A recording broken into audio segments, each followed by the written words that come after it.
I declare, I declare open this public hearing of the Standing Committee on Regional Development, Infrastructure and Transport's inquiry into local government sustainability. I'd like to begin by acknowledging the traditional custodians on the land on which we meet today, pay my respects to their ancestors and their elders, past, present and future. I extend this respect to all Aboriginal and Torres Strait Islander peoples and their cultural and spiritual connections to Australia's land and waters. On behalf of the committee, I welcome any traditional owners who are here today. In accordance with the committee's resolution of 4 August 2022, this hearing will be broadcast on the Parliament's website, and the proof and official transcripts of proceedings will be published on the inquiry website. Those present here today are advised that filming and recording are permitted during the hearing. I remind members of the media of the need to fairly and accurately report the proceedings of the committee. I invite members of the committee to introduce yourselves. I'm Luke Gosling, the committee chair. I represent the good people of Darwin and Palmerston in the Northern Territory, and have recently been appointed by the Prime Minister as a Special Envoy for Defence Veterans and Northern Australia. Great news. Tracy Roberts, Federal Member for Pearce in the wonderful state of Western Australia. West is best, people keep telling me. Tony Zappia, Federal Member for Macon in South Australia. Linda Aitken, Mayor of the City of Wanneroo.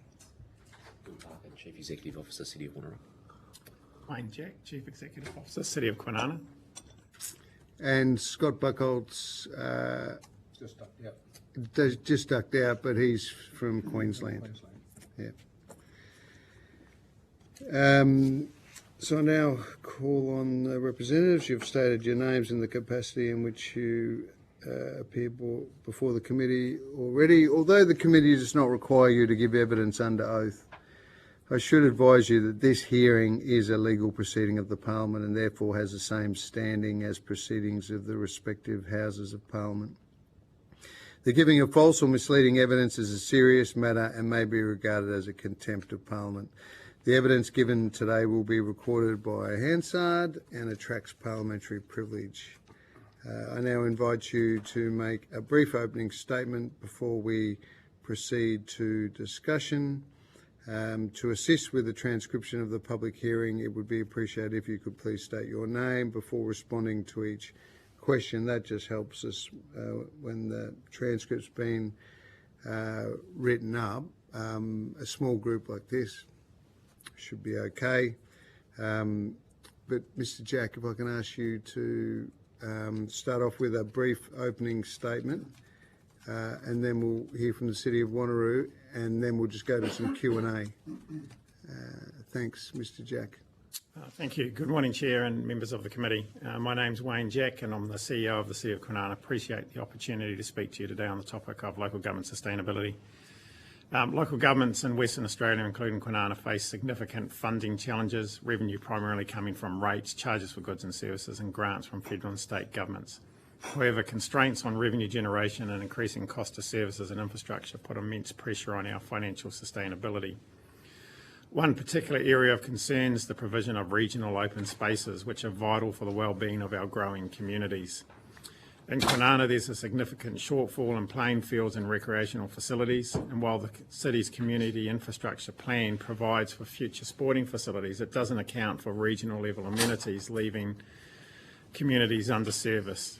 Recognising this gap, we commenced a process to secure land for a regional open space. However, the cost of acquiring and developing these spaces is beyond the capacity of local governments alone. The need for regional open spaces is not just a local issue, but a broader regional concern, particularly in metropolitan growth corridors. A number of studies have identified a critical shortage of such facilities, which are essential for fostering community health, social inclusion and overall well-being. Unfortunately, without significant financial support from both state and federal governments, local governments like Kwinana are unable to meet these pressing needs. Rate exemptions also represent a significant revenue shortfall for local governments. The broad scope of exemptions, especially for charitable purposes, often results in hundreds of thousands of dollars in lost revenue, which must be compensated by other ratepayers or through reduced services. An independent review of all rates exemptions is crucial to ensure equity and fairness. Moreover, local governments are increasingly stepping in to fill service gaps left by other levels of government. For example, the City of Kwinana funds a homelessness outreach service at an annual cost of $250,000, a responsibility that ideally lies with the state government. This cost shifting places additional financial burdens on local governments which are already stretched thin. Attracting and retaining skilled workers is another significant challenge for local governments. Critical roles such as town planners, building surveyors and environmental health officers are increasingly hard to fill. To address this, we advocate for dedicated training programs and support for professional development in these areas. In Western Australia, for instance, there's no tertiary training available for building surveyors. City of Kwinana welcomes this inquiry and an opportunity to highlight the challenges faced by local government and to explore proactive solutions. We believe in the importance of a strong partnership between all levels of government to ensure financial sustainability, effective service delivery and the wellbeing of our communities. Thank you for your time and consideration. Thanks, Mr. Jack. Welcome, Mr. Arndt. Apologies, there was a traffic accident on the freeway, which meant that it took me 1 hour to get from South Perth to here. I'll just bring you in formally to the hearing. The committee resolved on the 4th of August 22 that this hearing be broadcast on the Parliament's website, and the proof and official transcripts of proceedings will be published on the inquiry website. So you're advised that filming and recording are permitted during the hearing. We've reminded the media of the need to fairly and accurately report the proceedings of the committee. I invite you just to introduce yourself and the capacity in which you appear before the committee. My name is Daniel Arndt. I'm the Acting Chief Executive Officer at the City of Coburn. So I'm Luke Gosling. I'm the member up in Darwin. Tracy's from here in the great state of WA, north of Perth. Tony, we've got Tony, the Deputy Chair, on the phone. Tony's from SA, Scotty's from Queensland. Just as a way of getting through the introductions joining us? quickly. Okay. So the committee does not require you to give evidence under oath, but I'm obliged to advise you that this hearing is a legal proceeding of the Parliament, therefore has the same standing as proceedings of the respective houses. The giving of false or misleading evidence is a serious matter and may be regarded as a contempt of Parliament, so that the evidence that you give today will be recorded by Hansard and attracts parliamentary privilege.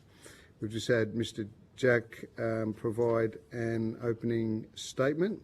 And we'll now hear an opening statement from the City of Wanneroo. Thank you.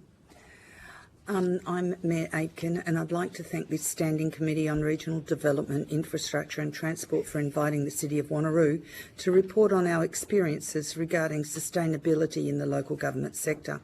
I'd also like to acknowledge the Chair, Luke Gosling, OAM MP, and Deputy Chair, Tony Payson, MP, and all Standing Committee members. A special mention to Tracy Roberts, Federal Member for Pearce and former Mayor of the City of Wanneroo, for continuing to support the development of this region. The City of Wanneroo is the most northern metropolitan local government in Perth and is one of the largest local governments in WA, with a population of 236,000 residents. In the 2023 financial year, we experienced the largest absolute growth in the state, welcoming an additional 8,000 residents to our city. Our population is forecast to grow to 437,000 by 2046. That is more than 200,000 people in a little over 2 decades. To accommodate this growth, on average, we will need an additional 3,800 dwellings to house over 9,000 additional residents each and every year until 2046. This growth pressure poses an incredible challenge for the city to deliver sustainable development. The expectations of our expanding community have also been growing over time, and local government is increasingly relied upon to provide the critical social infrastructure, physical facilities and services to achieve an active, safe and sustainable community. With these challenges at the forefront of our planning, the City of Wanneroo has recently adopted a $324 million budget for the 2025 financial year, investing in a range of services and facilities to support our community. But there is always a shortfall, a large gap between what is expected and what is achievable. To help close this funding gap, the City of Wanneroo undertakes a considerable amount of advocacy, both at state and federal levels. We are very grateful for the success of our recent advocacy efforts because many of our projects would otherwise go unfunded or be delivered well after they are needed. We are not alone in our advocacy efforts. I've noticed more and more local governments advocating for their communities, and I believe this is a symptom of a broken system suffering ever-expanding scope creep and chronic underfunding. However, I believe this committee has the power to change that, and that's why I'm here today. I ask the federal government to firstly increase the financial assistance grants to 1% of Commonwealth revenue and ensure that infrastructure and service delivery obligations of local government can be adequately funded and delivered through a combination of sustainable tax regimes at all three tiers of government. It is critical for this committee to ensure the equitable distribution of funds based on community need and not votes. Thank you for your time, and I welcome your questions. Thank you, Mayor.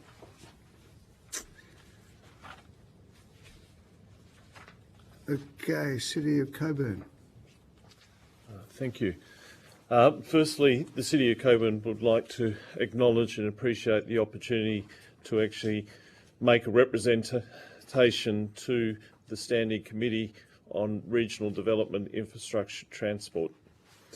The City of Coburn is a growing, diverse and vibrant local government in the South Metropolitan area of Perth, Western Australia, with a growth rate of 4.03% compared to 3.65% for Greater Perth from 2022 to 2023, and a predicted population growth from approximately 125,000 to over 182,000 by 2046.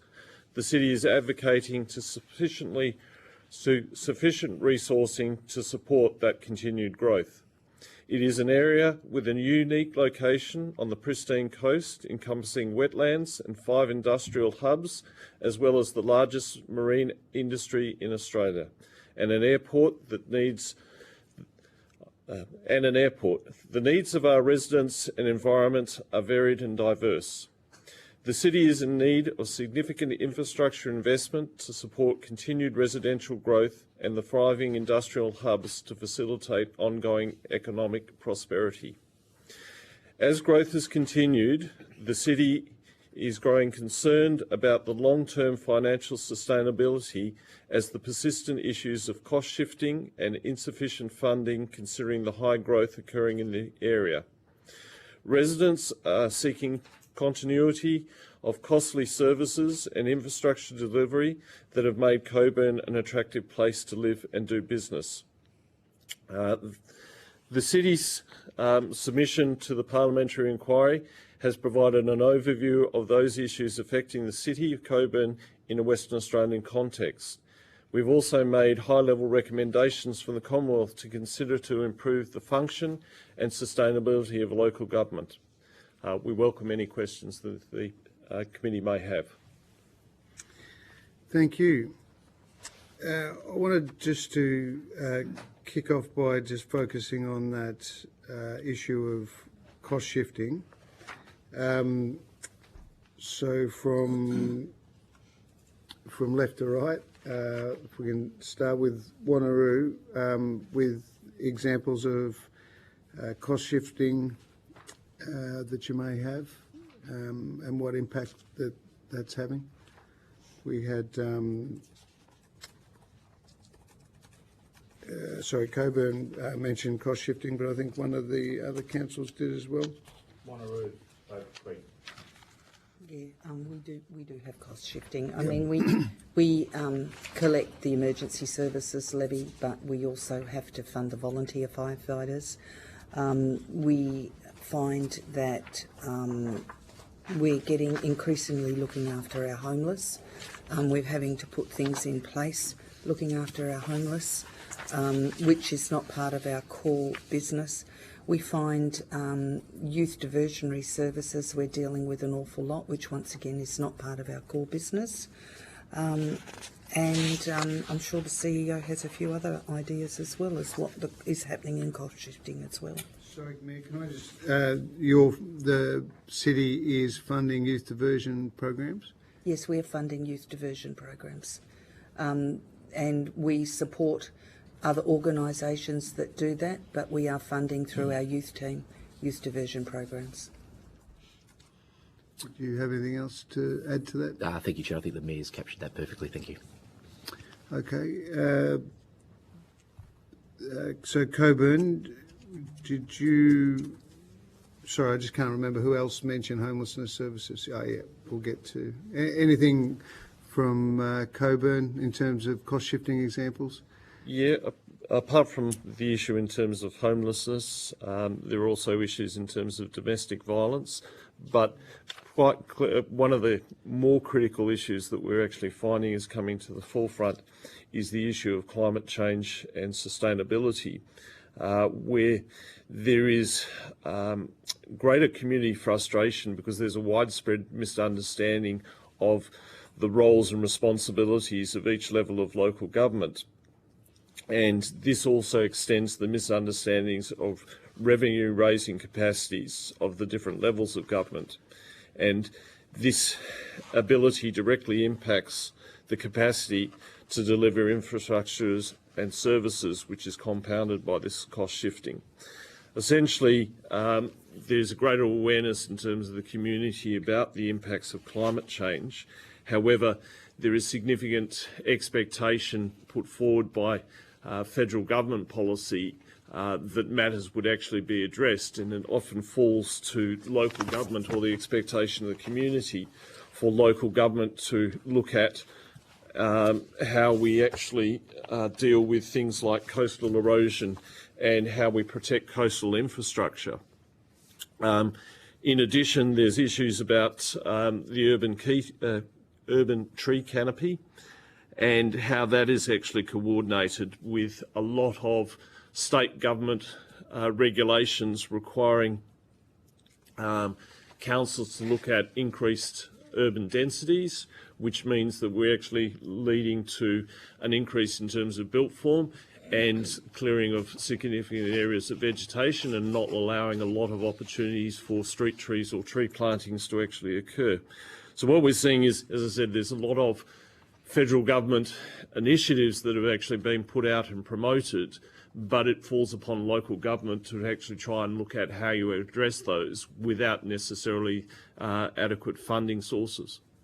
So you've seen a lot of coastal erosion in your local government areas, that we're saying? Yeah, well, we've seen not only coastal erosion, but what we've seen is there's significant infrastructure, some of which is not necessarily local government infrastructure, but the only organisation that seems to be aware that needs to actually do that is local government.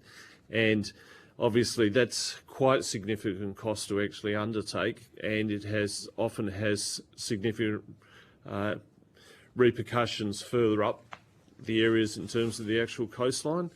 So yes, we are seeing that everybody's saying that it's an issue, but the only one that seems to actually be taking action or being forced or expected by local residents to take action is local government.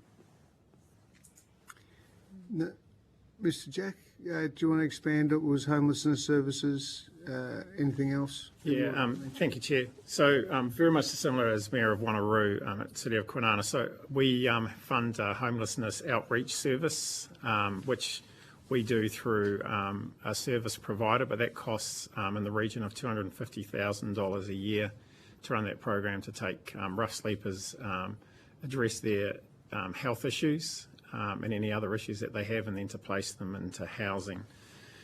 We also have a youth diversionary program, and whilst we do get some funding from state and other programs, the city is funding that as well, which is addressing some significant at-risk youth which can't attend schools, and there's no programs available for them. We had a group of youth, for instance, that had done about $500,000 of damage in the space of a couple of weeks. But by placing them into this program, it's seen a significant change. So it unfortunately requires funding. The other one too, which the Mayor of Wanneroo touched on, was emergency management. I just probably want to expand on that if that's okay. As you'll be aware, emergency management sits across sits across all levels of government.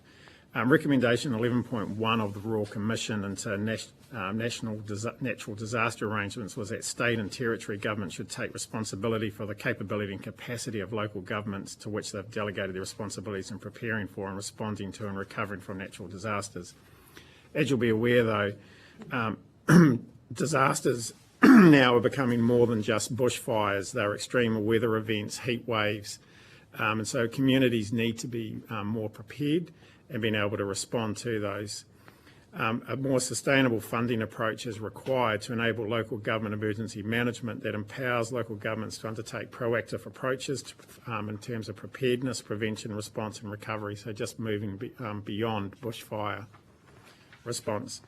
Support the resilience of local communities through capacity building activities and programs, and is responsive to the variations in local government resourcing and context, and also develops skills, capacity and capability of the emergency management workforce. So that's probably one area that does require significant look at, Chair. Just if I can get a response from each of the cities in relation to early childhood education and aged care services, whether the cities provide those. We don't provide early childhood or aged care services, though our libraries provide and point our people directly to where they need, but that's not our core business. It's our libraries that libraries and community services bring in outside organisations. We don't do childcare. Yeah, it is usually something that's done in more remote locations, but I was just interested. The City of Cockburn doesn't provide or directly provide childcare services or aged care services. What we do, however, is we actually coordinate family daycare services. That's private operators who are actually operating from home, and we actually have a centre where we actually do provide training and relief for those childcare operators in terms of the family daycare services operators to actually come in and actually undertrain training. We also look at how we can actually align potential customers with operators. So we're more of a facilitator in that respect. We do have an aged care centre where we actually provide services for local residents in terms of the aged care, where they can come in and actually have some respite services actually serviced. But as I said, we don't operate any accommodation services. Yeah, no residential, but facilitating through libraries and elsewhere, training and some day respite. Thanks for that. Last one for me for now. Sorry, Miss Quinana. Yes, we do operate an aged care facility, so we do have some housing which we provide. It's not like a retirement village, it's housing, so it doesn't have all the other healthcare facilities that goes with it. However, as a result of changes in legislation in terms of the requirements, in terms of the standard, we're currently going through a review to look at the feasibility on it, because it's placing significant financial pressure on the council. So it's sort of like social housing. It's particularly like social housing run by us. And similar to Cockburn, we did used to run child programs, but because of superannuation issues, it became extremely costly and we had to get out of that service. Thanks. And just quickly on housing, you're all indicating growth in your respective local government areas. Some of the difficulties in getting more housing built. We've heard some evidence around local government planning and approval timeframes being an issue that's holding back further housing development. So I just wanted to give all three local governments the opportunity to respond. That's not the case at all at the City of Wanneroo. We approved the recent month 600 new houses, which is 3 times what we do normally in a month. Well done. And so we have a valet system, we have a time frame, and as soon as the DAs come across that, or approvals that come across the board, they are turned around, I think, within 2 weeks, if I remember correctly. We're also had a look at 3 precincts at high-level development and structure plans that we're reporting to the state government to, but we are known as one of the best councils for approvals and fast-tracking as fast as we can. At the moment, East Wanneroo is going to build another quantity of population to the same size as Coburn is at the moment. In the northern part of Wanneroo, on the coastal precinct, we have 75 square kilometres under Greenfields development. That is the equivalent of the whole size of the city of Joondalup. And then we have got Yanship Town Centre that we are planning at the moment, the structure planning with the state government and with the developer, and that is another Fremantle we're building, and that will all happen within the next 30 years. So we are moving very efficiently. Our planning team is very efficient, and we work very, very hard to provide housing as quickly as we can. I don't believe we are any roadblock with the future going forward for housing in the City of Wanneroo. Thank you. Coburn? Likewise, at the City of Coburn, because we are actually a growth council, we've spent considerable time, effort and resources to actually ensuring that we try and streamline all the approvals processes that we actually have control of. In saying that, one of the key or critical issues is that at the moment with building permits, the bulk of the building permit fees go directly to the actual state government, and the funds that the city actually receive are probably not sufficient to actually cover the costs of actually undertaking the assessment of building permits. In addition to that, the state government's part of its consideration in terms of reforms are looking at the issue in terms of building quality, and are looking at introducing requirements where there are mandatory building inspections. However, once again, those mandatory building inspections would actually be subject to the local government undertaking, and once again, probably not going to get any fee recovery for undertaking those services. So effectively what you're finding is increasingly so that local government is actually having to subsidise the actual approvals process, because the state government, as I said, with building permits takes the fees. Similarly, in terms of planning applications, the same process, whilst the council actually recovers the fees in terms of your planning applications. The state government has consistently chosen not to actually review the actual fees and charges for planning applications now for a period of almost 12 years. They have increased the state government fees for subdivision approvals, but all those fees go to the actual state government and not to local government. Local government is required to actually assess and provide recommendations on subdivisions. However, we don't actually recover any fees for undertaking that particular service.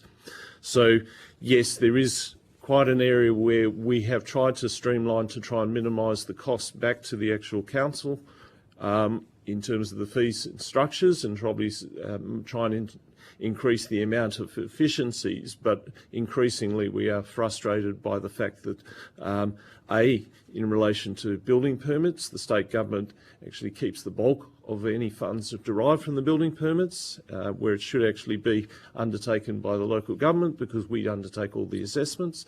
And similarly, in relation to planning applications, the bulk of in those cases, the fees haven't actually been substantially reduced, reconsidered by the state government for over a decade. Thank you. And finally, So we're similar to Wanneroo. So we're not the roadblock to the development of housing. We turn out building consents within the 2-week period. Our planning applications are all done within time. We're at 99.5% achievement in terms of statutory timeframes. So we're not the roadblock. It's the development industry and the timeframes for construction, which are probably the biggest impediment. I'll probably just reiterate what Mr. Arndt was saying, though, in terms of how local government and where the costs go, and potentially one of the biggest issues that's going to be facing the community in Western Australia in the future is going to be the standard of housing, because WA doesn't have mandatory building inspections, and so it's all very well to turn out housings, but you've got to look at the quality of the housing that's being turned out, and without having inspections, there's the risk that the quality is not going to be there. Can I just get a point of clarification? So we're very blessed that we have got two committee members that have a thorough understanding of local government. I, on the other hand, don't. So my questions are, so when a developer comes along and says, that greenfield site over there, here are my plans to build some houses, in this environment, you're saying they've got excavators in there in 2 weeks? No. Because we're hearing a conflicting story from the civil engineering peak body. So how long is an approval? Because I'd want to get that definition. Are you talking about a structure approval, a structure plan approval, or I'm approval layman. for a house? It's an approval. I For don't a know. house, so there's different levels. Maybe I can. Please. My background is actually in planning and development, so probably try and give you a quick synopsis. Thank you. So if you actually have a greenfield site, the first issue there that you actually have to address is the actual zoning. In WA, we actually have two scheme approvals that you need to have. One is the Metropolitan Region Scheme, which is controlled by the state government, and then the local town planning scheme. Statutory requirements require the local planning scheme to be in accordance with the Metropolitan Region Scheme. It's just at a more detailed level. So if you had a greenfield site, the first obstacle that you actually face is actually dealing with the actual rezoning. So if you had a piece of land that is actually rural, you'd have to go through a process under the Metropolitan Region Scheme to actually change that zoning at the state level. That will probably take you probably in order between 12 months to 3 to 4 years to actually go through the process. The local planning scheme, as I indicated, statutorily has to change to match whatever the region scheme undertakes. Now that process itself, because if the region scheme has gone through, could potentially only take you 9 to 12 months, but usually done, well, local government's trying to do that concurrently with the MRS rezoning. Once you've actually got the land rezoned, the next step is actually getting subdivision approval. Subdivision approval is actually the domain of the state government. What happens is the state government will then refer it to the local council for its input and advice. As I said, the fees are charged by the state government. The referrals and the assessment that's undertaken is undertaken by local government without any charge. We then provide advice back to the state government. In 2 weeks. No, we actually have 28 days in which to actually provide advice, unless there's circumstances that you can discuss with the applicant to try and extend that time if it's longer. Now, those are the statutory period of time. Then the Planning Commission will make a decision. They don't actually have a time frame of when they make the decision. It's only the referrals that actually have a statutory time frame. From there, if they issue an approval, then the developer will undertake in terms of their works in accordance with those approvals. The local government is then required to clear most of those conditions. There is no fee or charge associated with the local government clearing those conditions. Is that the 2 weeks? Well, no, because when you're talking about subdivision, I'm talking about when the excavators, and the big issue that we have at the moment with subdivisions is the lack of contractors to actually do some of the necessary works, but that's dependent on the actual subdivider. It's not us giving a time frame, it's however long it takes them to actually undertake the works. In respect to the clearances, within clearances, it's usually a case of if they've undertaken and completed the works, then yes, we try and clear all of those within less than 2 weeks to actually say, yes, have all the work's been done and just taken in accordance. We then provide that to the state government, and the state government gives a rubber stamp in terms of saying, well, if the local government's approved it, that's fine. Once again, there is no fees are charged that the local government can actually charge for undertaking that service. Once that's occurred, then obviously they'll apply for certificates of title. Once you have a certificate of title, then you'll need to actually... So we've got a 4-year period, and you touched it for 2 weeks. Well, Touch point. there's a couple of touch points. Yeah. But the 2-week touch point for our housing approvals I was talking about is the titled blocks that have been sold to an owner, and they have bring their house plan into us. We have that house plan no longer than 2 weeks before the approval's put back. So that was the section of, because I remember I said we've approved over 600 houses in 1 month. Yep. That was that touch point. What Mr. Arntz talked about So is that's a the whole... block already Already subdivided, titled blocks. They bought a house and say, I want to build a pink house here. Yeah. So that's after all of this has happened before. Copy. The other point which I could just add to what Mr. Arndt was saying too is one of the difficulties with delays in getting subdivisions ready is getting the infrastructure services in. So there's a long time frame with the likes of Western Power and getting water services in, and main roads. Particularly roading. So when you look at all of those, they add significant timeframes. So it's not local government which is the impediment, it's all the other services which have to go in to then get that subdivision. Enabling infrastructure. Correct. That's been a good conversation. I might just draw a line under it for now, just in the interest of getting around to the other committee members. Trace, did you have a... Yeah, thank you, Chair, and thank you for your presentations too. They were open, honest and factual. I noticed also that the 3 of the largest and fastest growing local governments in Western Australia, and I think from memory members of the National Growth Area Alliance as well, who do good advocacy on your behalf. So we talked about the implications of population growth in respective councils, the financial sustainability, infrastructure and service delivery. So my question is, what level and type of federal support is needed in these areas? Mindful as well that Alga and Walga are very focused on the FAG's 1%. So I was wondering if you want to elaborate a little bit more on those for your respective councils.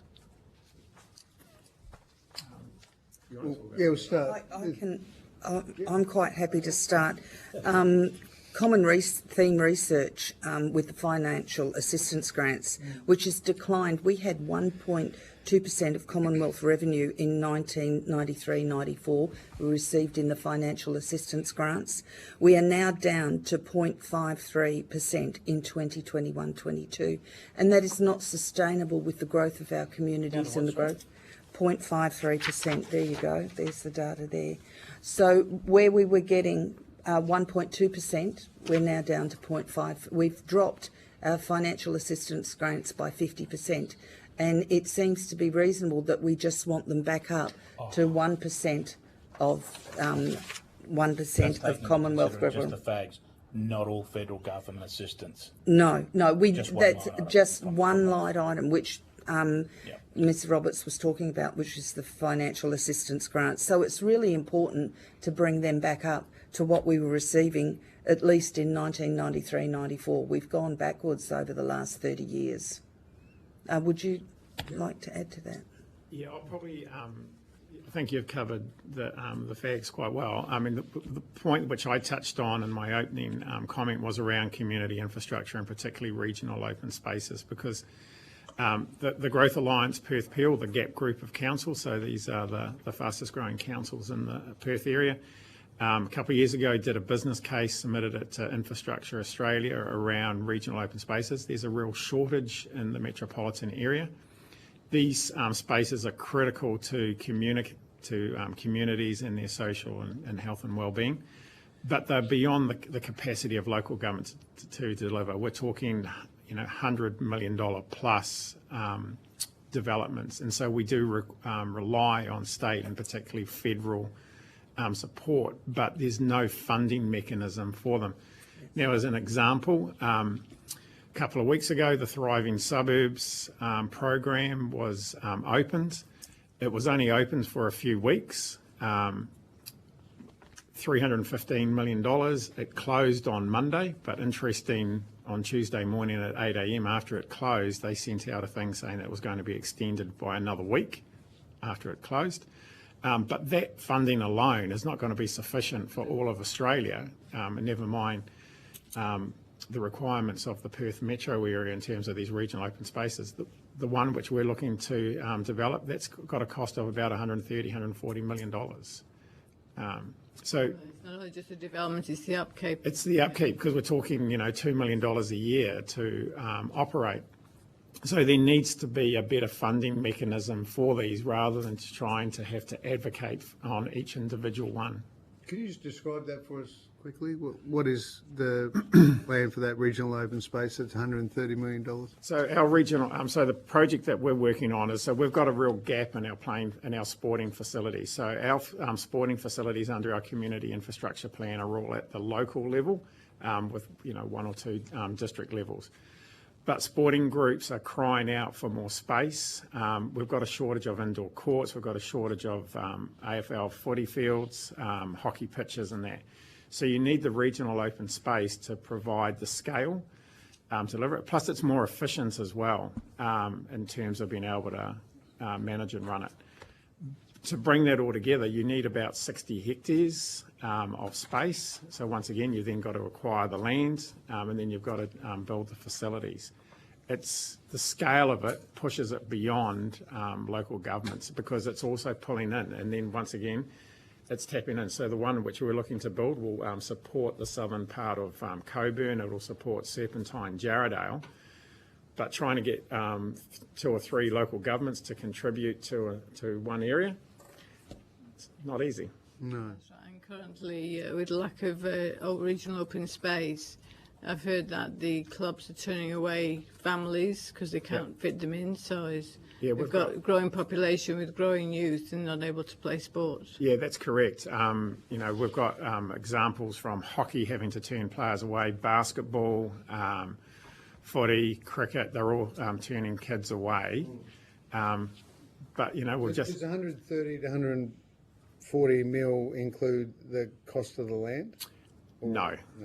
That's No. the infrastructure. That's the infrastructure alone to build it. And of course, the issue too is that when you come around to build, to having to develop these, the land has been identified for other purposes. And so the land cost has now gone up. If we had done it a few years ago, the land would have been $24 million.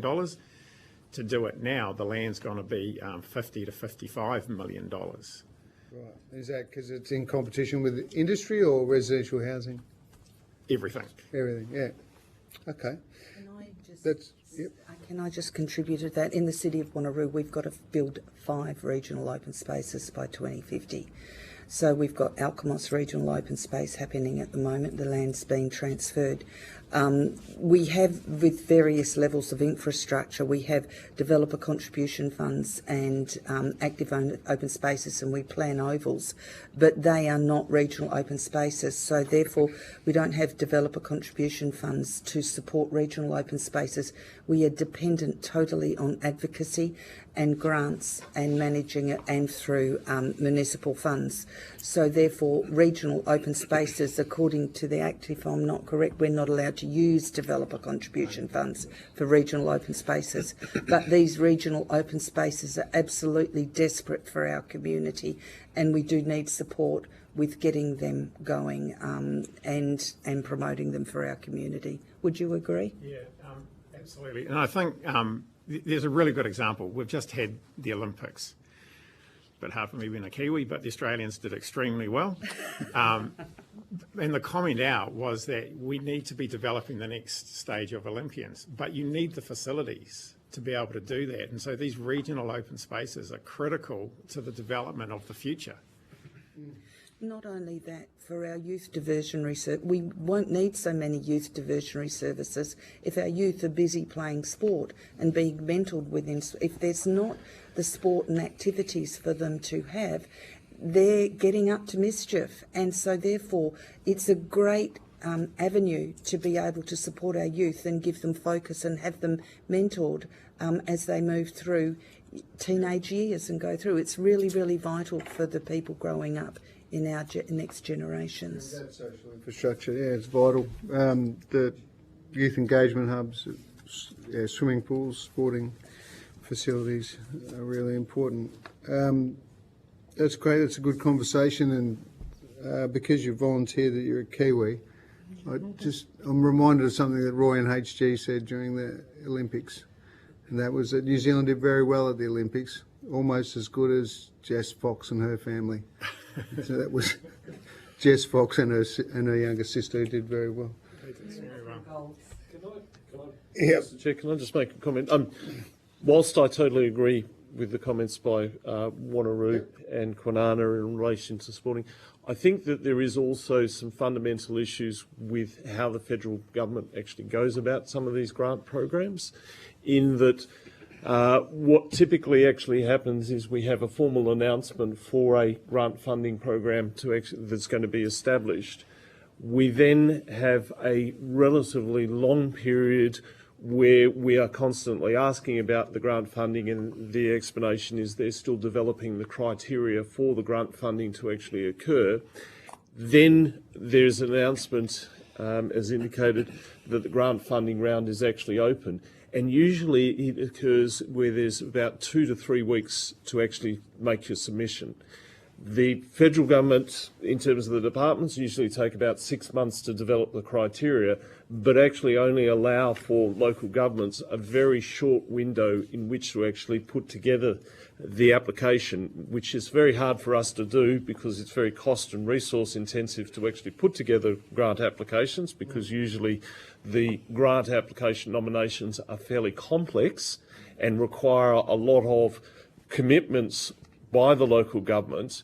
And as I said, if you only got a 2 to 3 week window of opportunity, it's very hard to actually try and fit that in terms of within your existing budgets, because most of the time the grant funding opportunities, when they actually arise, are more aligned to a federal election cycle as opposed to a financial year. So often you will actually get an announcement where it's in the middle of a financial year. The local government hasn't necessarily got all the time and resources to actually put in for a grant application. The other complexity about that is usually it is only those larger local governments who actually have the resources and the time, officer time, to actually put together a grant submission. And a lot of the medium to smaller councils just don't have those time and resources to actually put in an application that would compete with a larger, more complex application that comes through. The other issue I've found with that is often what will actually happen is then there's a lengthy time for the federal government department to assess all the grant applications. And by that time, you've actually had to almost make sure that you've got a commitment to try and match the federal government funding, which you then have to actually put on hold, and sometimes that goes over a subsequent financial year, only to learn that you're non-successful with the grant, but you've actually had to almost quarantine or reembark a substantial amount of your budget just in case you did actually get that grant application. So from those point of views, it is extremely sort of frustrating along those lines. The other thing I've also noticed with a lot of the federal grant applications is that they are eastern states centric. And a good example of that was when we were looking at the funding round for community batteries for household solar, which is established community batteries in local communities, which was all a great idea and a great initiative. However, part of the criteria with that was the local government had to own the battery and actually had to distribute the power. Now, in the Western Australian legislation, there is no power for local governments to actually be power distributors, whereas over in the eastern states. Now, it took us, I think, a good month, it took us more than a couple of months arguing with the federal government saying there is nobody in WA that can apply for this grant funding because there is no actually power. Eventually they relinquished and they said, oh, okay, well, yeah, we might have to make a special circumstances. That was actually after the first round of funding had already closed because no WA councils could meet the criteria. No, it's a good example. Sorry to bring that one to a close. Just that we've only got about 7 minutes left, and I want to allow some questions from the other two committee members. And but yeah, state government obviously has a big role, so this is why this has been an opportunity for us to identify some of those impediments to local government doing their role. Obviously, co-contributions from a state government also helps get federal government commitments over the line. So there's a lot of ways. Yeah, but sometimes there's a chicken and egg situation. Exactly. Whereas the state government says, well, unless you've got other funding commitments, i.e. federal government, we're not prepared. And likewise, federal say, well, unless you've got state commitments. So we're actually stuck sometimes in that no man's land. That's right. Just rest assured, it's as much of a frustration to us sometimes as you, but you're the ones that are, where there's a community expectation for the service delivery. So we appreciate that, and part of the reason we're doing this inquiry. Perhaps, gents, if you can give both a question and but then in terms of Scotty, because we're at limited time, if you've got anything to ask, and then they can just respond in the time we've got left. Mr. Wright, Thank you for you talked us through the opportunity. subdivision process, but you didn't give us an idea of the total length of time. You did for the rezoning, 12 to 48 months. In the subdivision process, what would you say the average time is? Subdivision process currently at the moment, it's probably getting up to 18 months, and purely that's by the contractors. It's not actually anybody in terms of the approval process. It's just actually getting The average time for a subdivision would be around 18 months. And my other question is, in respect That to... would be quick, wouldn't it? Yeah, it's not too bad. Yeah. I would think it's With respect to the cost shifting, would you describe it as cost shifting, or would you describe it as the council choosing to actually undertake or take on board services that it doesn't have to? Oh, look, I think that the issue comes back to a case of community expectations, in that we are beholden to our respective communities. Our communities are identifying there are gaps in terms of services. I guess if I rephrase my question, there is no pressure from the state or federal government saying, unless you do this, we won't give you that. So in other words, is there pressure being put on you by the other two levels of government to undertake services? Yes. Give me an example. Well, the perfect example, as I said, was building permits. It's a regulatory requirement that local governments issue a building permit for any construction that occurs within a Hang on.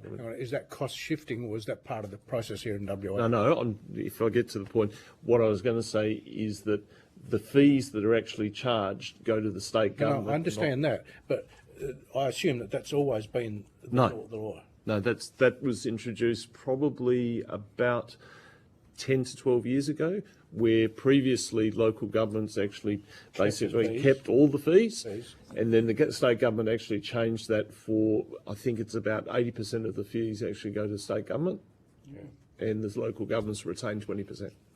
Yeah, that seems to be unique to WA, but yeah. All right, thanks, Chair.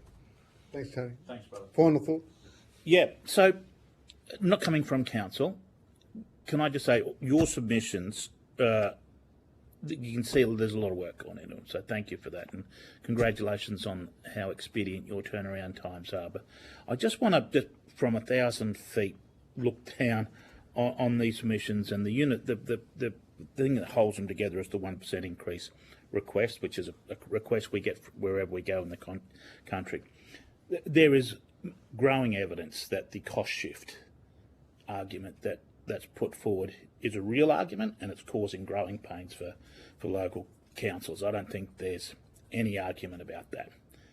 But when we put the microscope on where that cost shift from, it's the compass dial very quickly turns to state government. It appears that most of this cost shift is coming from state government, and I'm wondering,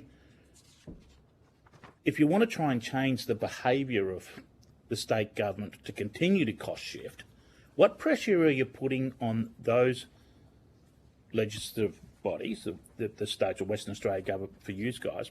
What pressure is being mounted on those guys to change their behaviour? Because we feel the pressure of the request for the 1%. But as we grab evidence around, there's very little evidence that suggests that the growing pains or the cost shift is actually coming from the federal government. Do you want to respond to what pressure is being mounted on the state government for the same level of financial support to try and change their behaviour? Could you just make your responses brief, please? I don't really know. We're just told, we're birthed out, we're under state government legislation. And so I don't know that we have the ability that much to push back. My colleagues here might be able to tell me a bit more. But I do know that they make a decision and that's it, and we have to work around it because it's legislative. They make legislative decisions, and because it's gazetted and that, we have to obey what they say. Would you agree, Mr. Parker? I'll give you the opportunity to comment on that. Parker, quickly. Very quickly, I think most of the pushback that comes from local government will probably be through our sector representatives, through WALGA and the like, or LG Pro, or our individual advocacy efforts. So it really depends on the topic and the issue and the individual meetings that occur. But it does happen at a broader level, mainly through the West Australian Local Government Association. Look, I concur with Mr. Parker. We have been strongly advocating through WALGA, which is the Western Australian Local Government Authority, for substantial reviews of the fees and charges that local governments are permitted to actually charge, to try and get close to a user pays system. But we're constantly rebuffed by the state governments, who are quite happy to review their own fees and charges, but not the mandatory fees and charges that apply to local governments. And that's been an ongoing issue now for well over a decade, where we've constantly advocated state governments and the opposition parties to actually take on board that particular issue. But haven't been very successful at that approach yet. Can we just hear from Mr. Jack and then Probably the same as the previous two, Mr. Parker and Mr. Arndt. We advocate through WALGA, we advocate through our local MPs, and that we meet with state departments, particularly around outreach services, building consents and all that, but a lot of it's legislative. Thank you. Wrap up, mate. With the expectations that you mentioned around community expectations, particularly around climate change, why don't you, if the community expectation is there for you to carry these expenses on your balance sheet, on your P&L, why don't you bundle that cost up and stick it on your rates notice? If community expectation is that high, they will welcome those charges.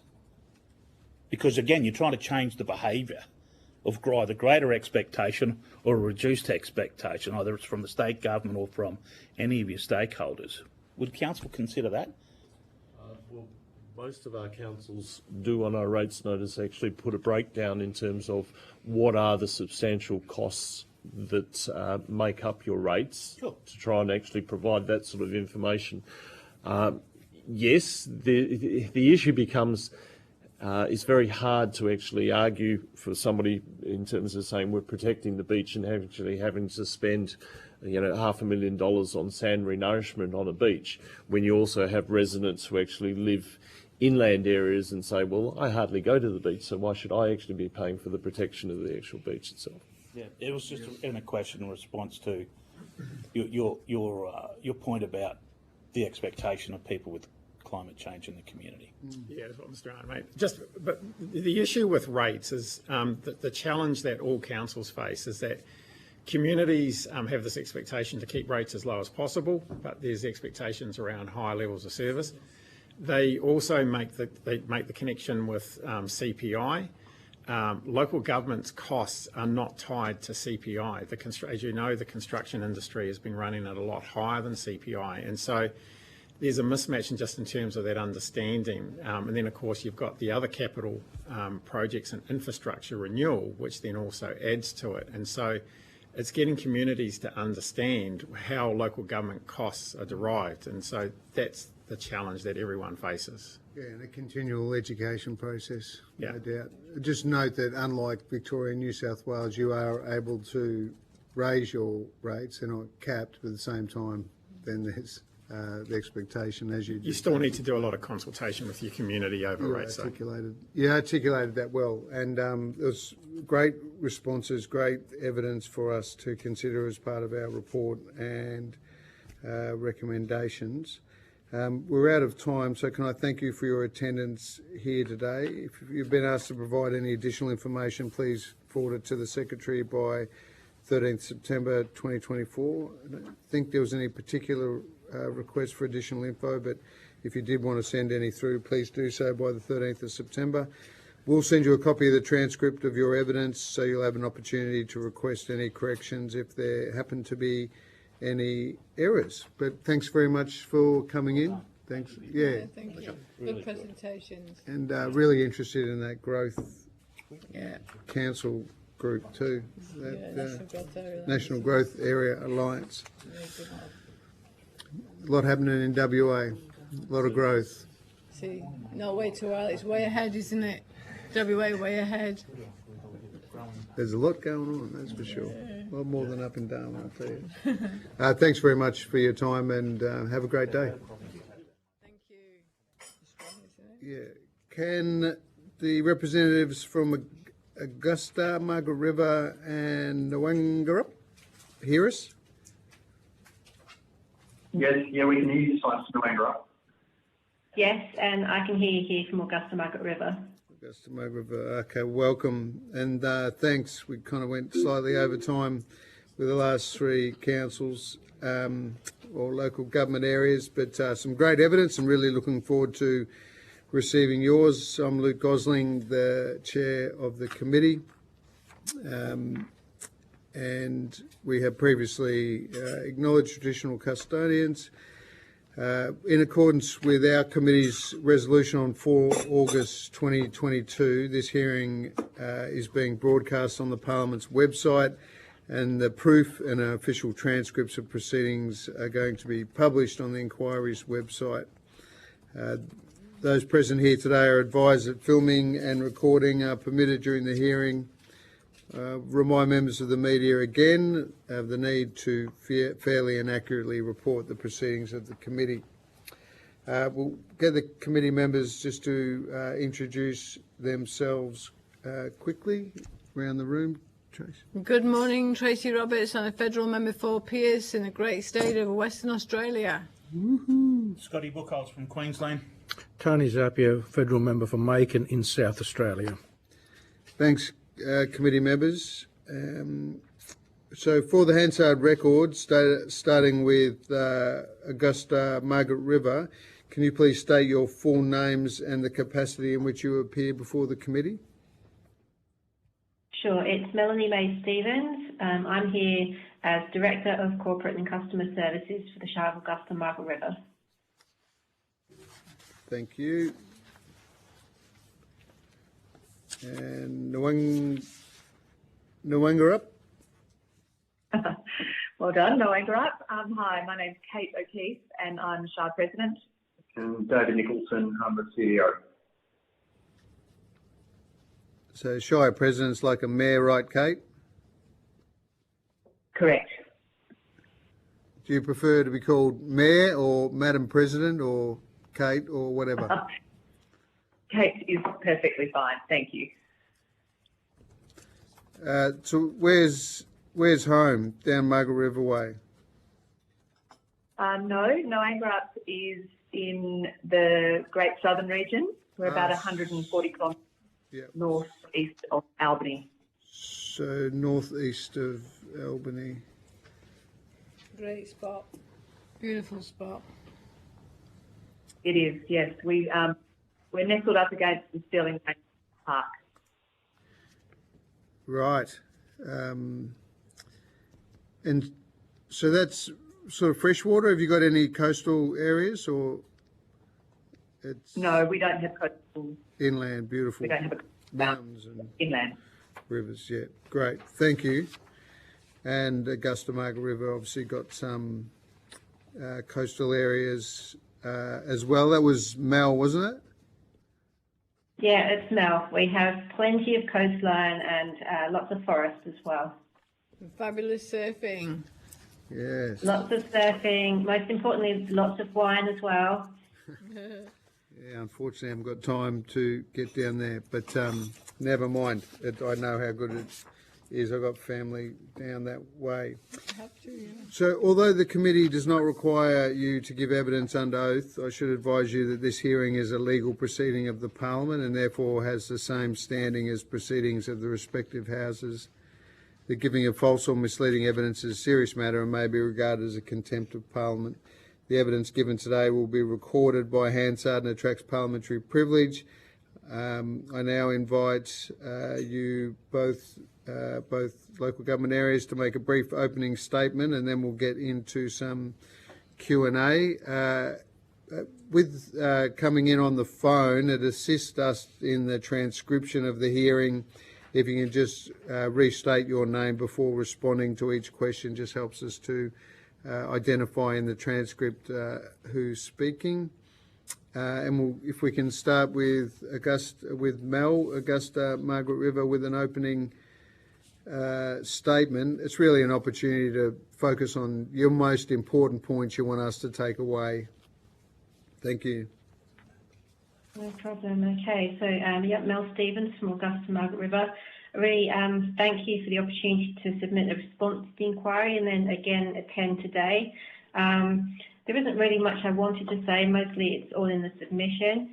From Augusta Margaret River in particular, I guess a major issue for us at the moment in terms of sustainability is our growth, and I heard the previous submitters talk about their growth as well. We have growth, very high growth down here, equated to almost 4% per year, compared to the regional average of about 1.4%.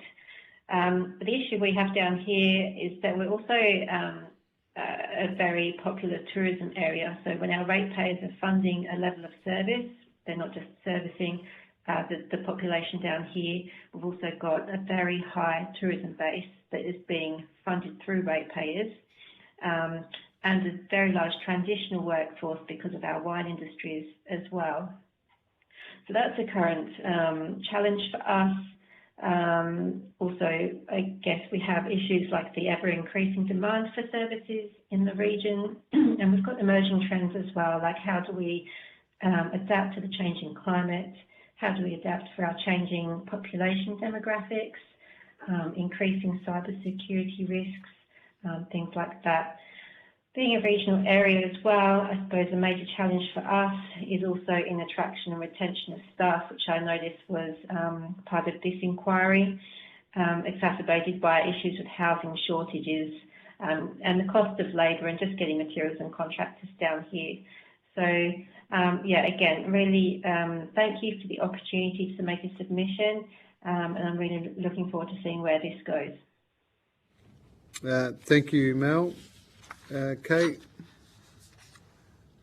Yes, thank you. I can certainly jump on the back of Mel's comments regarding attraction and retention of staff. I know that that's a significant issue for our shire and particularly ties in with our lack of housing. It is an issue that is really affecting our local government and our local industries, so definitely interested to hear on that. We are also facing some significant challenges being classed as a Band 4 local government, which puts caps on remuneration for our CEO, which then filters down through to all staff underneath the CEO and makes it really challenging for us to engage qualified staff, particularly when those staff are also looking at working in other areas such as mining. So we have appealed to the government for an increased Band 3, which would significantly improve our ability to attract and retain staff. We also would like to bring to your attention the fact that we currently spend about 8% of our gross rateable income supplying medical, GP and medical facilities to our shire. And without just that support from local government, we would not have access to a GP and therefore our local regional hospital would close. So that's a real issue for us. And considering we are facing a a really exciting time of growth in our community and growth of business, growth of industry. They are really restricting our ability to capitalise on that. Okay, is that the band 4? Sorry if we can just pick up on that. Is that particular to all LGAs in WA, or is that specifically for regional LGAs? How does it work? You want? Yes. David Nicholson here. The banding of local governments is based on the number of residents that live in a shire or in a city. So we're band 4 is the lowest band, or it's the smallest band. So we have 1,200 residents, and the more residents you get, the band numbers increase. So that's number 1. The consequence of a band, of course, it reflects on, as Kate said, on what you can actually pay the CEO. So Shire of Narangba is band 4, whereas you'll also find, say, for example, the Shire of Jarramungup is also a band 4. The difference is Shire of Jarramungup has the beach, or at least part of their shire has a beach. So they've got immediate attraction, so they tend not to have as many challenges as attracting staff. We, of course, being an inland shire, is perhaps less a destination for people. So having that inability to raise CEO salary obviously cascades on everybody's salary. Part of the mix, and Katie did mention, is not just the fact that we're banned for, it's the fact that we don't have what's called a regional allowance. And a regional allowance typically pays for those shires that are more remote and some distance from basic infrastructure. And whilst we did actually bring this to SAT's attention last year, so we formally made a submission to them, it was cited that we weren't worthy of a regional allowance. Again, the consequence there is that the Shire of Jarramungup, which is about 100 kilometres away, or in fact the Shire of Kent, which is about 60 kilometres away, both get regional allowance, which can range from, in the term of Kent, about $15,000 a year for the CEO, and for Jarramungup was $32,000. It can be quite material, and it can certainly make a difference to people's salaries. Yeah, thanks for that. So you're in the in-between spot where you haven't got the population to get the lower band, which is more, allows you to pay staff more, but you also don't get the remote or the regional allowance. Exactly. And as I pointed out to Stat, I mean, if you want to get a coffee on a Saturday morning in the Landgraf, you've got a 70-kilometre drive. That's just to get your coffee. You've got a 70-kilometre drive to get back again. That's not enough, apparently. Right. Tony, do you want to? I don't have any immediate questions, thanks, Chair. But no worries. Let me just think about it. Sorry to throw that on you, just that Scotty had me under pressure. Yes, so you're both part of both growth areas. There's been a lot of interest in people, particularly post-COVID, I'm guessing, to head down to the south of Perth. The local residents obviously still have high expectations of local government, so I'm sympathetic to that cause, because the number of residents doesn't decrease the numbers of, or the expectation the residents have of the services that will be provided, and certainly in WA with the mining industry paying a lot, and indeed many of your residents, I'm guessing, FIFO into the Pilbara and other places. So that point's been well made. I'll just ask quickly around housing in each of your local government areas, and then we'll go to some other committee members for questions, please. In terms of housing availability, is that hindering growth, or are your constituents or your residents, as opposed to the tourists, happy with the current size of the local government area populations? Would you like me to start? Yes, please. Sorry, Mel, is it? Okay. Sorry, Kate, go for it. Okay, I would like to let you know that housing is of such shortage at the Shire of Noangra. We, as a local government, for example, can't employ staff that we need because we just have nowhere for them to live. There's 0 houses available for rent within the Shire of Noangra. And I know there are some large industrial businesses in Noangra that are currently driving their workforce up from Albany on a daily basis because, again, they can't locate them here in the Shire. So from that point of view, it is a really high priority of ours, but there are a number of restrictions which make it very difficult for us to progress. And even from a recreational point of view, there's nowhere for people to stay who want to come and holiday in this part of the region within the town side of Noangra. There's certainly demand. Our tourism has grown a lot in the last few years, particularly since COVID, but as a town we haven't been able to keep up with that. If I could also put in context, in terms of staff of the Shire itself, we've got a complement of about 32 FTE or thereabouts.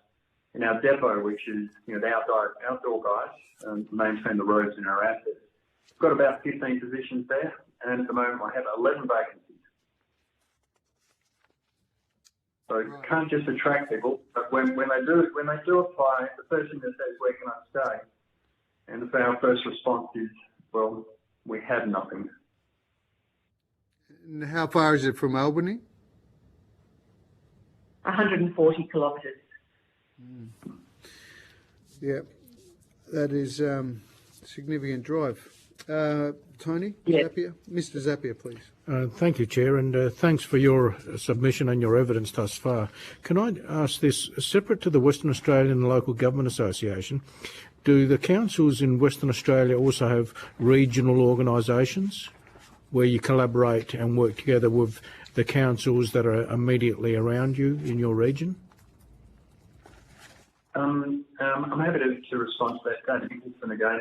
We have what's called VROC, which is Voluntary Region of Councils, if I remember correctly. Territories have just changed the name to the Great Southern Alliance. And that's about 6 or 7 more near neighbour councils, and we collaborate to try and do a number of things, one of which is to minimise our costs, so we can collaborate by sharing resources we do. But we also collaborate in terms of just simply, you're stronger together than you are separately. So for example, the recent live ship export issue, we jointly funded a study in that. So we put facts on the table. So we try and collaborate at that level. Yeah, no, fair enough. That's a good move because I think at least you can share resources and do projects together. My other question is this: we've heard from some of the interstate regional and outlying councils that the cost of construction, whether it's houses or whether it's roadworks, is generally much higher than it is in the central business district areas or the metropolitan areas. Would that be the same for your region? And if so, how much extra do you believe it is? Obviously, I can't compare one building to here with a building that's in the metropolitan area. But I would certainly say anecdotally, it would be, I would have thought a minimum of 40% higher. And some projects are so expensive, we're just not doing them. For example, we have a footbridge that was initially budgeted to be replaced for, I think, $30,000 or $40,000. We've got quotes in that are upwards of $80,000, $90,000. We need to get the system replaced in our town hall.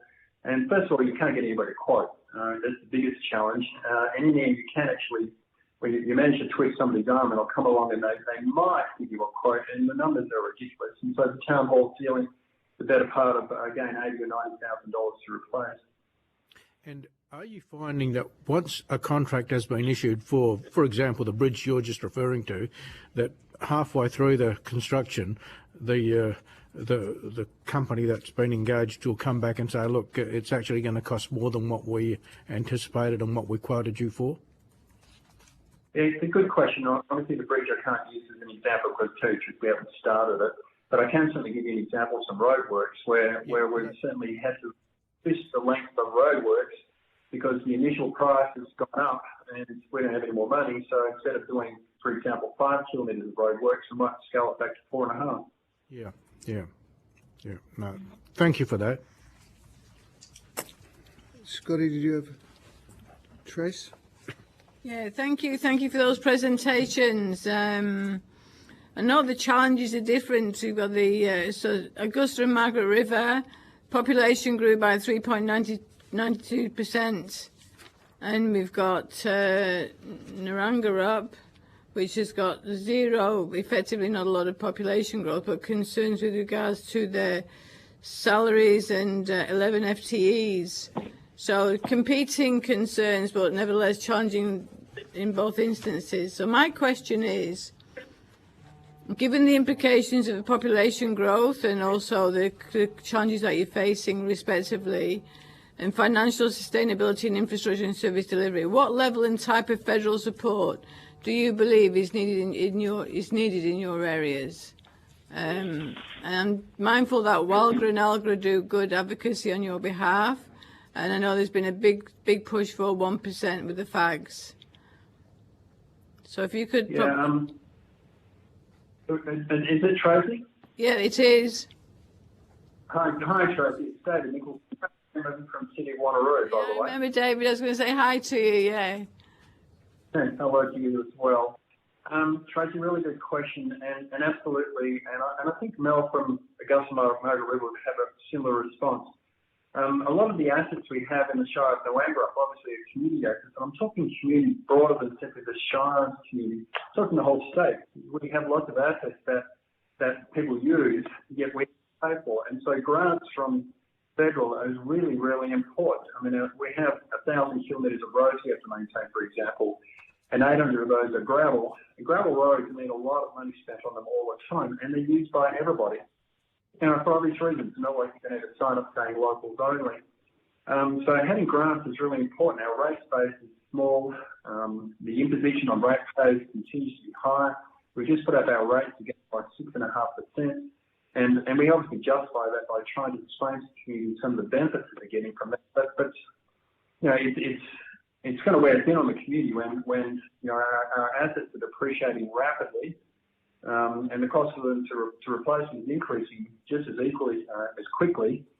So grants is a critical and fundamental part of our survival.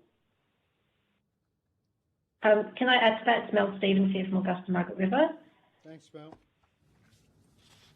Hello. I completely agree there with everything that Dave Nicholson said. An issue that we find with the grant funding, it's not just that federal allocation, but it's the way that the calculations are undertaken to determine, who's getting what. And what we find in Augusta Margaret River, we've only got, maybe 17,500 people that live here. But come the middle of summer, we've got maybe 50,000 people or 100,000 people using our roads and our infrastructure that degrades it faster, but there's no accounting for that. So looking at the way that funding is allocated would be huge for us. And another thing I think about frequently is just federal support for future-proofing, and I see that there's federal grant streams available for things like cyber security, and I just wonder whether there are ways that the federal government could think about streams of funding for things like enhancing cyber security, planning for climate adaptation, things that are common to all local governments. That are that are new, that are emerging trends, I suppose. That's right. And also in Western Australia, we don't have rate capping, but there's also an expectation by the local community that the rates don't get hiked up, which is really difficult to look at the equations of trying to balance the books. Yeah, and I think as well, the Margaret River, our CEFA index, when we look at that, it's not too bad at all, but it's kind of hiding this hidden story in Margaret River. We are seen as quite a well-to-do area, but we have lots of out-of-town ratepayers. They own these very lovely houses on the beach, But then we also have the majority of our population that are earning less than the average wage in Australia. So putting rates up isn't necessarily something that we can consider for them. Yeah, that's right. Fully understand, and thank you for those responses. Yeah, I thought the Shire of Augusta Margaret River recommendations were good and clear in terms of with the federal assistance grants, looking at not only the quantum but the indexation methodology and the methodology of calculating it to meet the need. Obviously, our committee is Regional Development, Infrastructure and Transport Committee, so we all understand the need to look at the additional pressures on regional local government areas, and you've articulated them well. Can I go to Mr. Buckholz, please? Just on the back of, it's Scotty from Queensland, just on the back of the Chair's comments there about the methodology, you make some very valid points. Do you have an opinion on the 1% request for untied fags money from the federal government? That the largest financial beneficiary will be the largest shire, or will be the city of Perth. How do you quantify that with your methodology? Are you happy for that coin to go to the largest amount of the federal government coin to go to a shire that's probably the least in need for it? Well, it's Mel Stephens again from Augusta Margaret River, and I guess that's partly my point is, well, first of all, we talk about the 1%, and that's Olga's position. I'm not even 100% sure if we should be asking 1% or whether that percentage should be more. I guess that's just the figure that it was 30 years ago. But I think, I do think the methodology of how that money is distributed could be looked at as well, to make sure that it's not necessarily the city of Perth getting the biggest slice of the pie. Can't just look at how it's distributed at the moment. I don't want to sound like I'm just advocating for Augusta Margaret River, although I guess I am to an extent. But down here, I feel like we're seen as kind of the jewel in the tourism crown. We attract people to WA and Australia, and yet that's not reflected in our grant allocations. Thanks, Chair. Did you have any additional, Tony? Thank you, Chair. It's Tony Zaffi here again. I note that you have the common problem that we often hear of in regional and country local governments, that attracting staff is very, very difficult, and in particular that when it comes to, for example, planning staff and the like. And I also note that you have a recommendation, and I think this is the Shire of Augusta Margaret River, that perhaps there should be a dedicated training program for those kinds of staff. Have you approached the state government or even the federal government about that? And if so, what has been the response? It's Mel Stephens here again. I can't say that we have approached the state government. We've got some advocacy priorities that we do approach the state government about, and our Shire President and CEO are quite active in the advocacy space. This one, I suppose, isn't seen as the most urgent for us because it won't solve the immediate problems. But we are facing shortages. We haven't actually found it with our planning staff, but environmental health has been huge for us. We just haven't been able to employ environmental health staff for at least 2 or 3 years. We have only one member in our finance team at the moment, so there are particular areas where we're struggling. So when you can't get a staff member with the right qualifications, what do you do? Who handles the job responsibilities that the qualified person would have otherwise done? Do you have an internal person that is not necessarily, for example, an environmental health officer or a planner who actually still undertakes the work required?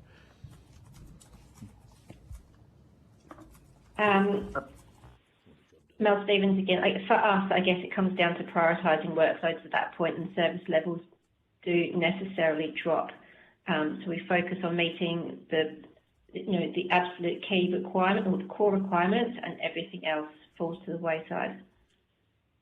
David Nichols, Noangra, it's a really important question you've raised in terms of staffing. We truly struggle. We have had no qualified accountants in our team for a long time, and at the moment we've completely outsourced the task, and that's hardly working for us. And by the way, when we outsource it, many times we're actually paying these people more than I get paid as the CEO.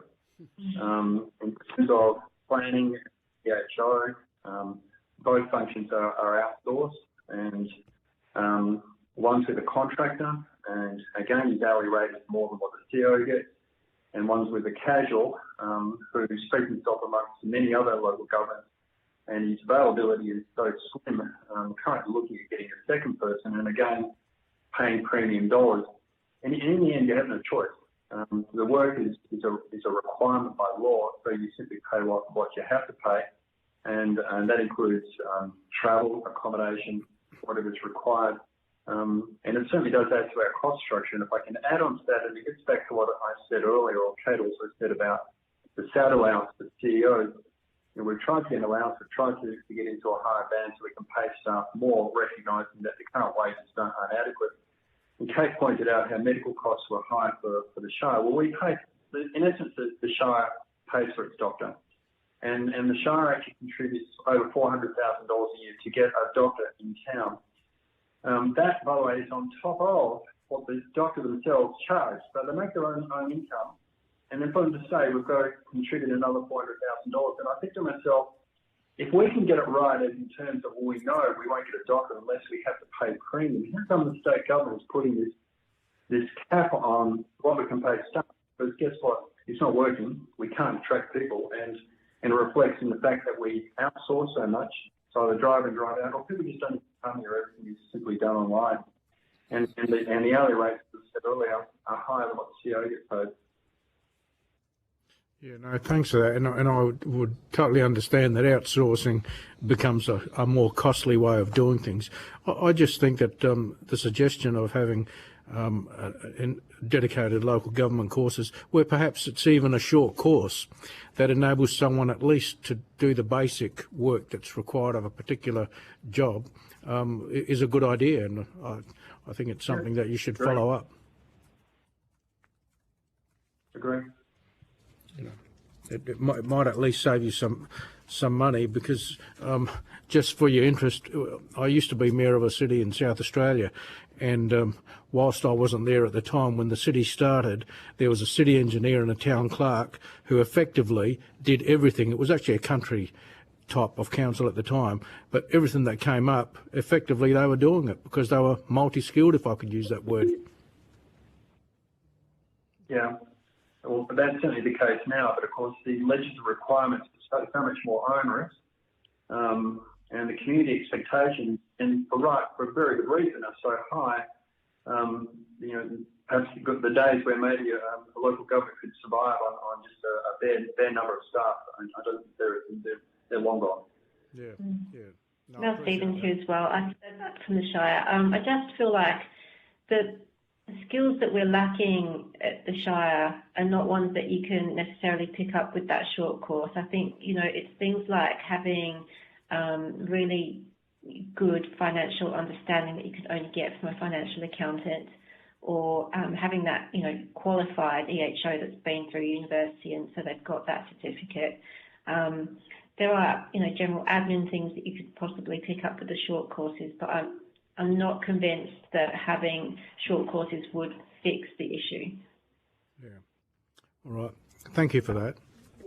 So it's the chair here. Where are the training providers from your two councils? Sort of how far away? I think we had some evidence earlier that you maybe can't even get a town planning qualification in the south, or even in Perth, but surely that's not the case, is it? I think I'll use the Ocho as an example because I'm trying to get one right now. That requires a university qualification. The closest university that offers that qualification is Curtin Uni, and that's in Perth. Yeah, Curtin Uni in Perth. Right. And what about for sort of TAFE courses, certificate courses in administration or accounting? Is there anything in the southwest, or is it again coming up to Perth? But there's a TAFE in Kitchener. That's about 65, 70 kilometres away. So if you wanted a qualified accountant, you would have to go to university. Yeah. And that's Perth. Yeah. Thank you. We spoke about the provision of the GP at the medical centre. Can we just talk a little bit more about that?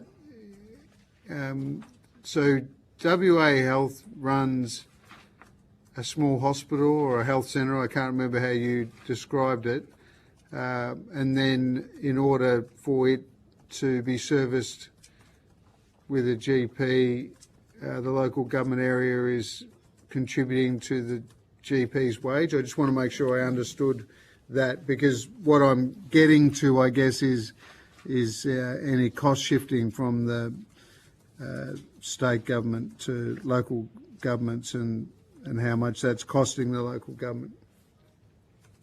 Oh, that's such a great question, and I hear the term cost shifting, and it resonates quite loud within me. Just to clarify, our Noangrap Shire medical practice, the building itself is owned by the Shire. We supply a house for the doctor, and we supply a car for the doctor, and we offer a cash contribution to the provision of services at the practice of $250,000. So that combined package sits roughly around the $400,000 mark.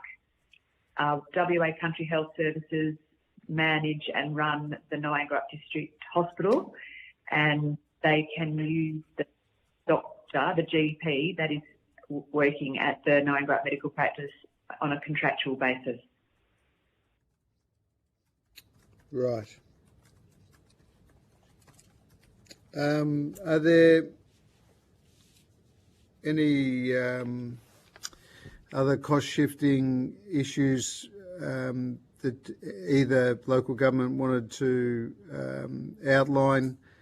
I'd also be interested in provision of either aged care services or early childhood education services.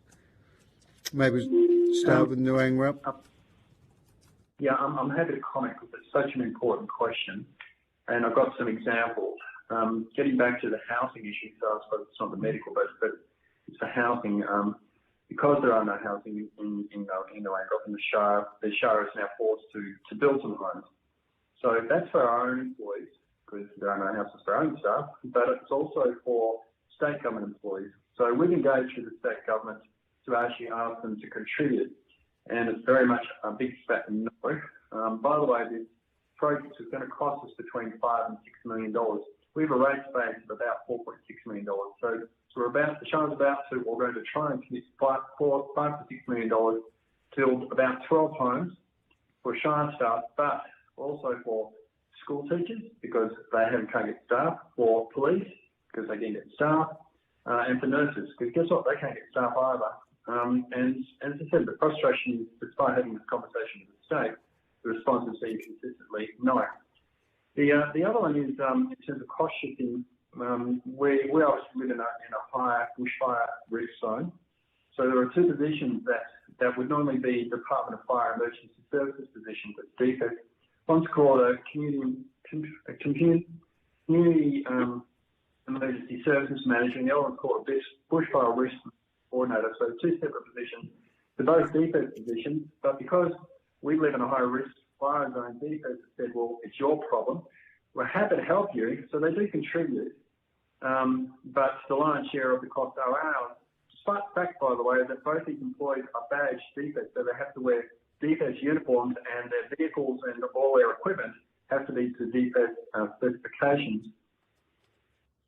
So they're just two examples that must be really annoying me, no end.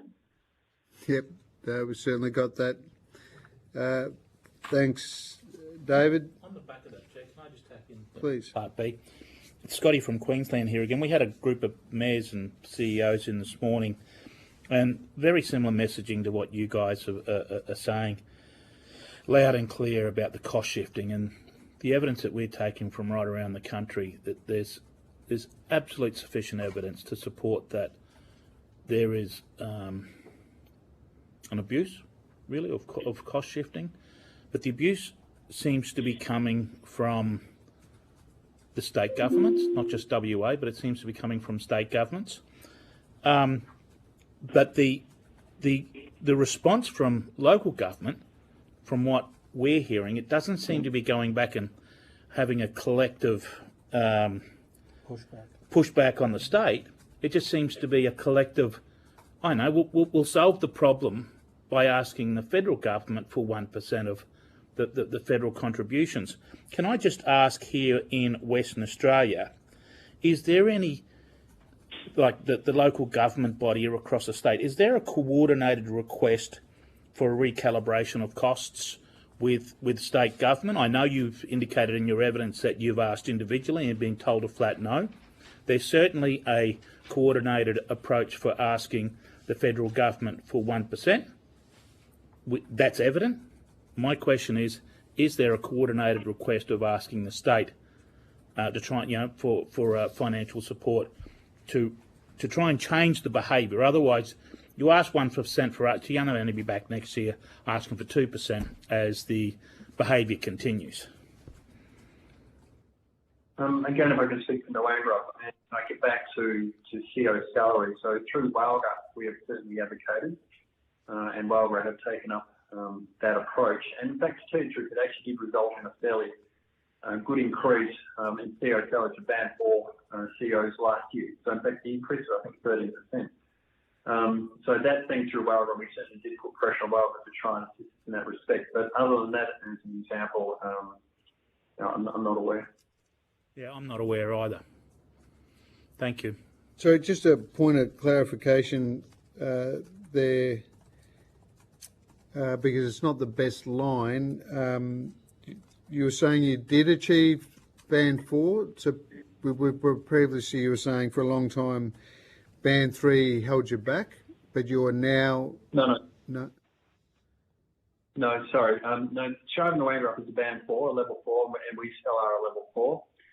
But through WALGA, we tried to put pressure on Salaries and Allowances Tribunal to actually recognise that the cap that they put on the CO salary was so low. It actually started, and this is a joke, it actually started about $120,000. So full-time CO, $120,000. Admittedly, that was the lowest level, went up to about 205, I think it was. But just to, in fact, even think that you're going to attract a CEO at 105, 110 or whatever it was, clearly the numbers were so far out of date. So through WALGA, we put pressure on SAT, or through the state government, and it was recognised and acknowledged in the last salary increase for Band 4 COs was about 13%. So it's now gone up at the upper limit to 240,000. Now bear in mind, that actually sounds like a reasonably appealing salary, but it includes everything. That's your superannuation, that's using your car as well, by the way. And but for me, I do probably about 600 or 700 kilometres a week, and the vast majority is for work. But guess what? I have to pay the FBT on that vehicle. So the 240 includes absolutely everything. Okay, thanks for clarifying that. For Top up. Augusta Margaret River, did you want to add anything else in terms of cost shifting? Things you're no, picking I up? don't think. Sorry, I can hear myself speaking. The line's quite bad. I don't think I need to add anything. Thank you. Yeah, if I can, I don't want to put words into your mouth, but if I can sort of summarise the view from the local government area, is that your local government area and bring in a lot of wealth in terms of tourism into WA. How is it that, I guess it's an open question, how is it that the state government sort of recognises that and assists you with the provision, for example, of social infrastructure?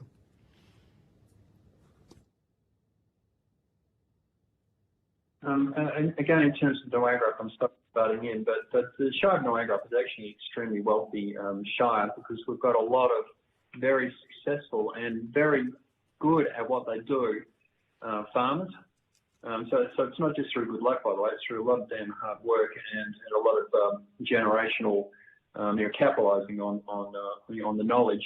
In addition to that, and if you ever had the chance to visit here, your jaw would drop. We've got a large industry sector that is out of place to you'd more likely see it in if you know Perth at all, in Welshpool, which is the industrial strip in Perth. We've got extremely successful local businesses to the extent that one of them actually manufactures sheds for Bunnings. So, I'm not talking the sheds that Bunnings sell. I'm talking the Bunnings warehouses, as in the Bunnings shops, as in the shop you walk into when you go to Bunnings. They make them. And that's one of the businesses in Noangrap. So very successful entrepreneurs here that actually truly do generate a lot of money for the state. And Mel, did you have anything final to add before we wrap up? So I've only just got back online. My phone cut out for about a couple of minutes there and I had to phone back. So I've missed everything that was just said. No worries. Did you have any final thoughts before we wrap up, whether it be around state government assistance with social infrastructure or any other issue? No, I think everything's in the submission. Thank you. And thanks very much for your submissions and for calling in today. It's been great to get an idea of the challenges that you're dealing with in each of your local government areas. I'm not sure that you were asked to provide any additional information, but if you did want to send any additional information through, please do so by the 13th of September. We'll send you a copy of the transcript of today's evidence. Sometimes on the phone we may not have got everything perfectly, so feel free to have a look through that, and you've certainly got that opportunity to request any corrections to the transcription. Thanks very much for your time. Thanks everybody, you're doing a great job. Thank you. Bye-bye. Bye. Committee members, did you want a little bit of a leg?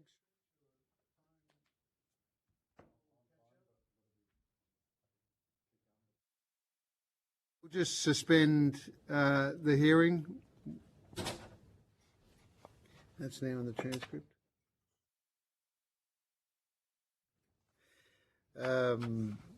Good morning, gentlemen. Do we have anyone on the dog and bone? Not for this one. Not for this one? Great. We've earlier in the day acknowledged the traditional custodians. In accordance with the committee's resolution of 4 August 2022, this hearing will be broadcast on the Parliament's website, and the proof and official transcripts of the proceedings will be published on the inquiry website. Those present here today are advised that filming and recording are permitted during the hearing. I remind members of the media that may have joined us online of the need to fairly and accurately report the proceedings of the committee. My name's Luke Gosling. I'm the chair of this committee, and also recently been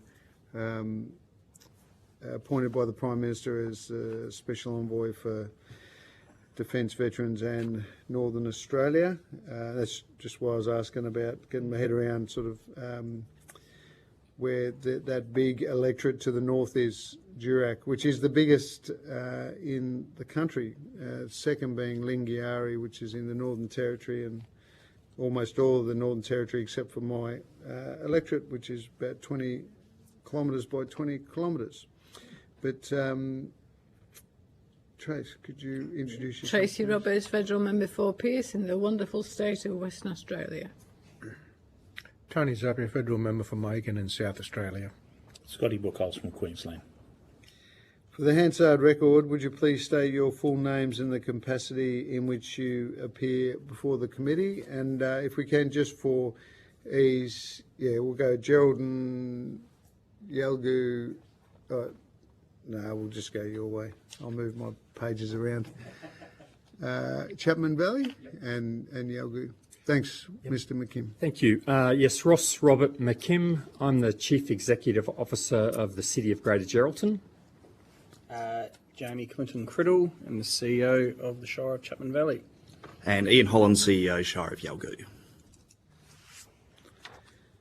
Thank you. Although the committee does not require you to give evidence under oath, I should advise you that this hearing is a legal proceeding of the Parliament and therefore has the same standing as proceedings of the respective houses. The giving of false or misleading evidence is a serious matter and may be regarded as a contempt of Parliament. The evidence given today will be recorded by Hansard and attracts parliamentary privilege. I now invite you to make a brief opening statement before we proceed to discussion, and to assist with the transcription of the public hearing, if you can just please state your name before responding to each question. That just helps with the transcription and allocating commentary to the right person. So if we'd start over with Geraldine, just to make a brief opening statement. It's a way, I guess, to focus on the main points you want us to get across, and then we'll go into a bit of Q&A after the three opening statements. Look forward to the discussion. Thanks, Mr. McKim. Firstly, thank you for the opportunity to appear today and for the federal government for holding the inquiry. It's greatly appreciated. I've personally worked in the local government sector for over 35 years in Queensland and New South Wales, in Western Australia, and have first-hand experience of how the sector has changed over that time and how the demands on it are changing. I'm also on the board of the Regional Capitals Australia nationally and in the Western Australian branches, and I'm on the foundation of the Institute of Professional Engineers Australia, and I recently attended the ALGA National Conference. So these opportunities have given me the opportunity to hear these issues from across the country and just highlight the fact that they are consistent issues across the sector, as I heard you just say you're finding. I don't believe I'm exaggerating when I say we're heading for a crisis in the sector. The old adage of needing to do more with less has never been more accurate. And as more large utility providers and federal and state agencies reduce their face-to-face presence, particularly in the regions where we come from, the community is now expecting the local government sector to solve these issues as well as their actual remit.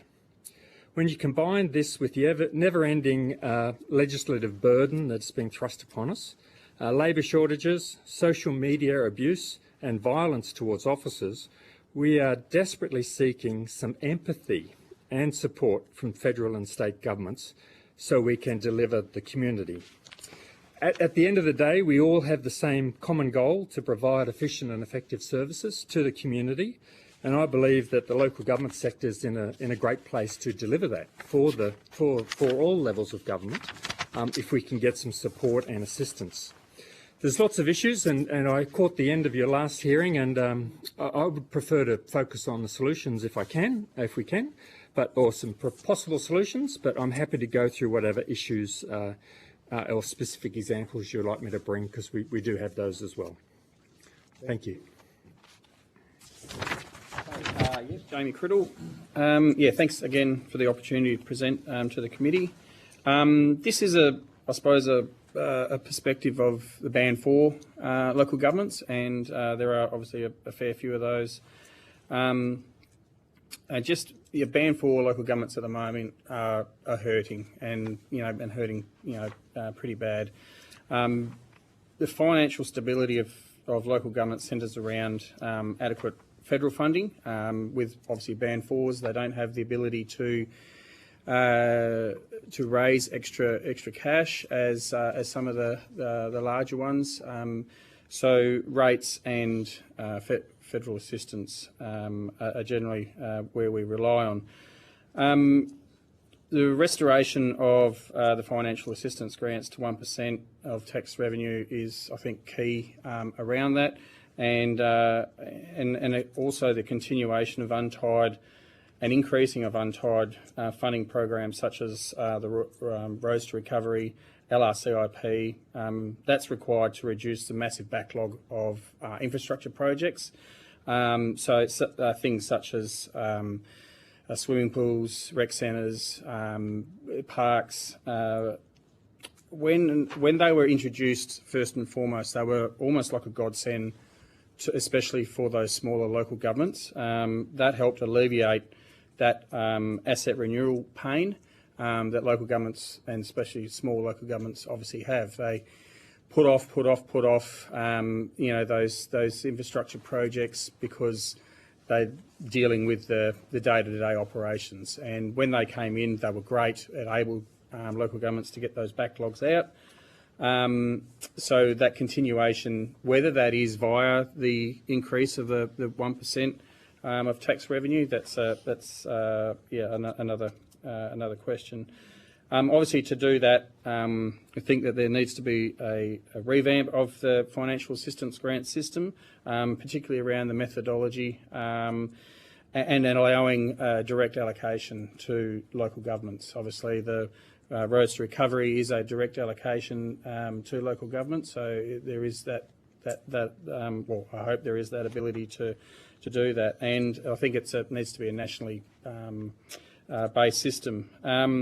Because financial assistance is just that. It is assisting those local governments to be able to provide what you would normally get, say, if you were in a city. So I think small local governments are the disadvantaged. They are often rural, remote, and they do require that that financial assistance. A classic example is this year, 50% of the Band 4 local governments received a reduction in their financial assistance grants, with Chapman Valley reduction of $210,000. So that's 20% of their financial assistance grants was reduced just this year. The allocation was made in August. Budgets have been set, so we've got a $200,000 hole in our budget that we're looking at trying to fix. And we believe that's caused via the compromised census, the recent census. The data, a lot of these methodology are based around population, and we do believe that that was a major cause for that. I can expand on that a bit further on, but then obviously, there are things such as cost shifting, increased costs on small local governments like financial systems. 80% of small local governments are using one system at the moment. That is closing down from that supplier, requiring probably a $300,000 to $400,000 upgrade to a system that probably isn't going to suit anyway. So for some local governments, small Band 4s that are probably $700,000 to $800,000 rate, up to probably $4 million rates, and possibly $2.5 million total budget to an $8 million budget. It's just near on impossible to be able to keep the doors open. So with that, there are a lot of things that can be underpinned. I know the state government are causing a lot of the grief, but there are ways that we can assist with that, which we are. But there is, I think, a dire need to increase that that federal funding assistance to reduce the backlog of infrastructure projects and other systems that are currently required. Thank you. Mr. Holland. The Ian Holland, so CEO of Yalgoo. I'll introduce myself as a country CEO, so what you were saying in your last hearing. I'm probably one of 6 tertiary educated people in an area the size of Belgium. So I spend my week doing rates. I spend my week doing bushfire training for volunteers. A fortnight ago, I was the first ambulance officer at a horrific rollover that killed 3 young people. So when I say I do everything, I do everything, and that's just how some of us have to operate. The band 4, yeah. So we receive probably about 90% of our rates. Half of that is from financial assistance grants and the other half is from mining rating. We have small and intermediate mining operators, and a lot of those are also reported by the ABC as not paying any tax to the federal government. So yeah, other than income tax for their employees, they don't contribute federally. But then on the side of that, the 10% that we receive from competitive grants from the state government, they're receiving tens of millions of dollars worth of royalties from the district from all of those operators. Health-wise, we have next to no services. We have one nurse that works 8 to 4, Monday to Friday. Our water's not fluoridated, so there's lots of areas that the state government don't step in. And at the same time, we push through WOLGA, so there is a concerted effort. I think just about every local government asks for, when a new bill's introduced by the state, for information on cost shifting.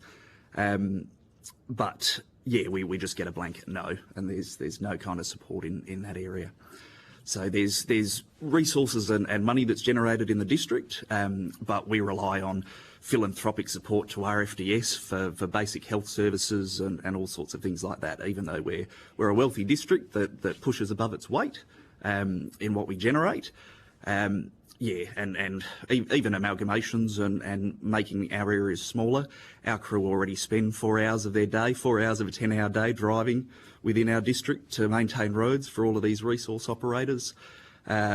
Yeah, camping out and doing those things. So if you pull those further back to regional centres, you're paying through the nose like the state government operators do. A light switch goes out in town for a grow or an education house, and the electrician gets sent out from Geraldton, and then the light switch goes the next day. So what would have been an hour worth of maintenance and probably $4 worth of consumables ends up costing thousands of dollars in mobilisation. Yeah. If we might just kick off the Q&A with you then, Mr. Holland. So how many of your 20 FTE are doing roads maintenance? Probably 12 of them. Yeah, right. And when you refer to a backlog with roads, it's... We've got 1,500 kilometres, so 250 kilometres of sealed road. I think if you include every one of our ratepayers, every ratepayer is responsible for 4 kilometres worth of road, which is very different to the 10 or 50 kind of metres that a metropolitan individual would be responsible for with their rates, if you looked at it that way. So those 1,500 kilometres of roads, obviously, fair few kilometres of those are used by the mines? Yes, yeah, and some of them see 300,000 tonnes a year. And so how do they contribute? So through their rates, so we're able in some areas to differentially rate for mining companies, but again we're constrained by the state government with their legislation. We have to apply every year to a minister because a similar amount of rates to a pastoral enterprise, we would cripple them. It'd be more than they pull in for the year, so we still have to go back to the state government every single year to have a higher rate for a mine. And then we, in some instances, have voluntary road use agreements. Yeah, right. Well, that was, the subject of our this committee's last inquiry, but it's still, I'm always keen to get examples of where and how it's working or not working. And you mentioned, so federal assistance grants and contributions from the mines, the bulk of your revenue, 12 out of 20 FTE maintaining roads. You have one full-time nurse. Do you fund that position or the WA government? So the nursing post was built 10 years ago with local government and federal government funds. And we've recently just transferred that to the WA Country Health Service, so they even on that side of things, We've just built new accommodation for the nurse. For the last probably decade, they've been living in a little older, the old nursing post, which is a little old asbestos building. So that's where they try and attract and retain someone. Yeah. And so you have visiting child health check teams. Have you got any children in? So the school, as a baseline, has 13 kids, but Section 24, so a lot of the Indigenous community is transient, so they move between towns. So the school can go from 13 children up to 30 children for half of the year, or 30 or 40, and the school doesn't receive any funding for that because it's tied to a census day. Right. Yeah, and again, that's just state government curriculum and state government policies. How many school teachers at the school? The 2 teachers. So, and my wife's one of them. So it's one of the other tertiary educated people in the district. So she has kindy up to year 1 at the moment, and then all the up to year 6 is another teacher. Yeah. Do you get a teacher turnover? As in your case, your wife's one, but is it difficult to retain the teachers? Yes. Yeah. Small units that are 30 years old, and the attraction and retention of even a supportive principal goes a long way. So a lot of the time the community is used as a stepping stone for those type of positions, or people go out there and want to do good and then feel that they're too isolated. And with the 350 people that were in the census, what proportion of those would be Indigenous? I think reported it's probably 50-odd%, but again, lots choose not to identify in that paperwork, or our regional Aboriginal medical service has a lot more people on the books than are even reported in the census. That's for the whole Midwest region. So the town site itself is predominantly First Nations. And could I ask, with respect to your total revenue, what would your total annual revenue be? 5 million. About 5 million. Yep. And how much of that comes from rates? The 2.4. So 2.4 from rates, 2.4 from financial assistance grants, and then one regional road group grant from the state government, which is about $300,000. And even that's competitive and applied for. So is the money that the mining companies pay part of the 2.4? Yes. Okay. And if that's 4 kilometres worth of a sealed road per year is $1 million. So it doesn't go a long way. Can I ask you this? I don't know the area. I was just looking at a photo of the landscape, which gave me at least a bit of a visual of what it looks like. In your opinion, do the mining interests pay their fair share? No. We could all answer that one. Yeah. They probably do to the state government, but none of that comes back out to the regions. Right. Okay. And there's no opportunity for you to rearrange that formula or whatever it is? No, the state government likes spending it on bridges in Perth next to existing bridges and things like that. Yeah. Nothing through rates either. If I may, the mining legislation is such that the local sector doesn't get any approvals or anything. We don't even know that what's happening or if it's approved or not. Yeah. We don't have any access to funding from them. And it's the same over here with the port in Geraldton. We don't get any rates from the port or any land that they own. Queensland would pick up about 30% of the rates base will come from the mines. Yep, so that doesn't happen over here. Yeah. Mining legislation trumps pretty much most other legislation. So even putting your buildings infrastructure on there is totally exempt. So it doesn't even go through the local government process. No planning. Building. And I probably have 3,000 people that spend more than 60% of their year living in the district, but none of them have to take responsibility from a voting perspective or from any other perspective because they're fly in, fly out. So they're FIFO working? Yeah, they go to the mine, they spend 2/3 of the year out there and then they go home and that's basically it. The local government's relying on the goodwill of these organisations and, you know... Some are good corporate citizens and some are not.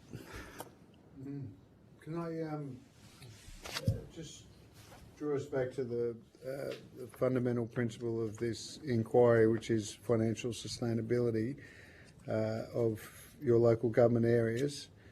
How would you define and measure local government sustainability? Because one of the things that we're grappling with, obviously, is what sort of methodology should be applied to assist with local governments being sustainable. So how would you define it and how would you measure it? If I may? Yeah. Look, that's an excellent question. It goes to the core of the business. I think you start by clearly defining what our role is and what our responsibilities are, because at the moment, I've been in this game for a long time and it's ever increasing. And so that makes it hard too. Services that were traditionally not ours are now ours. And it doesn't come with funding. So if we drew the line somewhere and said that's yours and that's not yours, then we can work out what it costs to deliver that service, be it by per kilometre or per number of kids or per length of pipe or whatever it is. Garbage bins or whatever. There's some metrics there you could work through and you could come up with some sort of a financial sustainability indicator. But at the moment, you just think you're getting on top of something, and then I don't know, it's EBA time, or it's a new piece of legislation comes out, and your budget's just destroyed, and because we're so close to the community too, as the mayors and ex-mayors in the room would know, as soon as you indicate a rate increase of anything these days, social media, you just get destroyed and fiercely. It's not pleasant stuff. Not to put words in your mouth, but even from a constitutional perspective, so local government being considered as a level of government and not just existing at the whim of state government would provide security on the roles and responsibilities. So, Ms. Solomon, can you just also just contribute to that discussion around defining and measuring financial sustainability for a small council? Yeah, for us, so rating is an extremely difficult one. Mining tenements aren't land that is freehold owned. So overnight, a mine can deregister its interests, and all of a sudden there goes a third of the rate base. Planning that out long-term sustainably. You ask an iron ore mine, they might have a 30-year plan, but you ask a gold mine and they'll probably only ever have a 4-year plan for their business. So that long-term, they're not going to be there always.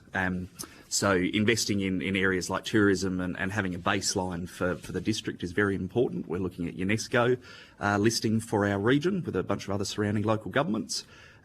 So even just measuring the baseline of what would exist and what the towns would look like if that other infrastructure or other industry wasn't there. Mr. Cribb? Yeah, and I think, like, for us, I suppose, cost shifting just seems a way of life, and we've just had to deal with it. And I suppose the smaller local governments, because they are obviously that closest form of government to the people, and in the taxi on the way here, we talked about, like, some people can be elected by 25 people. They have an obligation to those people as well, because they are their friends, their families, they do feel that, where those services are being missed, they feel that obligation to pick that up. And that's not being captured in any of the financial assistance. So I think with the cost of living pressures that we've all seen recently, local government's been left out of that. There's been no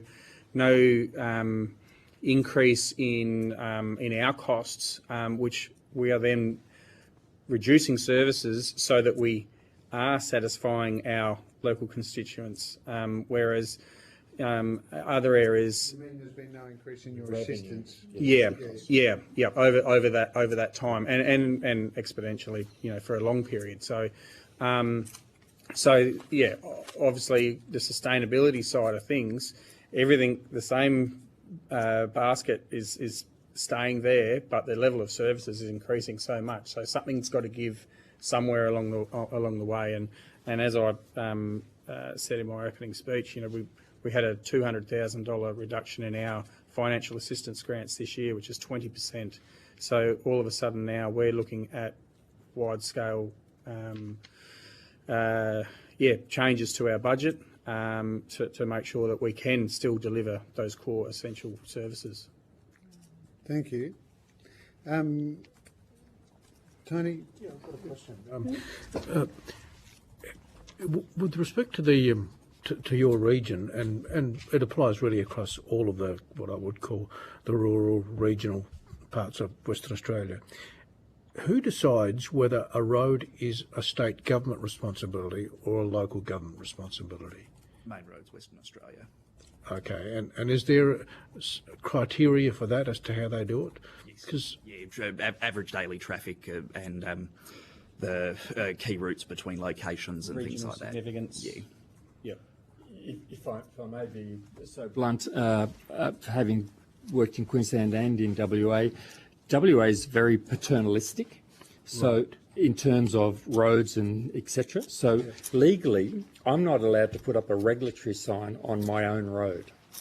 I'm not allowed to line mark my own road because I have to get main roads approval to do these things, which is just extraordinary. I've never seen anything like it, to be honest.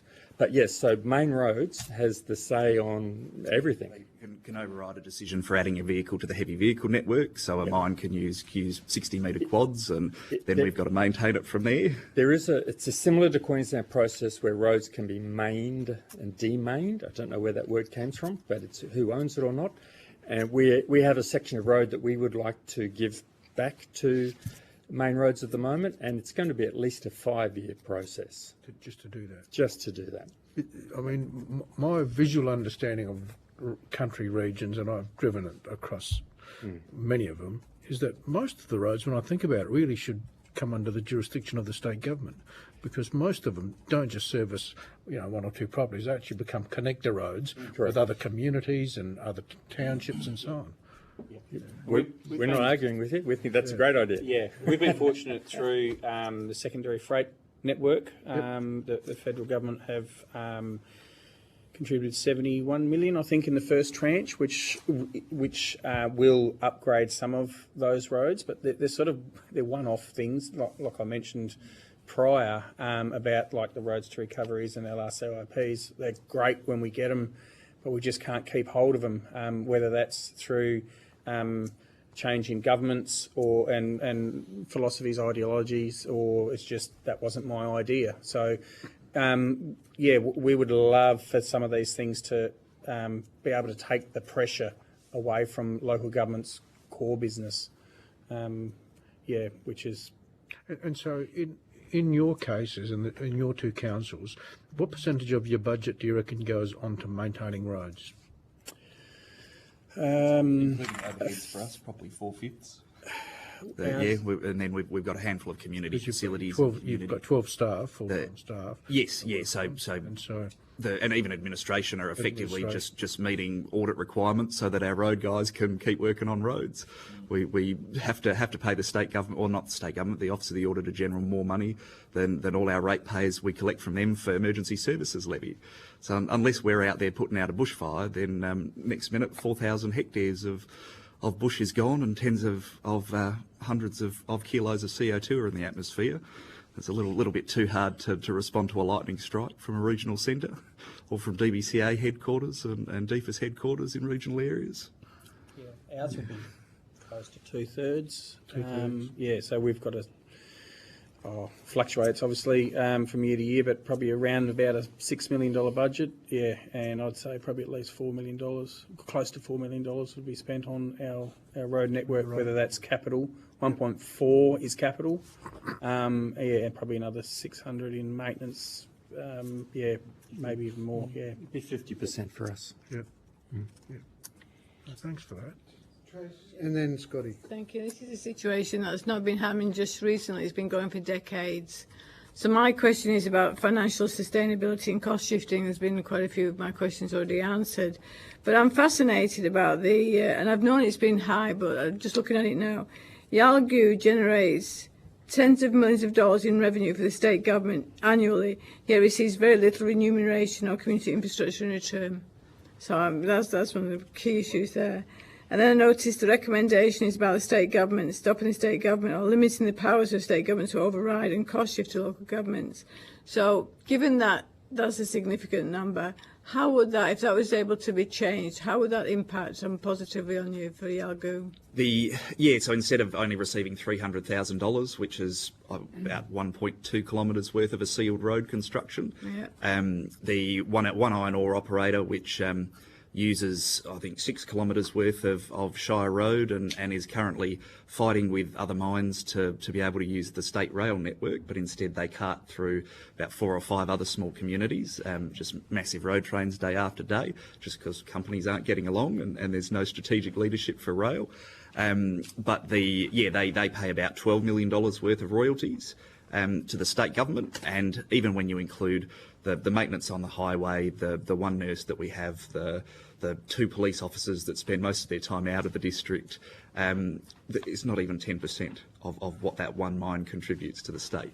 Yeah. So it just being able to have basic level services. Yeah, and you do so well with what you've got and how you do it. I don't know how you manage sometimes. So as an example from us, we attached to our submission a spreadsheet that includes just the recent legislative changes and the cost implications for us. So we tried to be, provide evidence to the hearing, and we're looking at, it's about $1 million a year extra just there, and it's which represents about a 2% increase from us, or 10 jobs.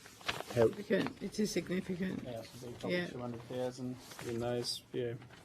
And the Housing Australia Fund programme, which I was looking at here, and it talks about the financial risk onto councils because the state government has approached the local government to assist with the supply of housing, so that will impact on your borrowing capacity too.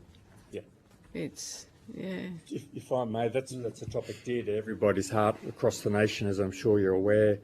Just a couple of simple ones that we would like to suggest that doesn't mean any money changes hands per se, is that we built a home out at Mullewa, one of our regional shires. We're the amalgamation of 3. We've got 2,000 kilometres of road, 1,200 of them unsealed, all the same deal, plus the city. And we built a home out at Mullewa to try and keep the doctor in town. And we had to get a kit, a modular home up from Perth, and a basic 3-bedroom, 1-bathroom, not the highest standard home, $500,000 just to purchase and plop on the site. That's not in the landscape. Water and solar power, is it, or connected to? That's just the basics are connected, and then we didn't realise this. We're not GST exempt, so there's another $50,000 right there. So our suggestion was, for a 5 or 7 year period, would the federal government consider a GST exemption on state and local governments for those that build housing? And that's just, if you like, a funny money move, and it's not, won't cost anyone anything real. And it just makes it a bit more attractive or possible for us. The other one that we thought of was, again, it's so we're not. Just remind me, did you put that down as a recommendation? Doesn't matter, we can take it as a recommendation. I think we did, yeah. But I noted the 13th of September, and we'll throw, this next one's an extra one, was some low interest loans. Again, you'll get your money back. It might cost you more to loan it than you charge onto us, but a low or no interest loan. Local government's in a great spot to build housing, where we have. We're looking at building 7 homes in Geraldton. There's no rental vacancies, and so folk just try and buy. The failure in our area is not land; it's about if you build a house, it costs a lot more to build it than you can sell it for. And so until that market failure sorts itself out, which might be years and years, private sector's going south. They're not coming to our region. So we're an opportunity to build it, but if we can get some low interest loans, we've got the land, we've got all that, low interest loans, a freebie on GST, and from the state, just some sort of an upfront, deposit or slug to get you over that little hurdle. And, that's not impossible for us. Make a big difference. Yeah. 20, 30 years ago, the state did it through the Treasury, and it was like a $50,000 grant, so you could put that towards purchasing a house. So that was for local governments, and that was just done through state Treasury. So that could be a similar scenario. We're happy to sign our lives away to say any money we make will go back into more housing. You know, we're not saying we want to make a killing out of this or anything. And we mentioned to the state that we've got this opportunity to build 7 homes. They're GROW people. I don't know if the East folk know about that, but that's housing for state workers. Oh, It's It used to be government employees, yes, housing authority. Now they've called. So if you're a hospital boss or a police boss, you're eligible for a house if you work for the state in the regions. They don't have enough of them, so they within seconds they said, "Yep, you build them. We'll give you a 10-year lease on them." Mm-hmm. They want more. They're looking for a few hundred of them. and that's to incentivise people to work in the regions. Correct. Yeah. So people won't come because they.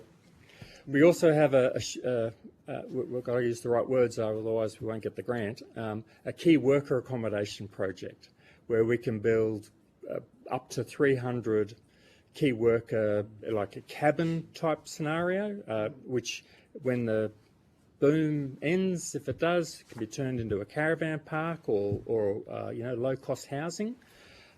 We're looking for 60-70 million. We hear all the announcements from the state and federal government about all this money being put out there for housing, but when we try and access it, get our grubby little fingers on it, if I can be so blunt, it's really difficult. It's really tough to get it. And 300 places, 2 people per cabin, that's 600 people. That's a big difference to a population of 40,000. You can pair that back to Cyclone Seroja, so having a natural disaster, the whole region, there was nowhere for the workers to live. So you couldn't get someone out of Perth because you couldn't accommodate them anywhere. So the local grain company, CBH, they're buying hotels.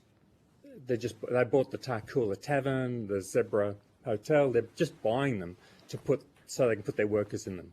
And that's not going to help with tourism, but that's... What's the drive time from Perth CBD to Geraldton? The locals always say 4 hours, but it's 5. Right. It's 417 kilometres. That's why Indian Ocean is notorious on its crash statistics.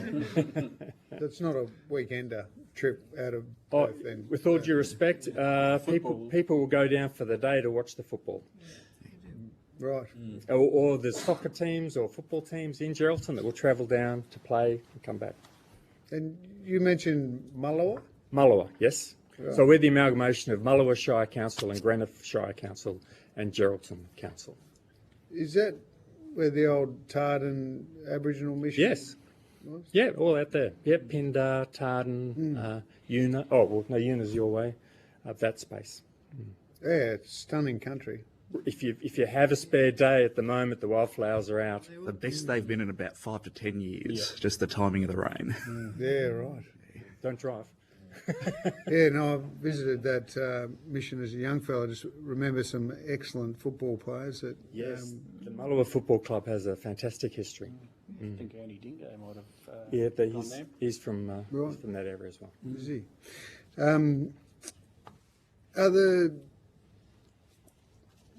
What are they called? Those beautiful things that live under the ledges in the water? Great Eaton. Crayfish. Oh, yes. Is that back? Geraldton was big cray area, isn't it? So when I first got to Geraldton about 9-10 years ago, you couldn't buy one because if you land them in China, it was $400 a crayfish. I can get them in Woolies now for $20. Or off the back of the boat. So it's not come back. It hasn't come back. No. Yeah, because there was a lot of money in Geraldton with the crayfish. Correct. Yeah. That hasn't. So we were very excited when the Chinese representative came up to Geraldton and said hello, and we thought that at that point that might have been the catalyst for that relief, but they announced the wine industry relief, but not the crayfish. It's sort of one of the last remaining trade affected, as far as I know. Trials are still locked out as well. Are they? Correct. Did you have any more questions, Scott? I just wanted to float past you a similar question that I've asked, of some of the other witnesses, and it's around the coordinated approach by local governments for the 1% fags. I mean, it's quite disciplined, it's quite strategic, and it's broad based, and there's not evidence that we received that doesn't have that somewhere in their submission. Also dotted through each of the submissions we receive is just the evidence-based cost shifting that's coming from state government to you guys, and to use your paternalistic comment there before. It's as if to adopt a parenting style. You've got two kids. One who's not giving you too many problems, and another one who's problematic, but you're spending most of your time trying to change the behaviour of the good kid.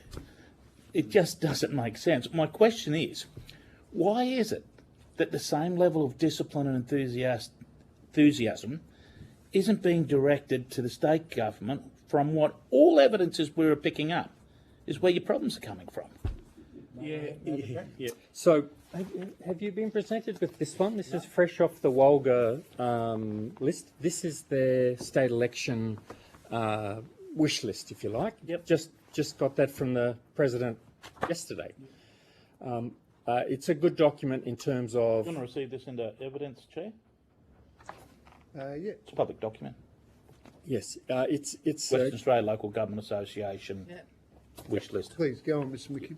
The issue that we've had is that, what can I say? So, I know I'm on hindsight here, but look, let's do it. So, the Minister Beasley came out the other day and said, we're going to make sure there's no rate shocks in local government. We're going to change the rules again, so they have to tell you years in advance what the rate increase will be. And everybody goes, yay! And we go, oh no. So the state has that ability to say those, this goes to culture, if I may. And I can tell stories from state workers that come to work for local government that, Just keep the names out of yes. it if you can. Please. Okay, sorry. Yeah. We're seen as folk that bludge and lean on shovels, and always have been, and I don't know how you change that. And when we look at the federal government and the state government, we think about Utopia, the TV show. Let's be real. So there isn't the trust there yet between the sectors. And if we could somehow or other talk more, we really appreciate the federal government and having that day at the Olga conference for the Council of Councils. That was great. And for the ministers to come along and chat to us, it was, most answers were sorry, no, but at least we got the answer, which was great. But if there's some way we can improve the communications, we could really help each other. There's just this crazy stuff going Between on. the feds or the state? Both, if I would like. Yeah. But our biggest challenge comes from the state. In Western Australia, the state government has a huge majority, and they just have the ability to say no. The best example of that's in the last only fortnight. So biggest reform since 1995 of local government in Western Australia, and passed through with less than a week. So first and second reading on the same day.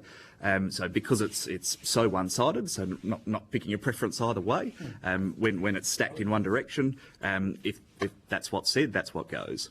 So, Mr. Holland, if I can just confirm, were there any amendments through that legislation? Or yes, a very significant amount, and we don't get told. There's no estimates done on what that will cost every single local government. There's initial consultation from the department, the ones that write it, but then essentially no debate at a state level. It just passed straight through, sailed through. Can I have a quick comment on because it sounds like it has been a significant piece of legislation, just what the major concerns are with it, its impact on local government? So even for somewhere as small as us, so it introduces required audio recording. So for a small council where our primary focus is roads and if the community want to rock up to a meeting, they come to our council chambers. But we're now required by the state to purchase a whole pile of audio equipment similar to that, so that we can record every meeting and publish it in a timely fashion, which also means another contractor that knows what they're doing. I'm good on the mechanical engineering side of things and a whole pile of other side of things, medical and that, but planning and health and all those other skills. Just to clarify, but there's no grant process where you can ask for funding to... No new funding. And they won't accept voice memos from your iPhone or... No. Interesting. Anything to add, Mr. Criddle? Just in terms of, Scott, in answering your question, I suppose we've often been too afraid to bite the hand that feeds you. Because obviously we are, if you are criticising, the next sphere of government, then all of a sudden you go and write a grant application out. You still want to be able to receive those funds, at the end of the day too. So there is a fair level of, just trying to be nice, and while at the same time still trying to get your point across. So there is that bit of angst that is involved in there as well. So on your P&Ls, what percentage of funding comes from the state and the federal government through the cumulative grants?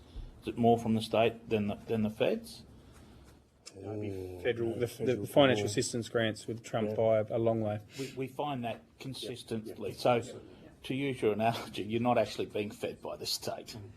No, and it's even stacked. So that if you have the capacity to write grants or pay another full-time equivalent to sit there and pull all that information together, then you're doing better than someone who can't. And the grants we get from the state are short-term, either for capital, so someone, which ends up costing us more anyway, or if it's for our art gallery or our theatre or something, it's 6-month, 12-month thing. Yeah. Thanks, guys. Thanks for your honesty there, Mr. Criddle. I think previous witnesses have wanted to say something similar, but haven't quite got to the Rubicon there. Final thoughts or questions? Ross, you gave us the example of a modular house that cost $500,000 to bring out there. What do you reckon that would have cost if it was constructed in metropolitan Perth? Oh, gee, if you could get a builder, they're telling me a turnkey house, which is not what this is, 4-bedroom by 2-bathroom, turnkey house is about 550. So for my 500 would translate to about 650. So it's 200,000 more. About 200,000 for a smaller house of lower quality. Okay, and also you were referring to trying to get loans at a discounted rate. I don't know if Wowga has ever considered this, but in South Australia, there's a South Australian Local Government Finance Authority that has been in place for about 40 years, which serves local governments pretty well. I'm not sure why the local governments haven't tried to do the same thing. In Western Australia, it's legislated that we have to loan from state treasury, and that's it. We can't loan from anyone else. You go by legislation. Yep, and they take a clip along the way. Yep. Okay, so it's even worse. Rather than giving you a discount, they put a fee on top of it. Yep, we don't have a option there. Thank you. Thanks, Tony. Any final questions, Trish? Just the fellow local governments currently fund federal and state government responsibilities, rural GPs and regional housing and homelessness. Once again, nothing in return. Yeah. We're the same. We pay for a GP in Mullewa. We pay for her house, her car, her practice, all of her utilities, her cleaning, her ICT, any outgoings we pay for. And for that, we get her 3 days a week, 3 weeks a month. And she also is there is a 20-year-old, a very old hospital in Mullewa that we've been promised for 10 years will get fixed. She's the only GP in town, so she services them. And then on her day off, she goes into Geraldton and works in the emergency department. And as a example of where things just sometimes don't work. We took a handful of patients in there the other week, and there was fog on the airstrip. So what was a 100-kilometre trip in an ambulance ended up being a 200-kilometre trip into Geraldton, just so that a qualified medical person could attend to a car accident victim. Airstrip maintained by the city. Yeah. It's Just for this medical services. consistently facing these challenges. Yeah, no return.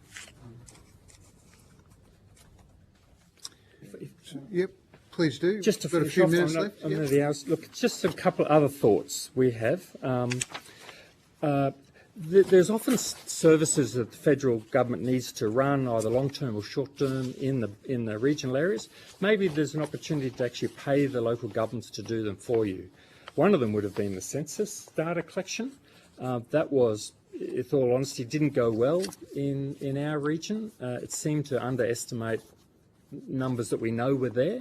So the other one is information dissemination, even to me, federal payments if there's some that need to be made, or even having some sort of a customer presence, customer service presence on, might be some way to generate some income for the areas. Something about the large utility providers, one beginning with T, that they've just knocked off another 2,000 odd staff. You cannot get a person, and the rural folk want to speak to a person. You get correspondence from them, and you don't even get a name at the bottom, and you can't get back to that same person. And so they come to the local governments. So I would spend a day a week chasing non-local government issues on behalf of these folk that are not present. When we're seeing more and more of that. So that would be something. One I've never seen before over here is we actually collect tax for the state government, emergency services levy. We're allowed to charge. We get a refund from the state of $25,000 for collecting it. It costs us nearly $76,000 to collect it, so we make a loss. And those emergency services funds, we're not allowed to use those for our own officers in disaster management.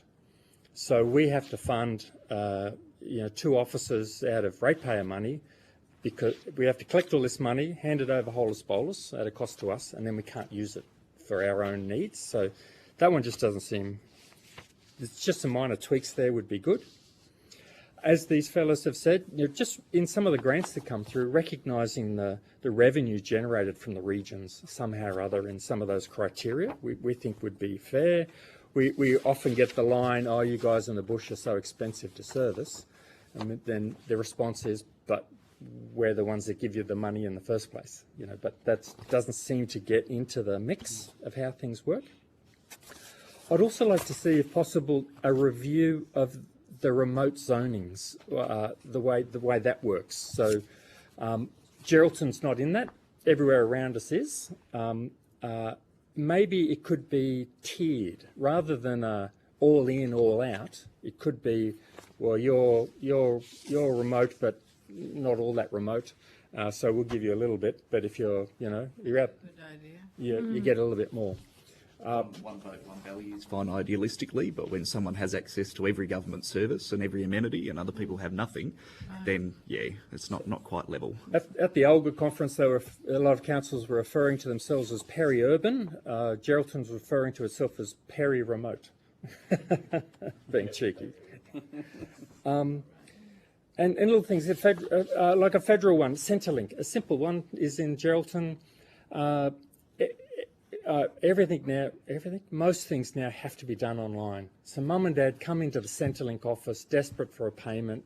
They need to get a payment, and they say, well, you've got to put it in online. And mum and dad can't, or there isn't a computer in the Centrelink office. So guess what? Librarians. Head to the library, they say. And so then mum and dad and the 3 kids come down to the library.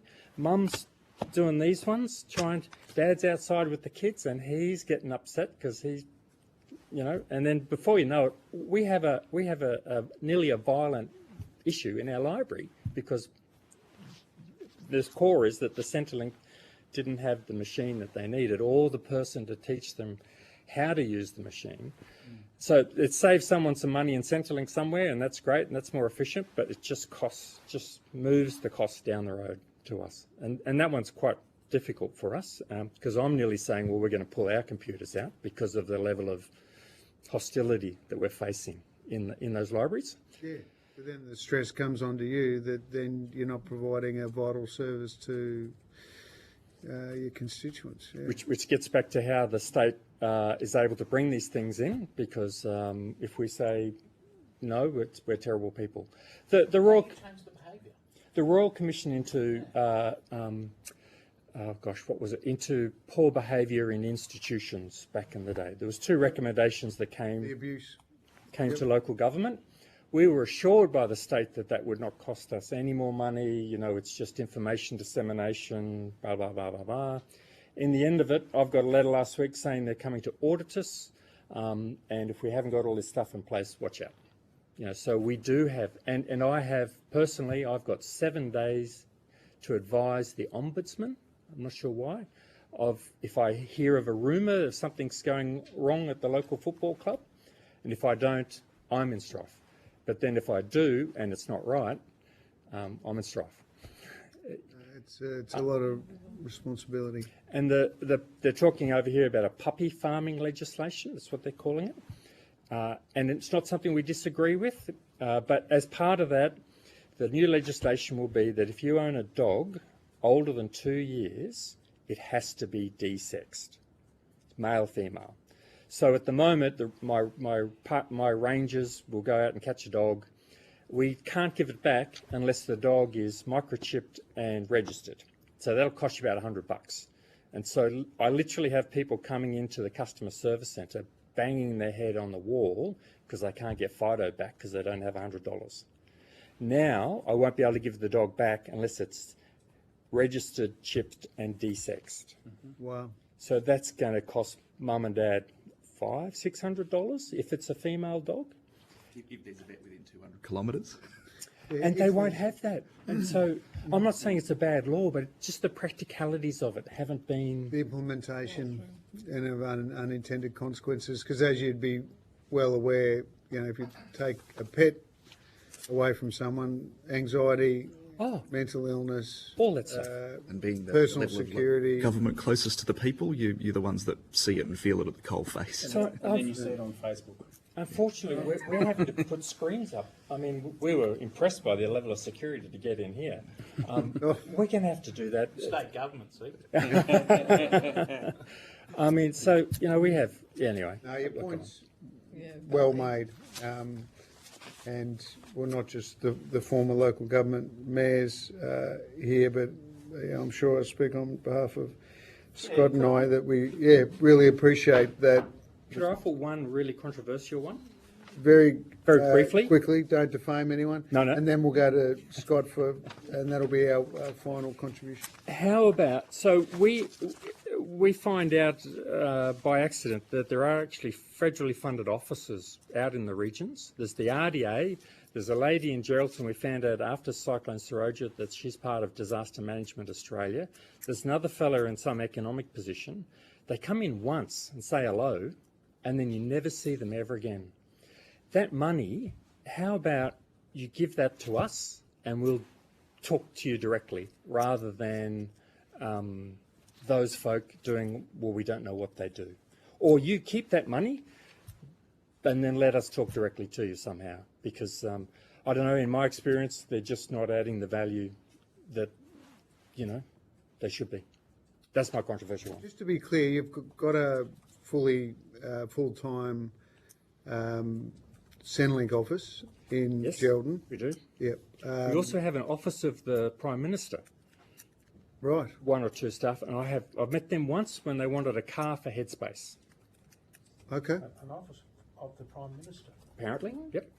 Never heard of that. No, I hear of regional offices of the Premier, but not... No. Right. They came in once wanting the council to give Headspace a car. Because the federal government can't give them an asset. They can only give them operational funds or some such thing. but these people were temporarily using an office in Geraldton? I'll check that and bring it in on the 13th of September. It'd be good to get a bit more information on that. Yep. But I really, sorry, did you have anything? It's just more procedural, Chair. This witness has clearly gone above and beyond with reference to putting together recommendations. There's a procedure.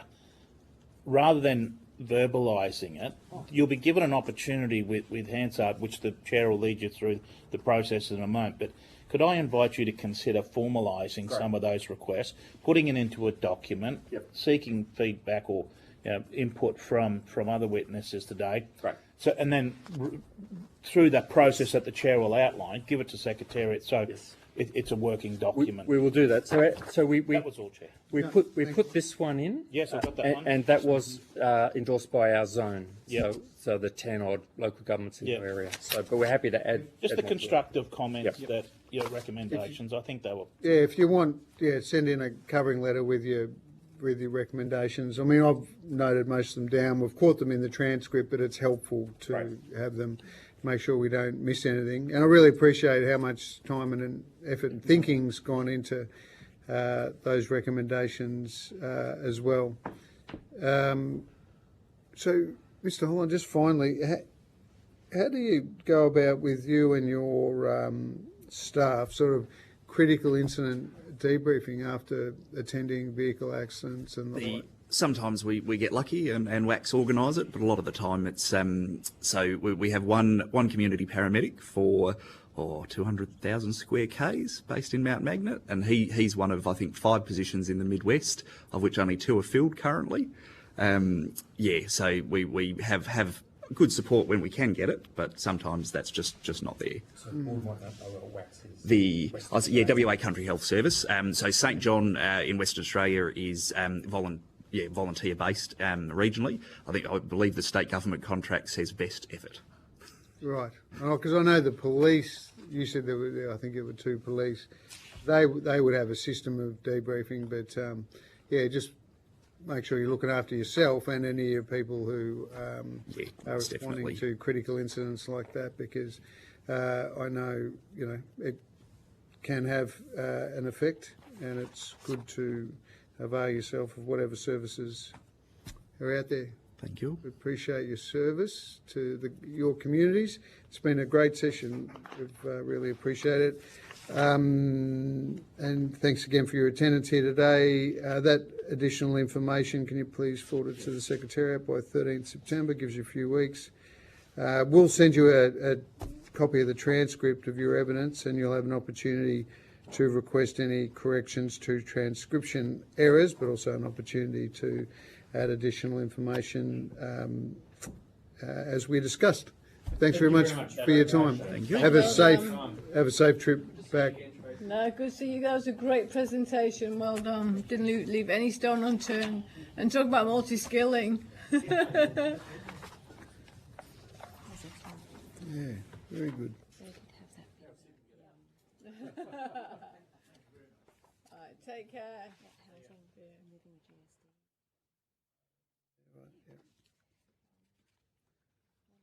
All right, we're going to suspend the hearing for a 1-hour lunch break, or 58-minute lunch break. What are the options around here? Has anyone? Declare open this after lunch portion of the public hearing for our standing committee inquiring into local government sustainability. Earlier today we acknowledged traditional custodians. In accordance with the committee's resolution of 4 August 2022, this hearing is broadcast on the Parliament's website, and the proof and official transcripts of proceedings will be published on the inquiry website. Those present here today or online are advised that filming and recording are permitted during the hearing, but I remind members of the media of the need to fairly and accurately report the proceedings of the committee. Now invite members of the committee to introduce yourselves. My name's Luke Gosling, the federal member for Solomon, which is essentially Darwin and Palmerston in the NT. Additionally, I'm the Federal Government Special Envoy for Defence, Veterans and Northern Australia. I'll go to our Western Australian committee member next. Thank you, Chair. Tracy Roberts, Federal Member for Pearce in the wonderful state of Western Australia. Tony Zapier, Federal Member for Macon in South Australia. Scotty from Queensland. So we've got a great spread of committee members from across North Australia and South Australia, so including 2 former mayors. So we're very keen to get after some great recommendations in this hearing. For the Hansard record, starting with Mr. Bryan in the room, and then we'll go to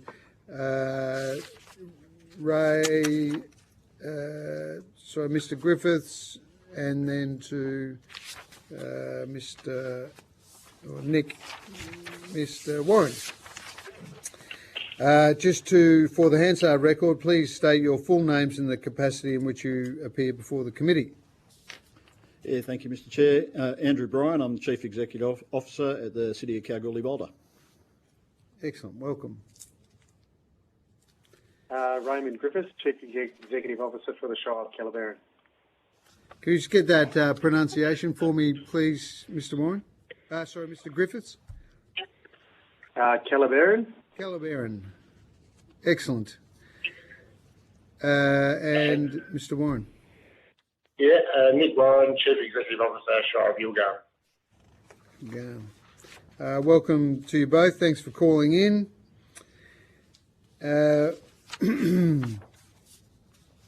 Just find the rest of my... Although the committee does not require you to give evidence under oath, I should advise you that this hearing is a legal proceeding of the Parliament and therefore has the same standing as proceedings of the respective Houses of Parliament. The giving of false or misleading evidence is a serious matter and may be regarded as a contempt of Parliament. The evidence given today will be recorded by Hansard and attracts parliamentary privilege.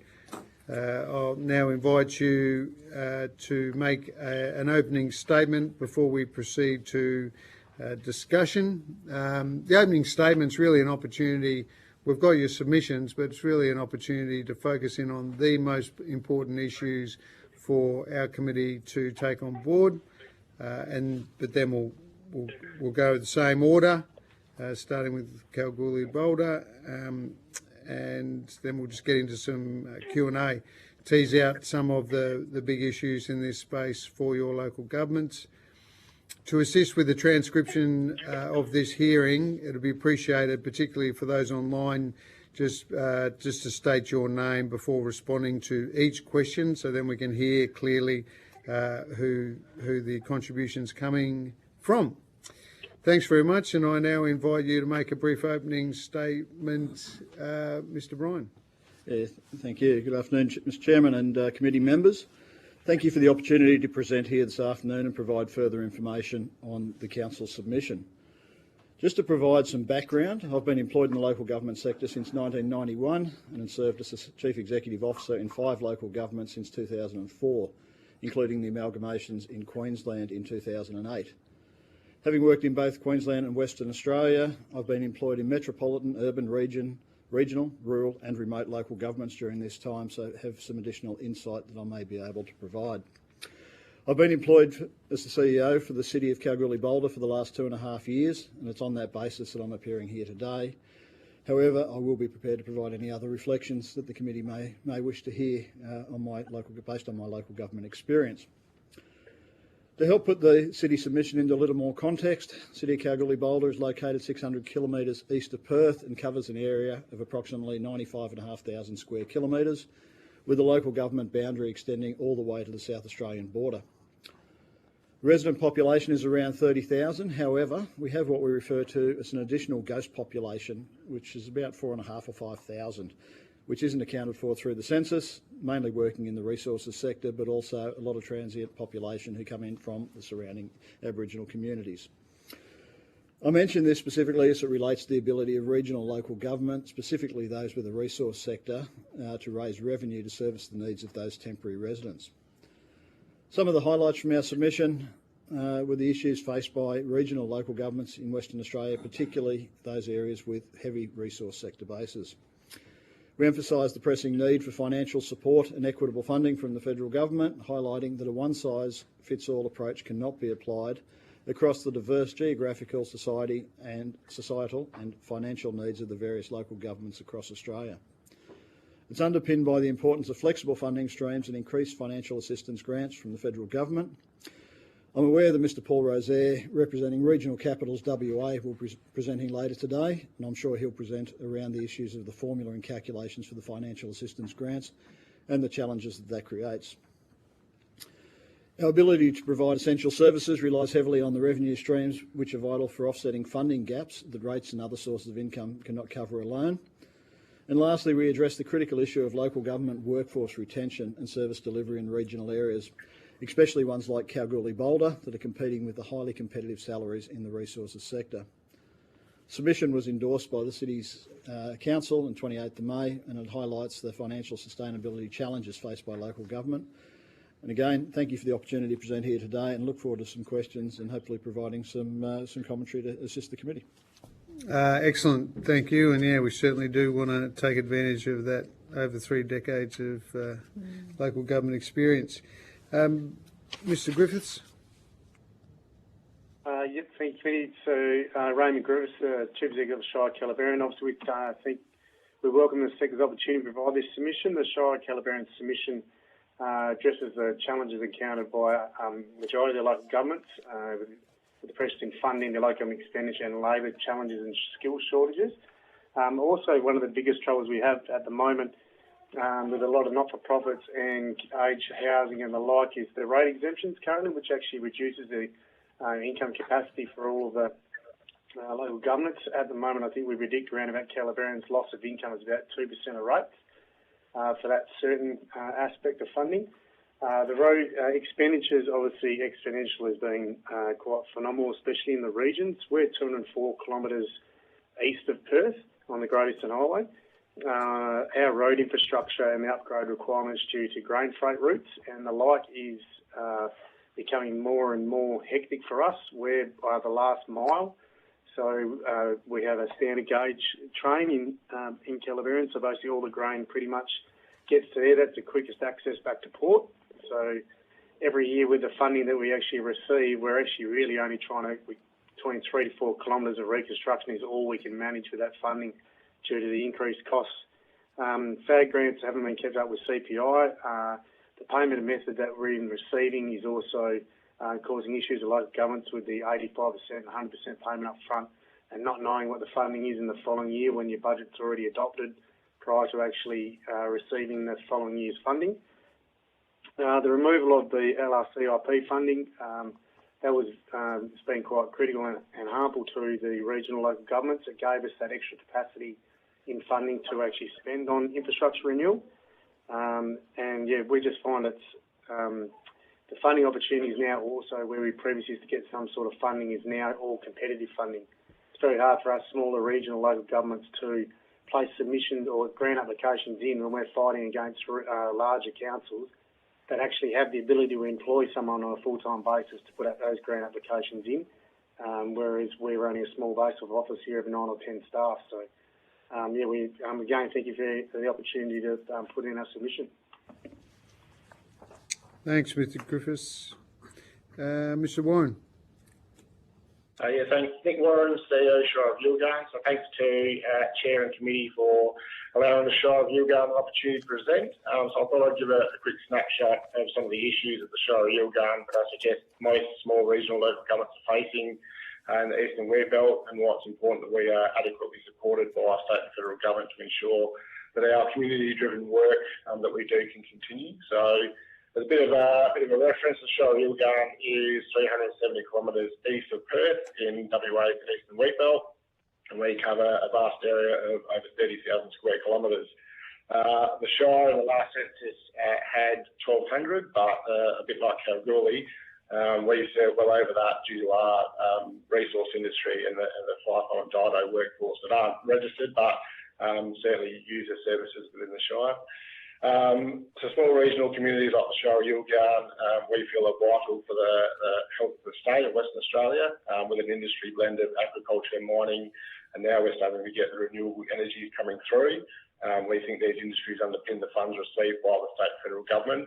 And specifically for the Shire of Yilgarn, but again, probably common for most wheatbelt local governments, our road network is vital in ensuring these networks or these entities remain viable. So from the Shire's point of view, for a reasonably small Shire, we maintain 440 kilometres of sealed roads and 2,300 kilometres of unsealed roads, of which funding-wise, requires generally half of the Shire's annual budget. In contrast, the Shire's rate revenue generally averages below 50% of all revenue raised.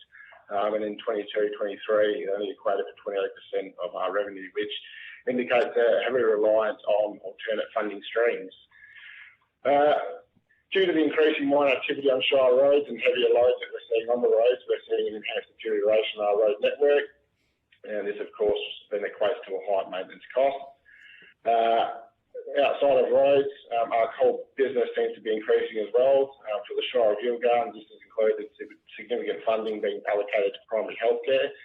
We fund the local GP, chemist, and travelling ancillary health providers, as well as telecommunications, where we fund an independent service provider to fill black spots in our remote farming areas. Like Willie stated, staffing is also a concern with the local, state and mining sector draining local talent. It means the Shire needs to increase our employee rates and allowances to remain in touch. And furthermore, with the local depletion of skilled and unskilled workers due to the mining sector, the Shire's been required to look outside of the region to fill these positions, which then places more pressure on Shire housing. So, in short, the Shire's operations and associated costs are increasing significantly. As a result, our revenue needs to keep pace. The significant raising of rates to keep pace is an option, though it holds its own risks in that marginal commercial and industry opportunities may become unviable in the region, and especially if these organisations are facing the same cost increases as the Shire. So we, as part of our submission, sought to see, I guess, other viable funding stream opportunities, which we feel include the removal of rate exemptions for charitable and Crown agents on rateable land, adjusting the fees and charges that are set by the state to match the increasing costs associated, the financial assistance grants to keep pace with CPI, which we don't feel we've seen, and then as Mr Griffiths mentioned, focus more on non-competitive funding streams like the Local Roads and Community Infrastructure Program, as opposed to more of the competitive grants we're seeing at the moment, which we don't have the resources to employ our full-time grants officers, so we need to fit that in with our normal sort of core business, which we sort of struggle to do. So, in summation, we feel that the regional LGs are vital to the state and the nation's funding streams, though we do struggle with our own sources of income, and therefore it's vital that adequate support is provided commensurate with the increasing costs and operations. Thank you. Thanks, Mr Warren. Can we just start, you mentioned 50% of your budget on roads maintenance. Yep. How many FTEs has your council got? We hover around just below the 50 FTE. So from a work point of view, they would make up probably 2/3 of our employment, but yeah, around about 50 FTE. So yeah, give or take, but approximately 50 FTE. And did you say around 2/3 of that are doing works? That's right, yeah. And there's a fair bit of industry use of the roads that you're responsible for maintaining?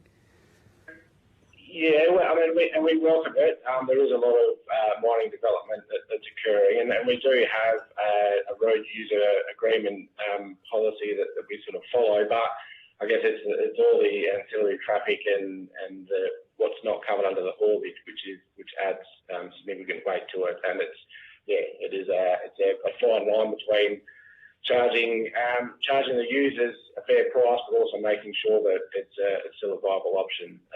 We're lucky enough to have some gold out this way, but as you've seen, mineral resources are pulling up stumps out this way because it's unviable. So it's a fine line that we've got to work in terms of, I guess, how much we we rate and then charge the operators out this way.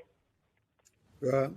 And just with your didos, so 370 kilometres from Perth, so are some of your didos, driving out, staying at the mine during the week and driving back on the weekend, or what sort of swings are they doing, just out of interest? Well, I couldn't confirm what sort of swings they do. I'd say it's probably a blend of your 2-in-1s and 3-in-1s. We do have an airstrip in town that Mineral Resources were utilising. I think most of the smaller sort of operators would use a bus in, bus out. And we've also got the covalent lithium mine down at Mount Holland, that's got their own airstrip as well. So there's a bit of a mix between FIFO and Dido.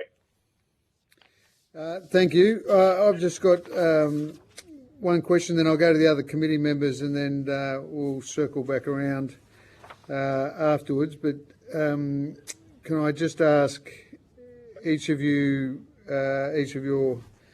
on behalf of your councils, how you sort of define financial sustainability, and then how you measure it.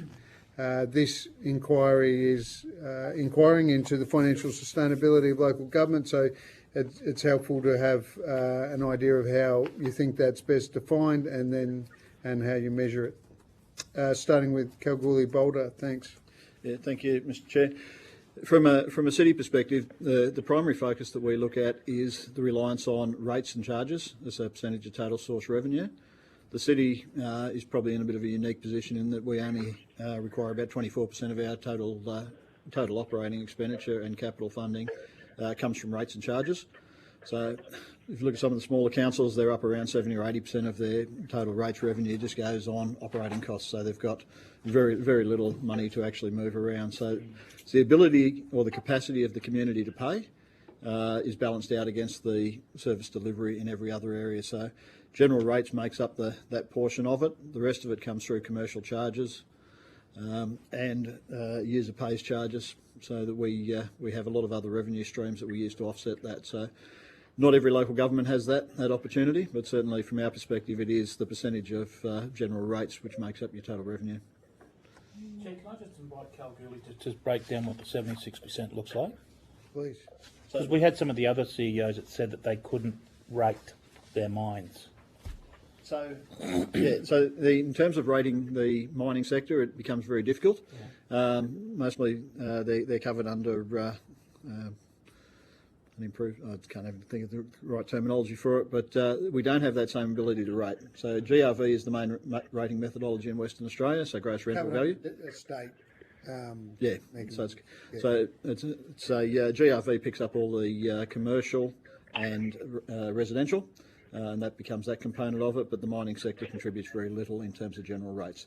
User charges, so access to roads, if we can structure agreements around there, but also revenue from the airport is the other source that we pick up on. So user charges and airport? Yes. Thank you. Just a clarification from earlier.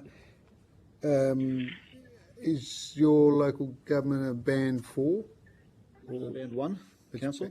Band 1 council, so that means that you have the best possible opportunity within the framework to attract workforce, vis-a-vis the mines paying their people well.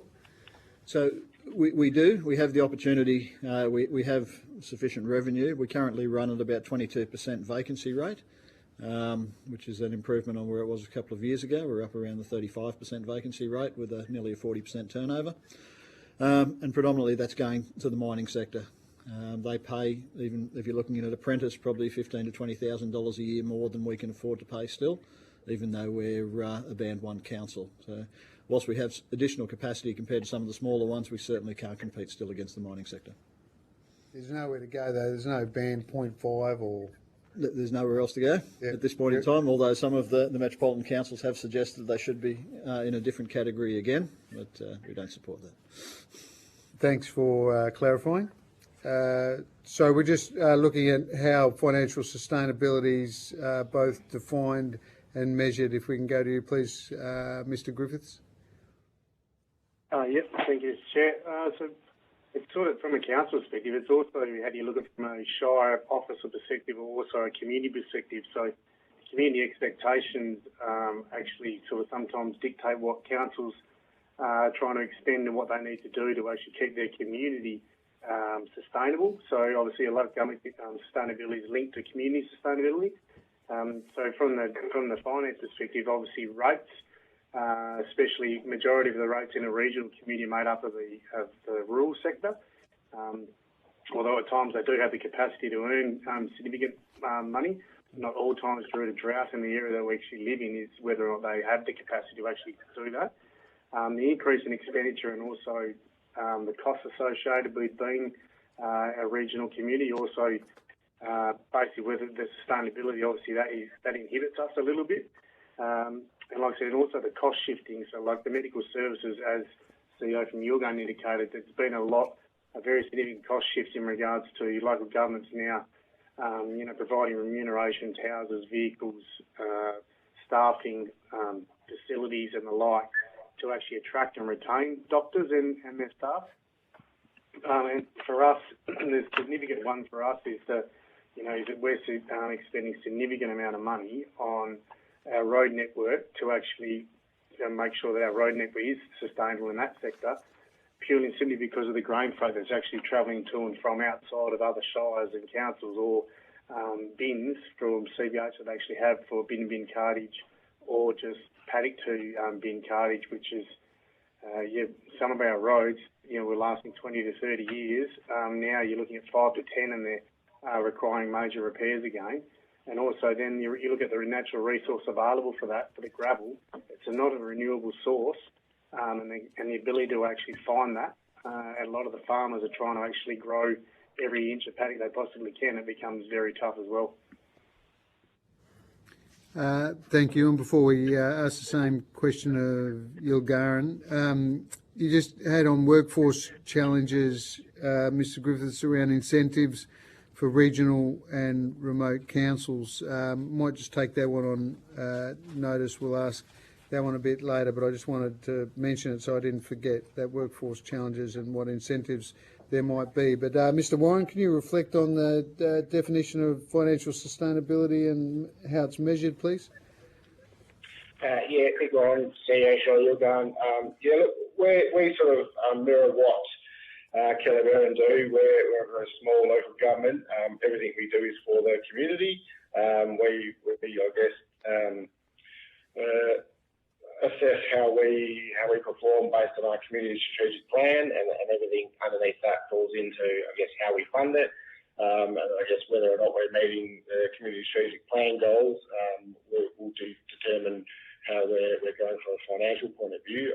From our point of view, our rate income, just on the calculations now, rough calculations, so about 80% of it comes from UV rural and UV mining. So they're already getting a fair whack of rating from that. And for us, we don't really have any other streams of income. Whilst we've got an aerodrome, that's really just user pays. We do have a caravan park, but that doesn't bring in a lot of income. So from us, if we're not getting grant funding, then any sort of make-up in what the community needs needs to come from rates. So that's a balance of expectations from the community point of view to allow them to understand that depending on what levels of the service they need or they want, it's a direct cost back to them if for whatever reason our funding sort of situation changes or doesn't keep up with current CPIs, which you'd sort of see with the assistance grants, where whilst there have been some increases, apart from the year gone, we don't feel that they're keeping up with the cost increases we're seeing operationally. Yeah, thank you.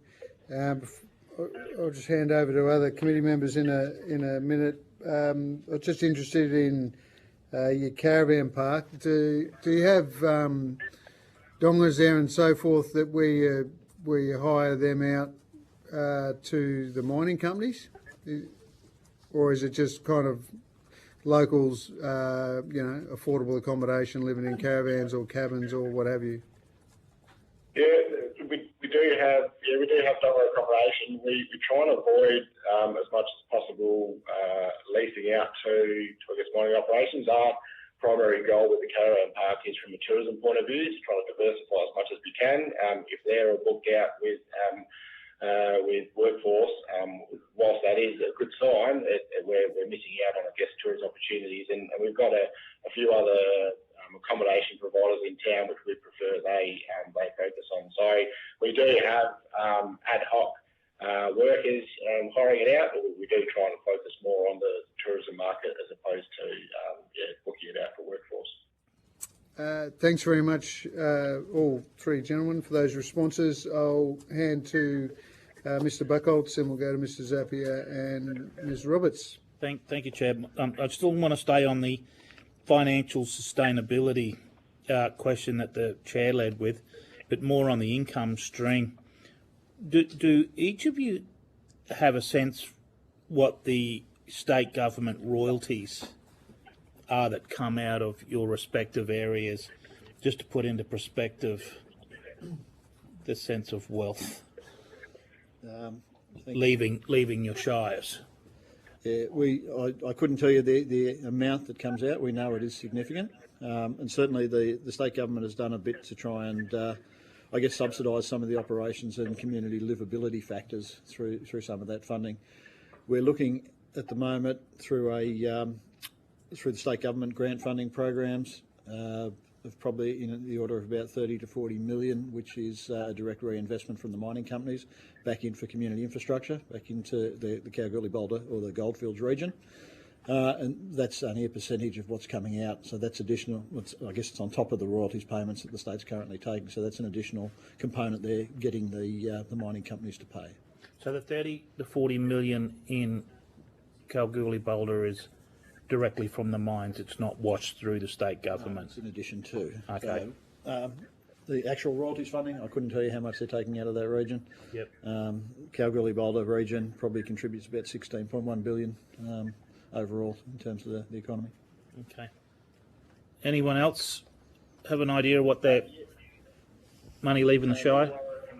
Yeah, Nick Warren, Shire Review. Look, we wouldn't know exact figures. We do know it's considerable. We've got gold mine operations. We had mineral resources in the iron ore.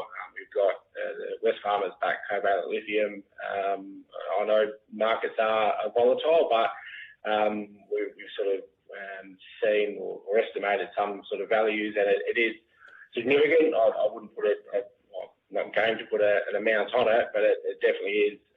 There's a lot more coming out of our region than what we feel is coming back in, and we sort of look at it as well. One of the issues that we find in Shire Yilgarn, and I guess some of our neighbouring shires, is because we have multiple mining entities, there doesn't seem to be an ownership of the area, and therefore the non-legislated funding. So you sort of community programs that you might have up in the north sort of areas. We sort of don't seem to have that because we've got multiple mining operations that I guess don't really have a sense of ownership of the town. So we don't tend to get a lot of, I guess, untied community funding coming back from these mining entities. Thank you. I'll probably just finish with a similar question that I've had with most of the conversations I've had with most of the other shires. Compliments to Western Australia Local Government Association, who have been disciplined in their commentary or their unity for a 1% increase in their fags. We've heard a lot from the other shires around cost shifting from state government. Your particular evidence today is somewhat different because you've got this enormous wealth going to the state government.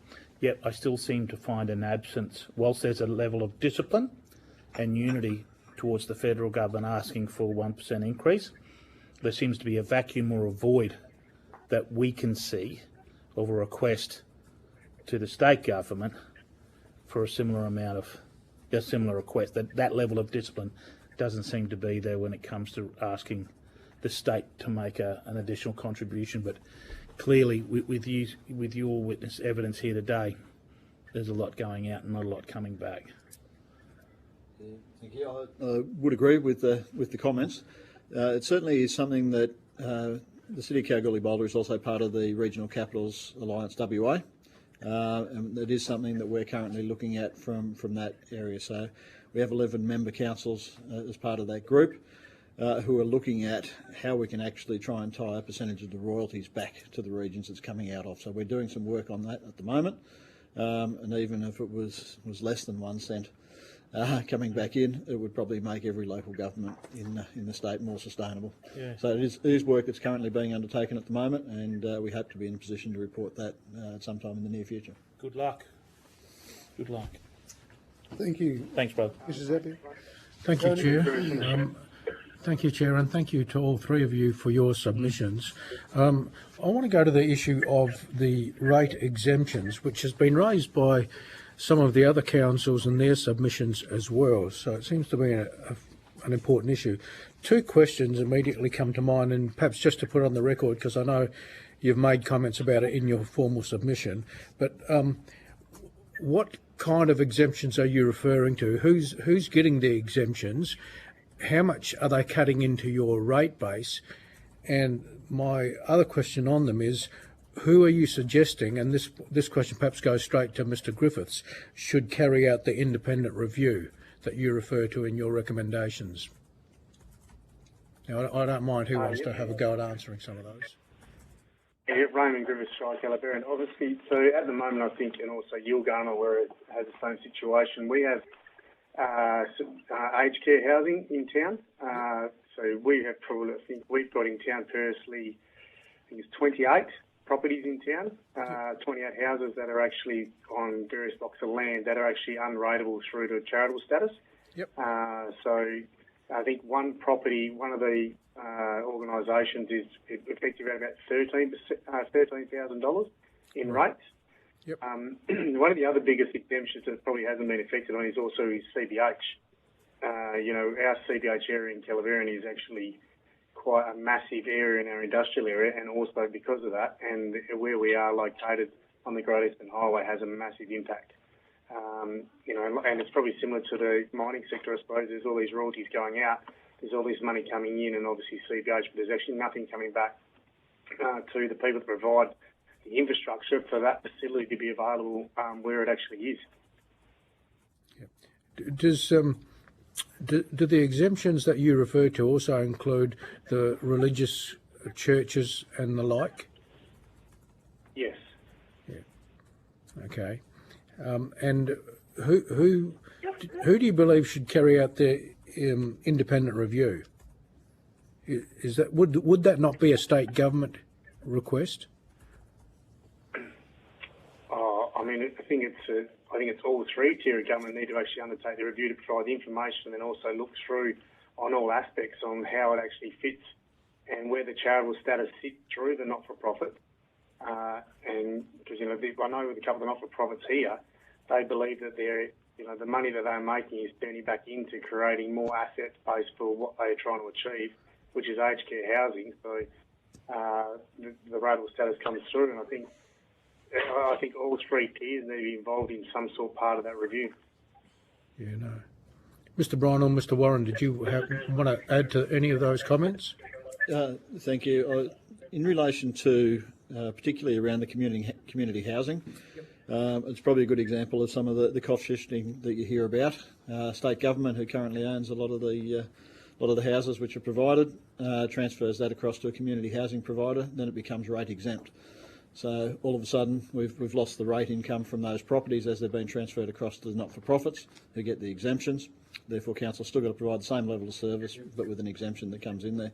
That happens more and more across the state. Not a huge issue at the moment in Kalgoorlie-Boulder, but certainly it is one that I've experienced significant impacts in other areas that I've worked. Right. Okay. Now, I think it was Kalgoorlie-Boulder, you've got an airport as well. Yes, we have. Do you actually own the airport, or do you lease it? No, council owns the airport. Yep. Owns and operates the airport. We have probably about 450,000 passengers will go through the airport this year, which is about 10 times our population, a bit over that.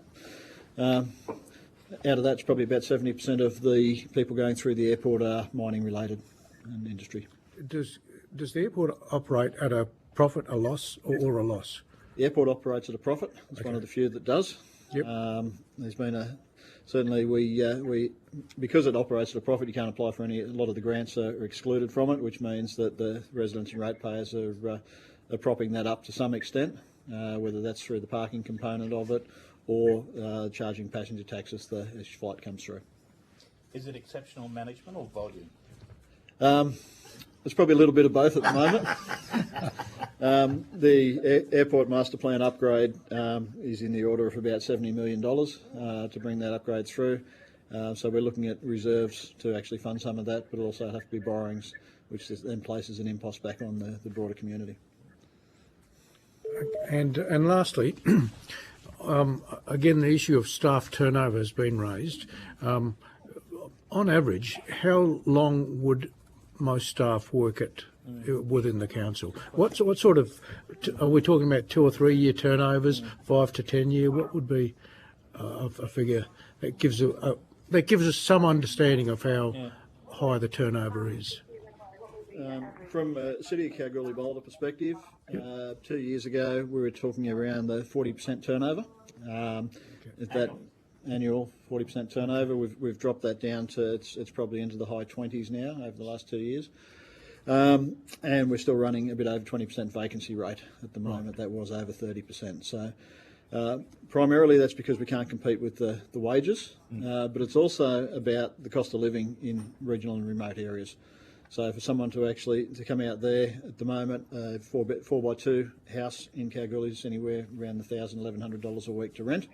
That's for an average quality place. And it's a bidding war, like it is in most places, to actually get into those places. So staff who come out, we provide transitional housing to allow them to settle into the community, but if they can't get a lease because they haven't been there long enough, then they tend to leave. So turnover in the first year is very high. And can I just ask on the vacancy rate that you just referred to, where you've got unfilled positions, if those positions are unfilled, then clearly there's a service of some sort that's not being provided, or do you make allowances for that by having other staff, you might say, fill the gap on a temporary basis?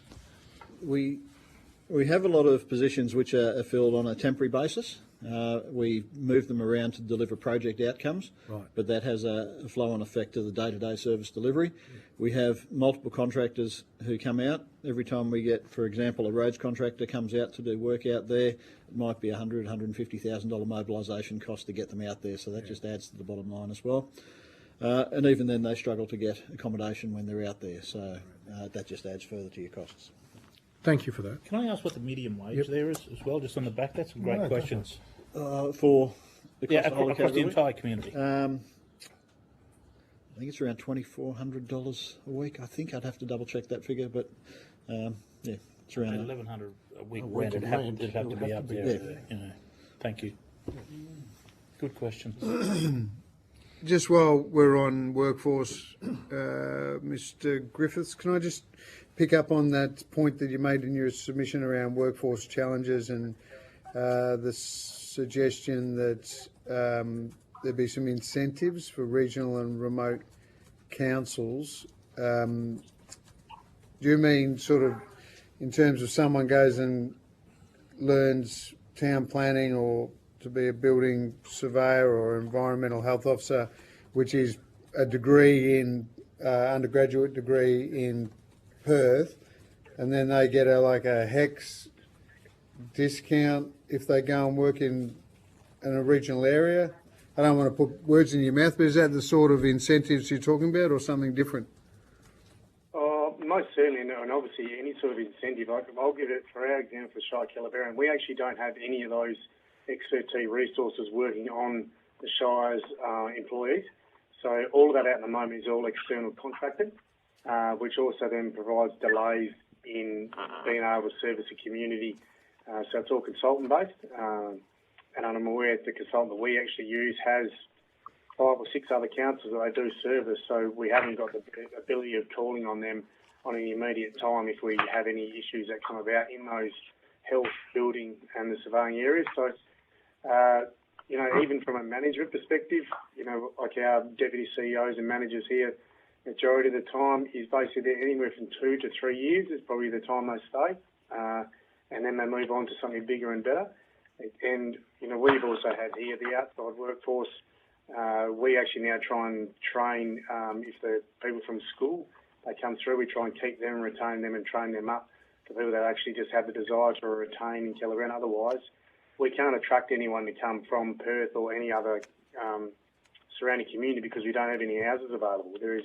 You can't rent a property in town, and the price at the moment to buy a property is far exceeding anything that the wages available on the outside workforce or even admittedly in admin to pay a mortgage. Yeah, thanks. Can I just confirm what band you are there? Or Thanks. And Mr. Warren, Yilgarn, is that band 4 as well? No, you guys are band 3.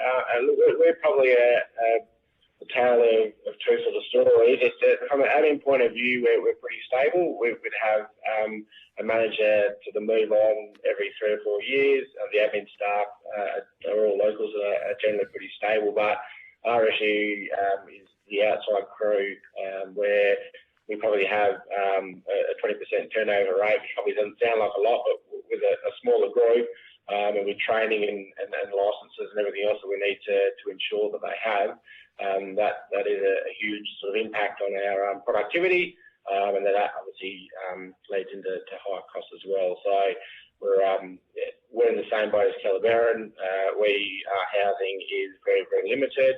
We have some housing stocks of our own, which we try and keep for staff, but as I said in my submission, with more locals moving into the mining area, we need to look further afar from to get staff members in, and the cost of rentals and purchasing houses in Southern Cross just isn't viable for someone coming to town. So if we don't provide them the housing, then they just won't come.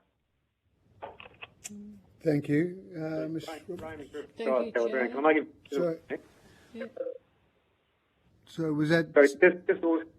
Raymond from the Shire Kellerberrin. Just an additional comment. One of the other things that's coming out of the employees, whether they be both admin and or the outside workforce, like retention strategies, is a lot of them actually want to go through things.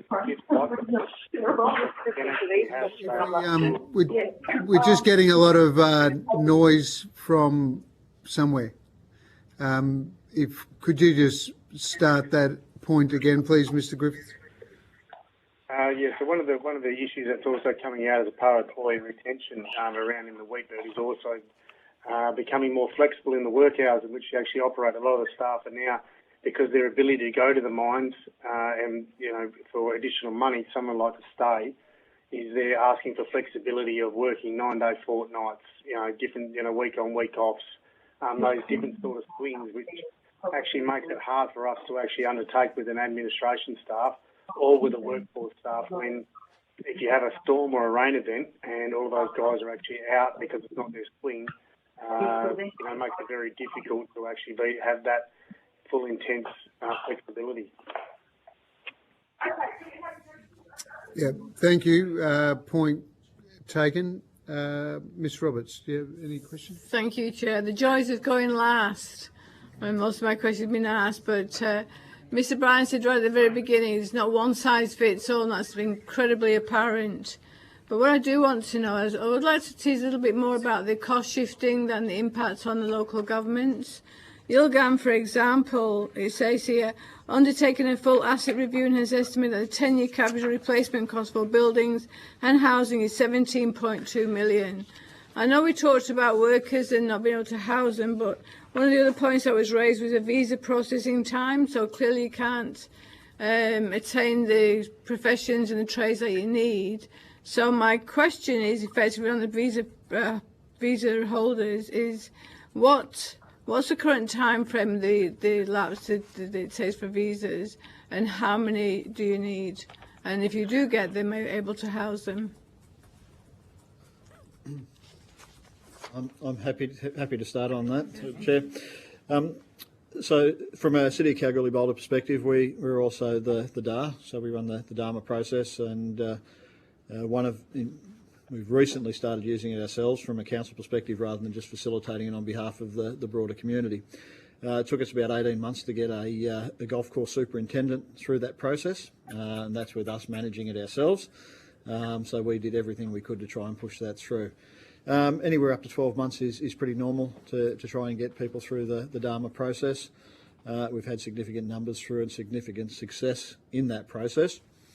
One of the challenges we've got obviously with, there's a move at the moment to set up the statewide DARMA. The challenge with that will be that people can base themselves in Perth and do FIFO back into the region. So it sort of defeats the purpose a little bit of what we're trying to do with regional migration. We can actually house people through that process. Council is building more housing ourselves. We are facilitating the provision of more housing on the private rental market where we can as well. So certainly it's a long process to get people out there, to get the right experienced people. But there's no shortage of people who want to come. It's just the time frames to get them there. Certainly more applicants. Every job we advertise, we get people from all over the world wanting to come to Kalgoorlie, which is great. But to actually get them through that process, by the time you get them through, the position's been filled twice. So why have you got 22% vacancy?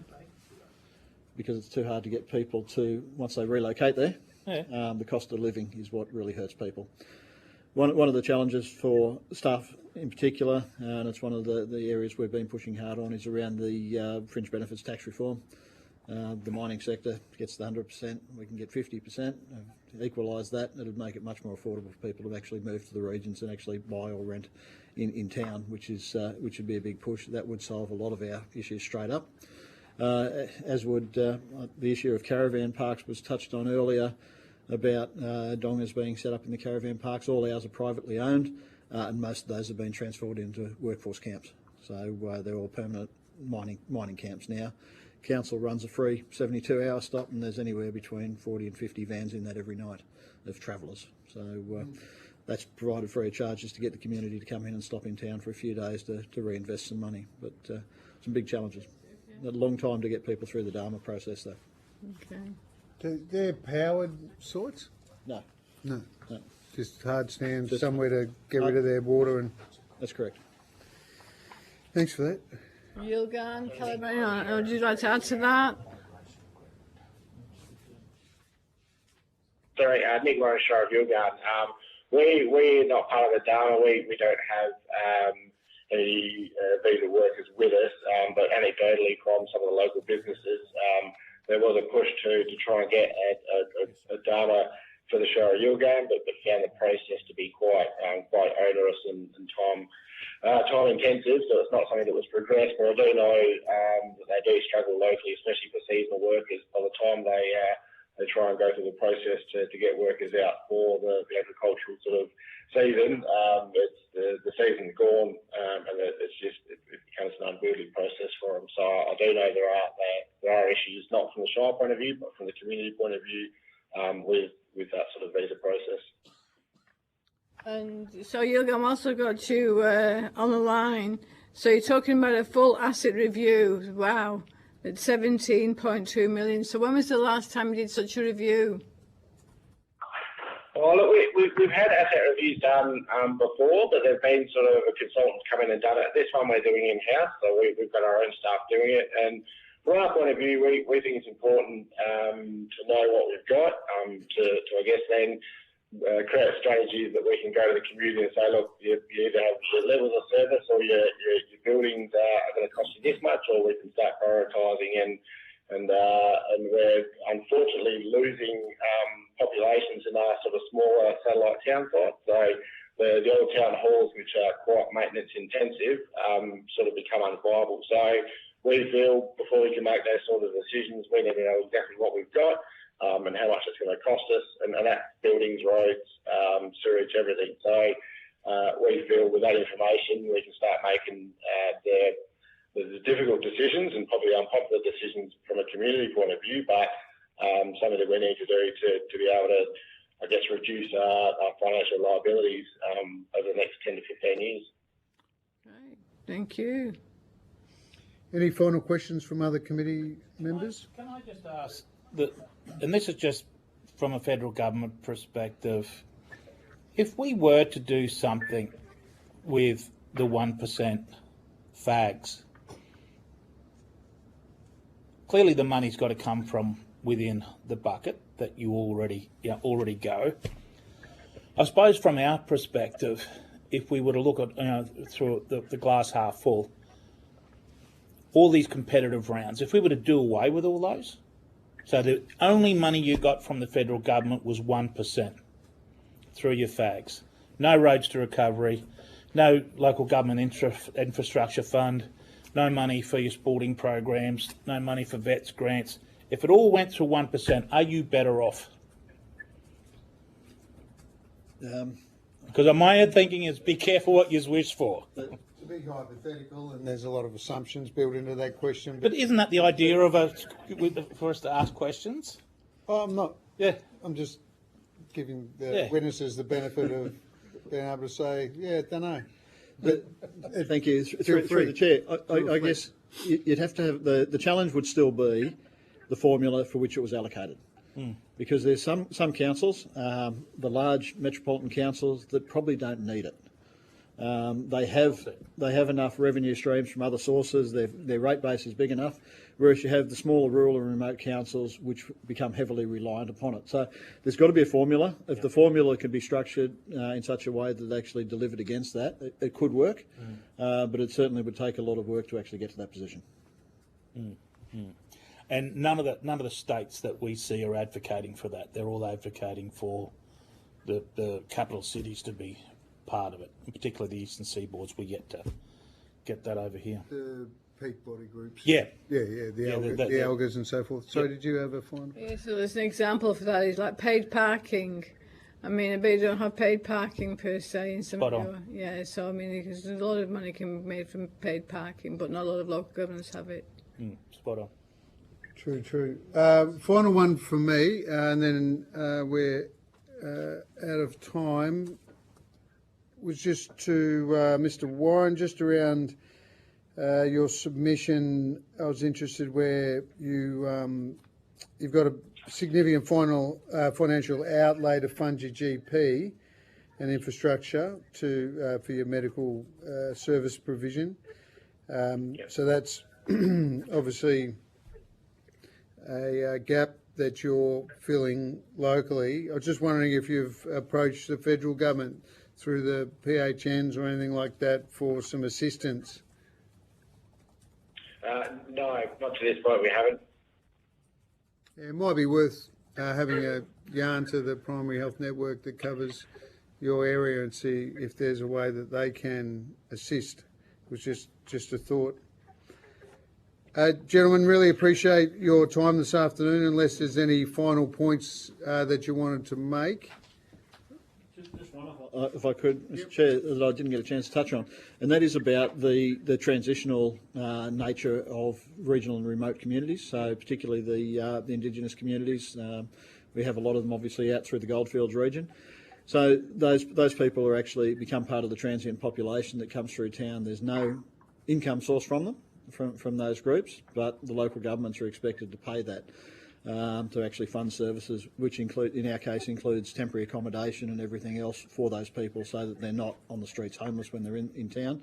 That's something that's not picked up through any funding stream at either state or federal level at the moment, because they're not homeless people. They have homes back in the lands, but when they actually come into the communities for health reasons or to visit people or for funerals or anything else, local government is left to pick up the bill to actually fund all that, and no other level of government's touching it at the moment, so because they're not considered homeless.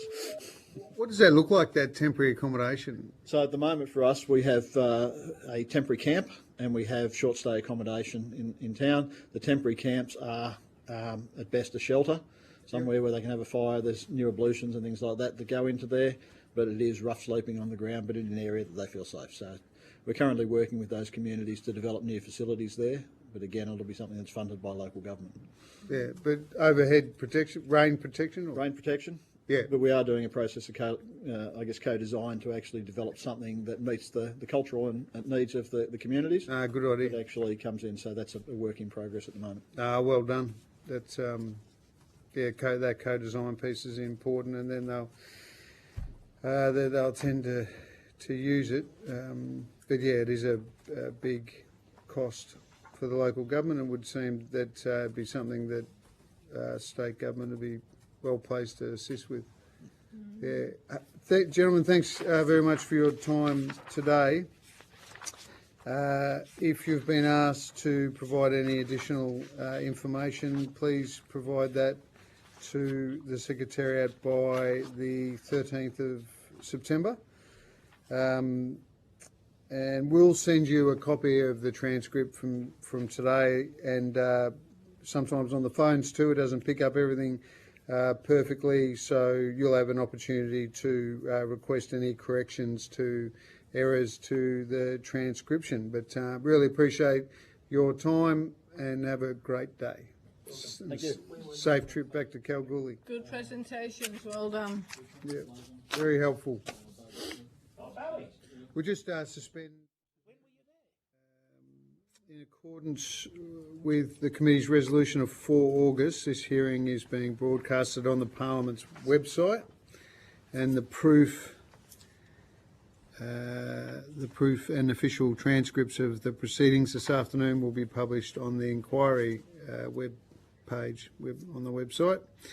Those present here today are advised that filming and recording are permitted during the hearing, and I remind members of the media of the need to fairly and accurately report the proceedings of the committee.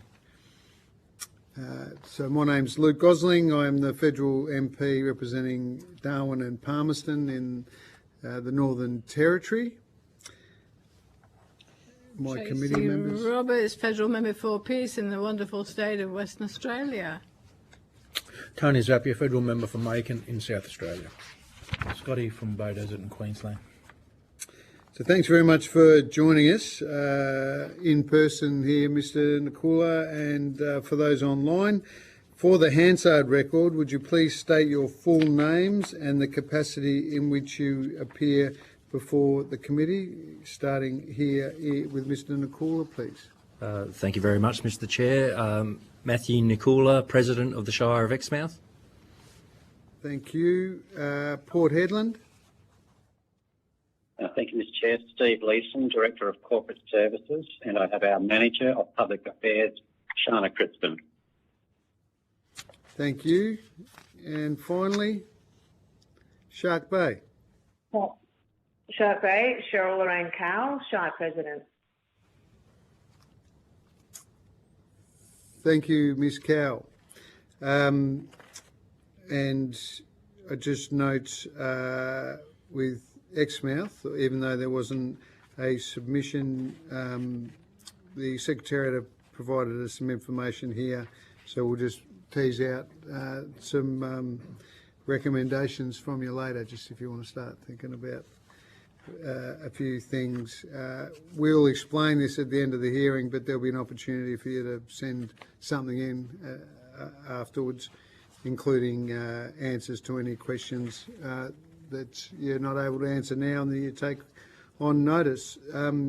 So we will start by asking, just got to continue with the pre-bit, which is that although the committee does not require you to give evidence under oath, I should advise you all that this is a hearing that is a legal proceeding of the Parliament and therefore has the same standing as proceedings of the respective Houses of Parliament.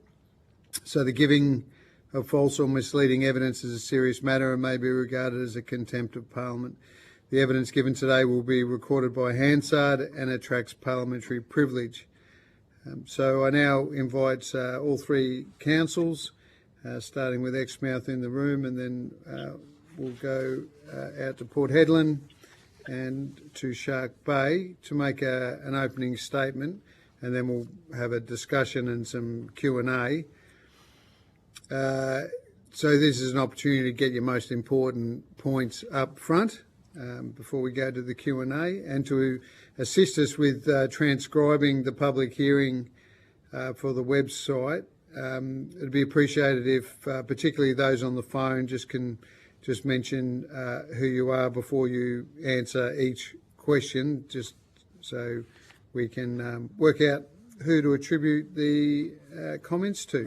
So thanks very much, and I now invite Mr. Nikula to give us a brief opening statement, please. Thank you very much, Mr. Chair, and the committee for allowing us to address you today.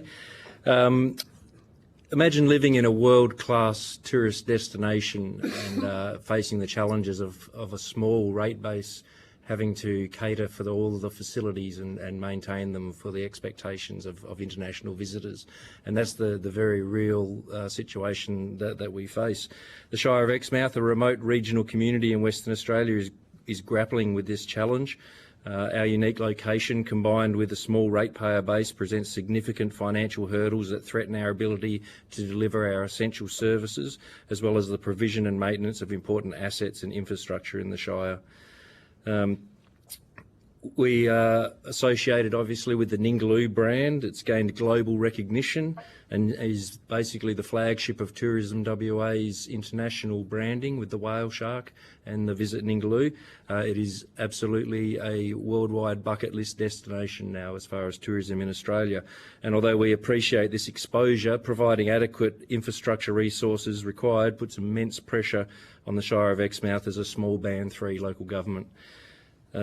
Whilst Northwest Cape is strategically important for defence as well as oil and gas investments, Ningaloo tourism contributes an estimated $110 million in value to the WA economy every year. And its small ratepayer base of 1,904 versus more than 500,000 visitors through just our national park each year, Exmouth clearly suffers from insufficient funding and inadequate resourcing. We're at a crossroads as a community. We're a vibrant hub of tourism and natural beauty, but we are facing a critical financial challenge in being able to support the infrastructure that's needed to provide the services that is required. So the Shire of Exmouth stands in solidarity with Welga and Elga in advocating for urgent action to address the critical funding shortfalls facing our regional communities. As a remote shire, we see firsthand the challenges of limited funding options and the difficulties of increasing revenue sources.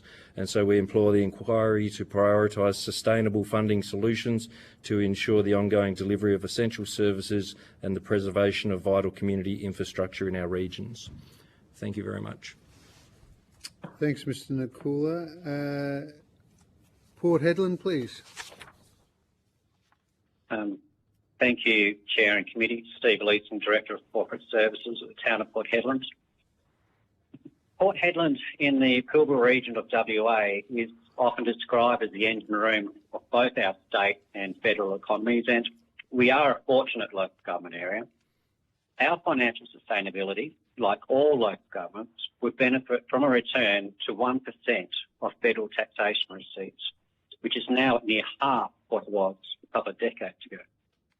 Currently, local government only collects 3.5% of all taxes raised in Australia, and yet we deliver a vast range of services most directly to our communities in order to meet our regional livability requirements. The expectations of what we are here to deliver has also changed, as it's now expanded to include social infrastructure and services, despite the decreases in funding. For example, the Town of Port Hedland is progressing projects in service worker housing and childcare, simply because much needed infrastructure and services are not being delivered by other government tiers. The limited availability of these sorts of services are also a substantial impediment to our ability to attract and retain our own workers, and therefore delivering infrastructure and services. The final point I'd like to make is the staggering cost impediments we face simply due to the fact that we are a remote local government. For every one of our capital works projects, our quantity surveyors have to add on an additional 80 to 100% simply due to what is commonly referred to as the Pilbara tax, and that is unsustainable. People living in the regions, and especially areas that are economically important to Australia, should have access to the same levels of services that are available in metropolitan areas. The Town of Port Hedland does the best that it can to support this, but we cannot do it alone. Thank you, Chair. Thanks very much. Shark Bay, please. Okay, well, the Shark Bay Shire welcomes this opportunity to provide a submission to the inquiry, and I'd like to point out that our shire is one of the most isolated local governments in Western Australia. So we've got a 130-kilometre drive just to reach the nearest main road, which is the Northwest Coastal Highway. So Shark Bay Shire encompasses a geographical area of 25,000 square kilometres with a permanent population of just under 1,000 people. However, during peak holiday periods and other events, the number of visitors can exceed 5,000 to 6,000, further straining our limited resources. We face numerous unique challenges due to our isolation from major population centres. This factor necessitates the provision of a comprehensive range of facilities and services to enhance livability for our local community and the expectation of the ever-increasing number of tourists we are receiving. These amenities that we provide include sport and recreational facilities, a visitor centre, museum, art gallery, gym, maritime and boating facilities, including jetties, car parks and other significant public infrastructure. Financial viability and sustainability are imperative to ensure that the Shire of Shark Bay is capable of delivering ongoing key community services in addition to being in a position to provide ongoing maintenance of vital community assets and infrastructures. Some of the key challenges facing our Shire include a limited ability to increase rates and fees and charges. Operating with an extremely small base and high disadvantage means our community is very sensitive to any increased financial pressures. Also, asset management, infrastructure provision. The Shire faces ongoing budgetary challenges in regard to maintenance and depreciation of ageing and deteriorating assets, due largely to revenue constraints with funding future infrastructure renewal and replacement. And additionally, asset deterioration is attributed also to our hypersaline environment. Increasing responsibilities. Local governments are being burdened with expanding legislative responsibilities whilst also being required to carry out an increasing range of functions such as community policing, economic and tourism development, emergency services, telecommunications, healthcare, provision of social housing or minus funding support or increases, and the continued centralisation of state government agencies away from regional centres. In our case, our closest regional centre is Carnarvon, which is 400 kilometres to the north. Whilst it is not usual for small and remote local governments to have to provide aged and social housing and dwellings on behalf of their community, that is our situation in Denham. And we are currently having a further 12 independent living units built to accommodate our aged residents who want to continue to reside in town. Our grant funding challenges are many. The grant funding process is resource intensive, with a strong grant writing skill set generally hard to acquire in a community with our demographic, i.e. a high proportion of residents are over the age of 55 years. Also, the co-contribution funding requirements in alignment with grantor priorities often pose significant barriers to successfully accessing grant funding. Well, we certainly appreciate and value the positive outcomes we do receive. The challenges are escalating and additional support is required. The Local Roads and Community Infrastructure Program is a program that we've relied heavily on in the past. Grants such as this have contributed significantly to upgrades and refurbishments of the Shire's infrastructure and amenities, such as overhaul of the air conditioning in the Shark Bay Discovery and Visitor Centre, purchase of shade sails erected over our adventure park on the foreshore, new public toilets, as well as upgrades and refurbishment of a range of additional amenities and structures. These are some of the dozen or more smaller projects which the Shire could not have otherwise undertaken. And we really hope that this program will be continued into the future. Cost pressures. The overall cost of doing business in rural and remote WA continues to be very challenging, due largely to significant ongoing challenges and pressures such as rising wages and employee wages, freight and escalated contractor costs. Labour attraction and retention.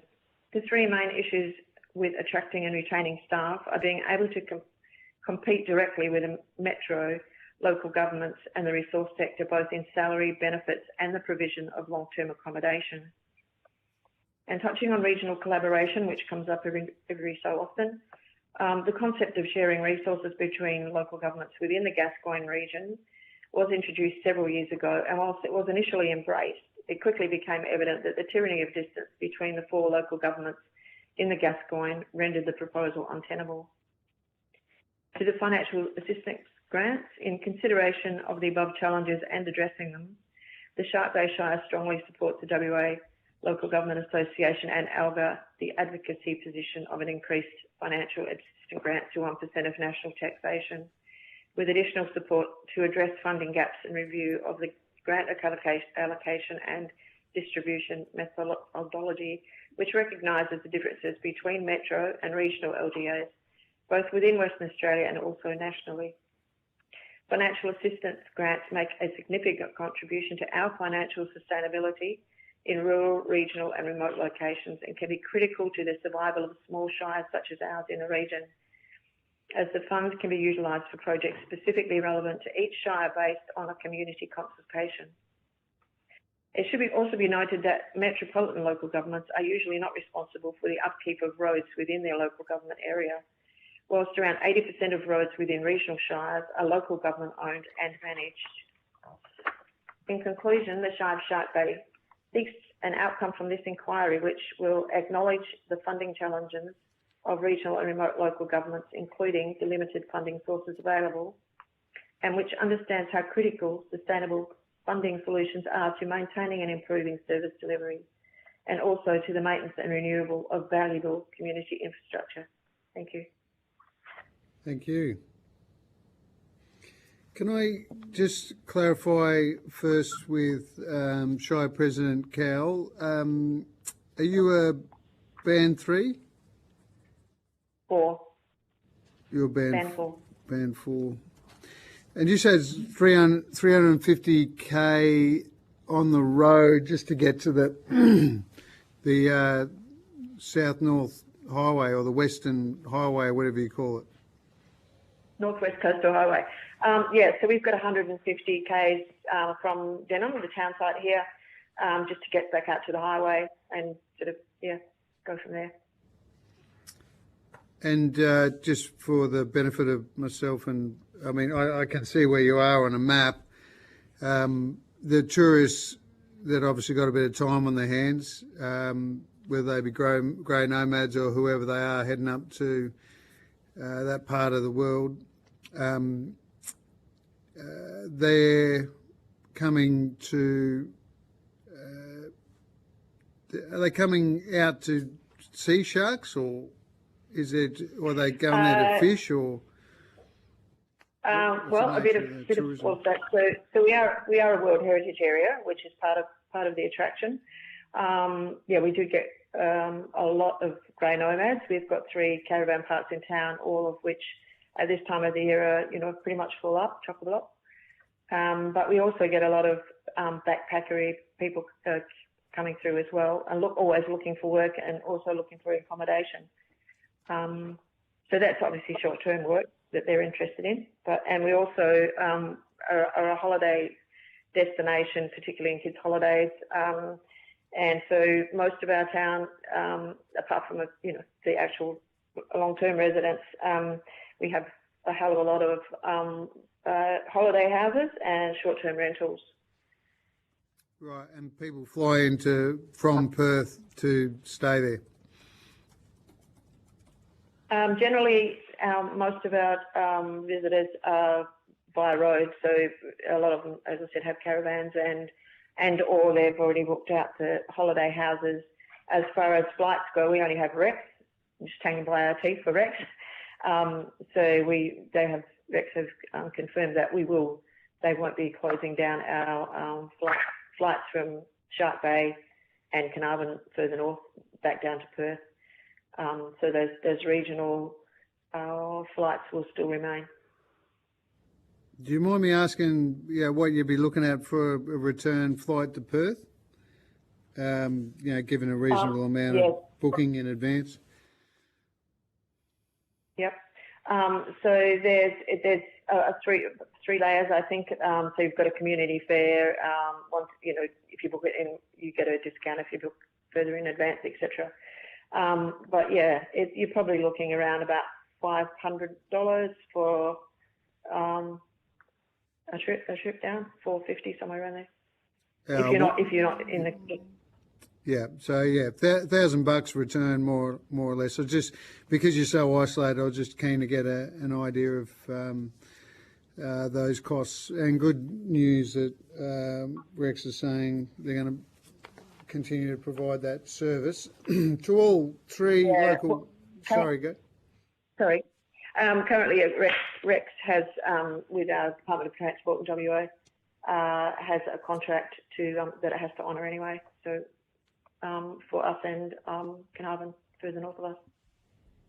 And do you have mining there as well? No, we don't have mining. We have a sand mine, I guess you call it, but that's back it is back within 40 k's of the main highway, so it's not actually right here. Okay. Still in our shire. Thank you. A question to all three local government areas, and then I'll hand over to my committee colleagues.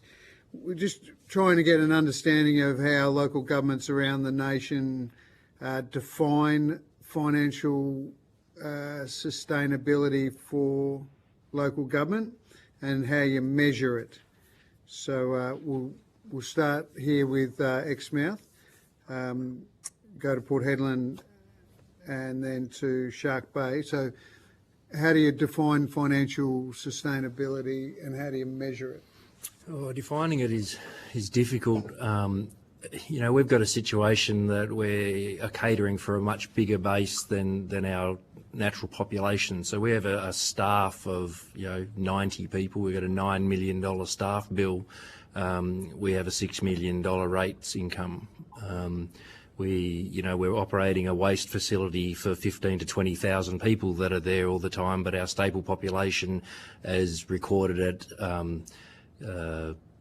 when we get our FAGS grant is 3,000 people. So we're getting a FAGS grant on 3,000 people, and at any one time as a Band 3 local government, we're looking after 15 to 20,000 people in town at capacity. We have no ability to charge a tourist tax or a bed tax or anything like that.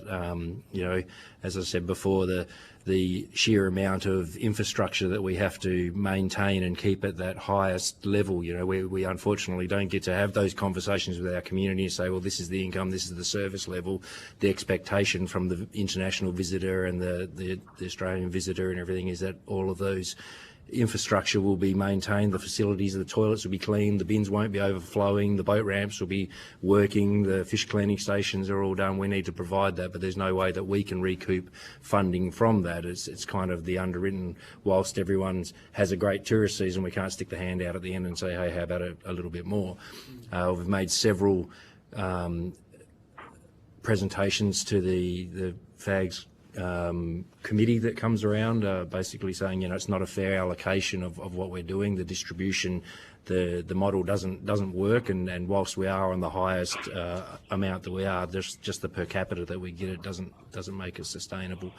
We get a lot of our income from our airport. I noticed that was said before. We do operate our own airport, and that's about 60% of our revenue comes in is our airport. The fees and charges through that, and that's what mainly sustains us going forward. And so, forgive my ignorance, but is that a shared airport with Defence? Yes, we lease it off Defence. We lease the domestic terminal from the RAF base. So right. we operate the domestic side and the land side of that. But obviously we're restricted in what we can on charge, what we can do. Every bit of maintenance has to go through the most critical layers of approvals and everything, because it's all on RAF property and that sort of stuff. To that, who's responsible for footing the bill of the maintenance? Yes, a domestic terminal we do. All of that, but the runway building. Yeah. The terminal building, us? You? Yep. But the runway? Is RAF, yep. And they're currently doing a huge upgrade on their runway at the moment there and everything. So, but yes, we obviously lease it, and we lease the terminal. We pay a fee to use it and everything as well. So, But it's a profitable business? Oh, absolutely. That's 60% of our revenue, sort of thing. And the fact that, the ramp up currently of the Scarborough project, offshore oil and gas. So obviously we're now got that little window that we can actually gain some revenue to put into our reserves for the airport maintenance and that sort of stuff, because we suffer to be able to, our rating ability is not high to be able to maintain and keep preserving our asset out there. It's well behind the critical maintenance that it's needed. So this is our little window of opportunity through this Scarborough project. The helicopter movements have gone from 3 a day to 14 a day at the moment through there, and obviously, as we were saying before, our planes are totally full. 2 A320s a day coming in from Qantas, and they're just full. You can't even book a ticket. You're basically on a waiting list all the time to get in. And so, talking of waiting, so people are flying in on Qantas and then getting on a helicopter and going out to the Scarborough. Yeah. They're not coming into town or at all. Or anything. Right. Thanks for fleshing that out a bit for us. Port Hedland, could you give us an idea of how you see financial sustainability as being defined and measured, please? Thank you. Much like what was just mentioned, there's no perfect definition for it, and the previous measures that were prescribed have been discarded because of that. In my view, financial sustainability is achieving an operating surplus with your rating making up a reasonable percentage of your revenue, but not the majority of it. Full cash backing of your depreciation to ensure that your future asset management renewal requirements are being met. Some surplus there to contribute towards new assets and further top up the reserves, which will be chasing other funds to go towards that. And with your waste service provision, that financially operating sustainably as its own sort of model, so you're not sort of leaning onto the ratepayers for that. Just when you mention a reasonable percentage is met by rates, is able to be met by rates, could you just give us a quick idea of what percentage of your operating costs are met by your rates? Sure. Well, by that, there's obviously fees and charges and other sort of revenue sources come through. And fees and charges, where it is user pay sort of approach. So at the town here at the moment, it's probably around 15% of our revenue comes through from fees and charges. We certainly try not to, we try to put the majority of our interest earnings, which is another form of revenue received in addition to rates, we try and put the majority of that towards reserves so that the future purchasing power of that money that we have saved for asset renewal doesn't erode with inflation. And operating grants, fees and subsidies would be the other next amount of a higher proportion other than rates that make up our total revenue. Thank you. And Shire President Cowell. Just after a definition of financial sustainability for the local government and how that's sort of measured.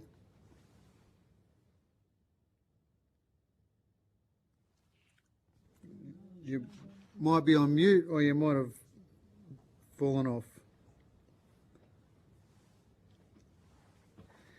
We'll see if we can get... Is Shark Bay there? Yes, sorry, I just had to go shout around. No worries. Just after some thoughts on the definition of financial sustainability and how it's sort of measured. Okay, well, from our perspective, I guess it's, being able to maintain and deliver new infrastructure and being able to provide services funding sources, finding funding sources beyond our rates and income and fees and charges. And your rates, fees and charges, I'm just trying to get an idea of the breakdown between, how important grants are to your ability to provide those services and upgrade assets, etc. What percentage are you dependent on for grants, and what percentage do you get your own revenue through rates, fees and charges? I can't answer that one off the top of my head. That's okay. You can take that one on notice if you want. Okay. Yep. Thank you. Thanks very much for those answers. I'm just going to go to Miss Roberts, who's got some questions. Yeah, I have a question for Exmouth and also Sharp Bay and Port Hedland, and we'll come back to you. But Nick and Cheryl, I mean, I know for a fact they work 3,000 and 1,000 in living, and they've also got the 500,000 people coming in. So I've got a real concern about the impact on your infrastructure and your service deliveries, and how much the grant monies are applicable towards the upkeep of them and the funding that you can get. So Nick, can you give us I know you touched on it just before, but just the real impact that it has on your residents there that are full time, and also getting the workforce in to help maintain and fix up that infrastructure? Yeah, thank you. Grant funding is untied grant funding is very important for us, because obviously one size doesn't fit all, and every local government has its own things that need to be able to spend money on urgently. That we all have our long-term financial plan. We all have our when we're going to start attacking different projects, and it gives us the ability to rapidly fix something that needs to.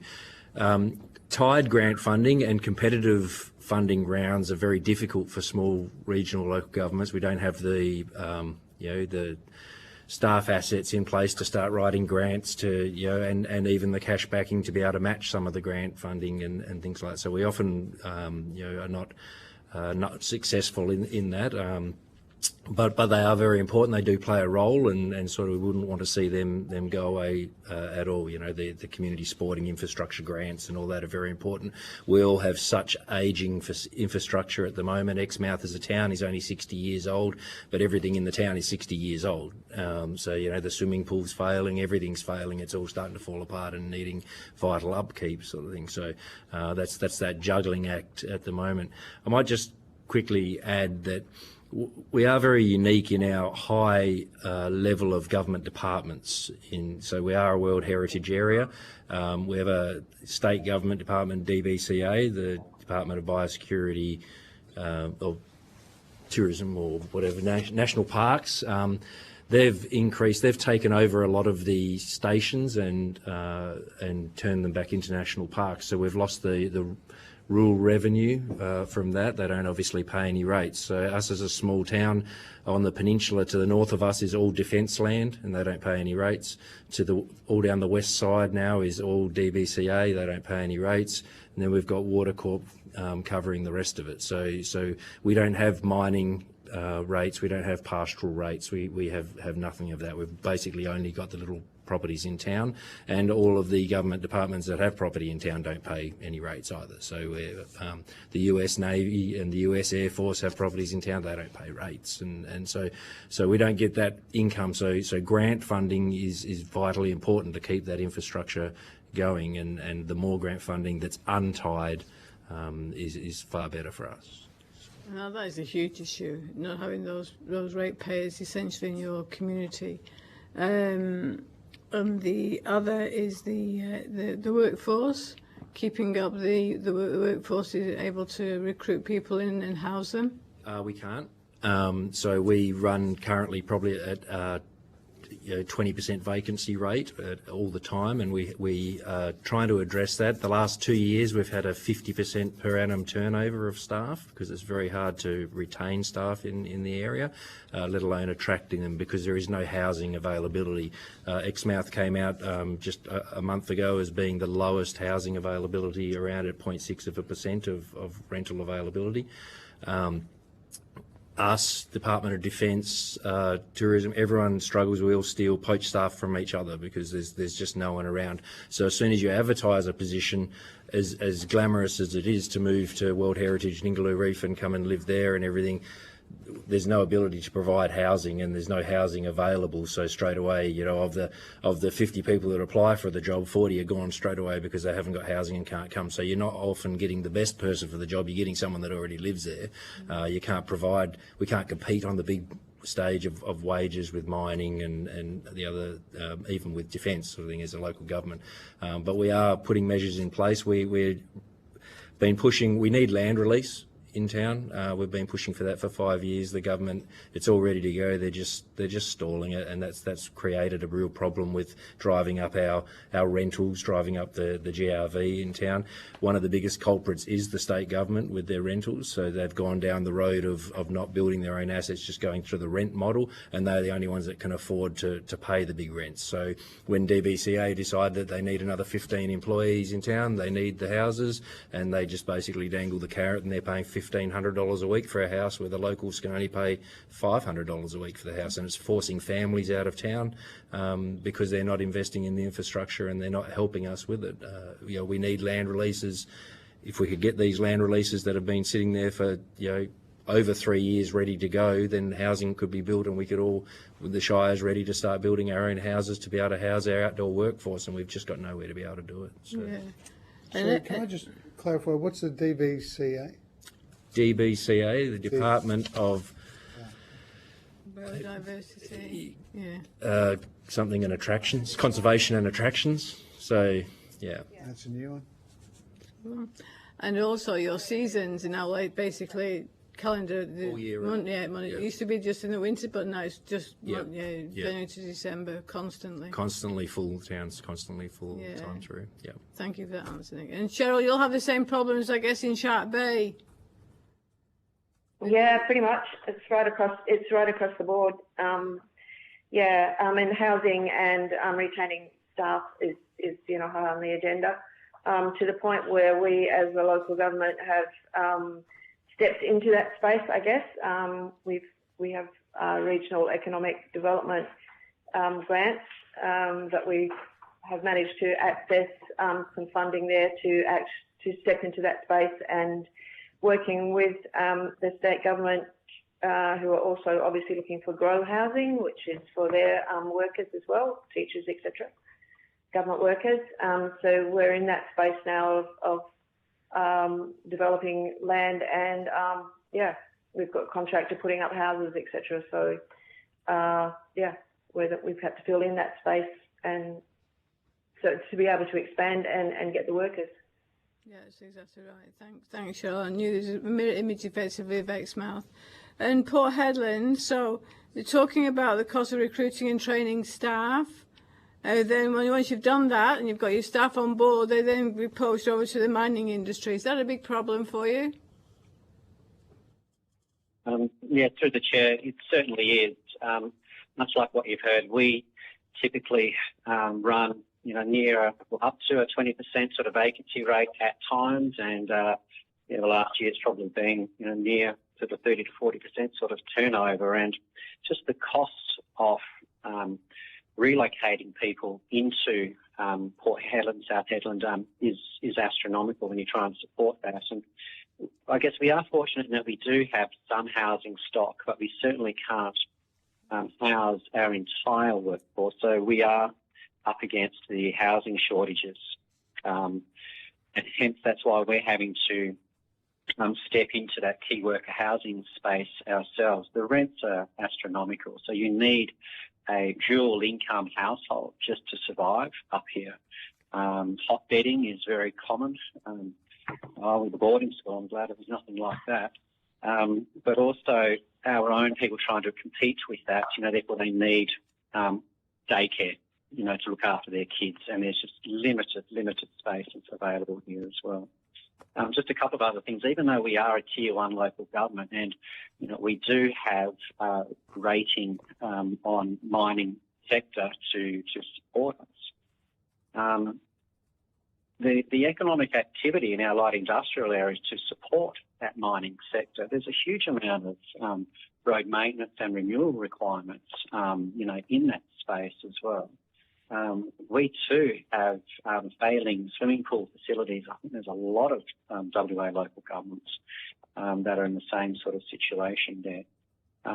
But yeah, the turnover is astronomical, and we do compete against the mining sector quite. We don't always fare very well in space there. So my final question is, the 1% federal assisted grants will mean a lot to the regional local governments compared to the, and I'm not being subjective here, but the large metropolitan councils that can charge for parking in their car parks.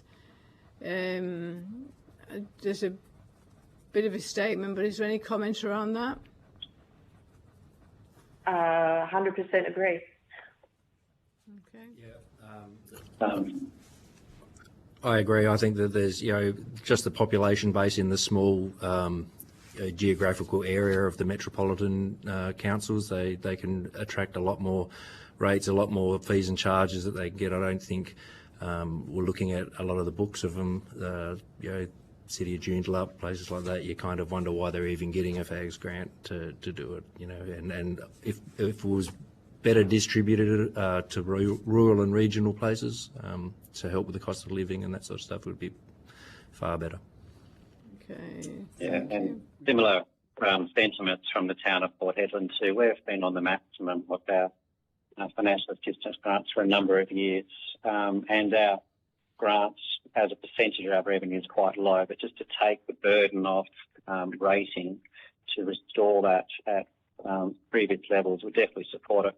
It's interesting that you mentioned car parking, because not everybody has that opportunity to introduce, and diversify their fees in that way. I mean, we could certainly be charging for the 4,000 odd caravans that come through Port Hedland each year, but at the same time, you want to encourage and promote,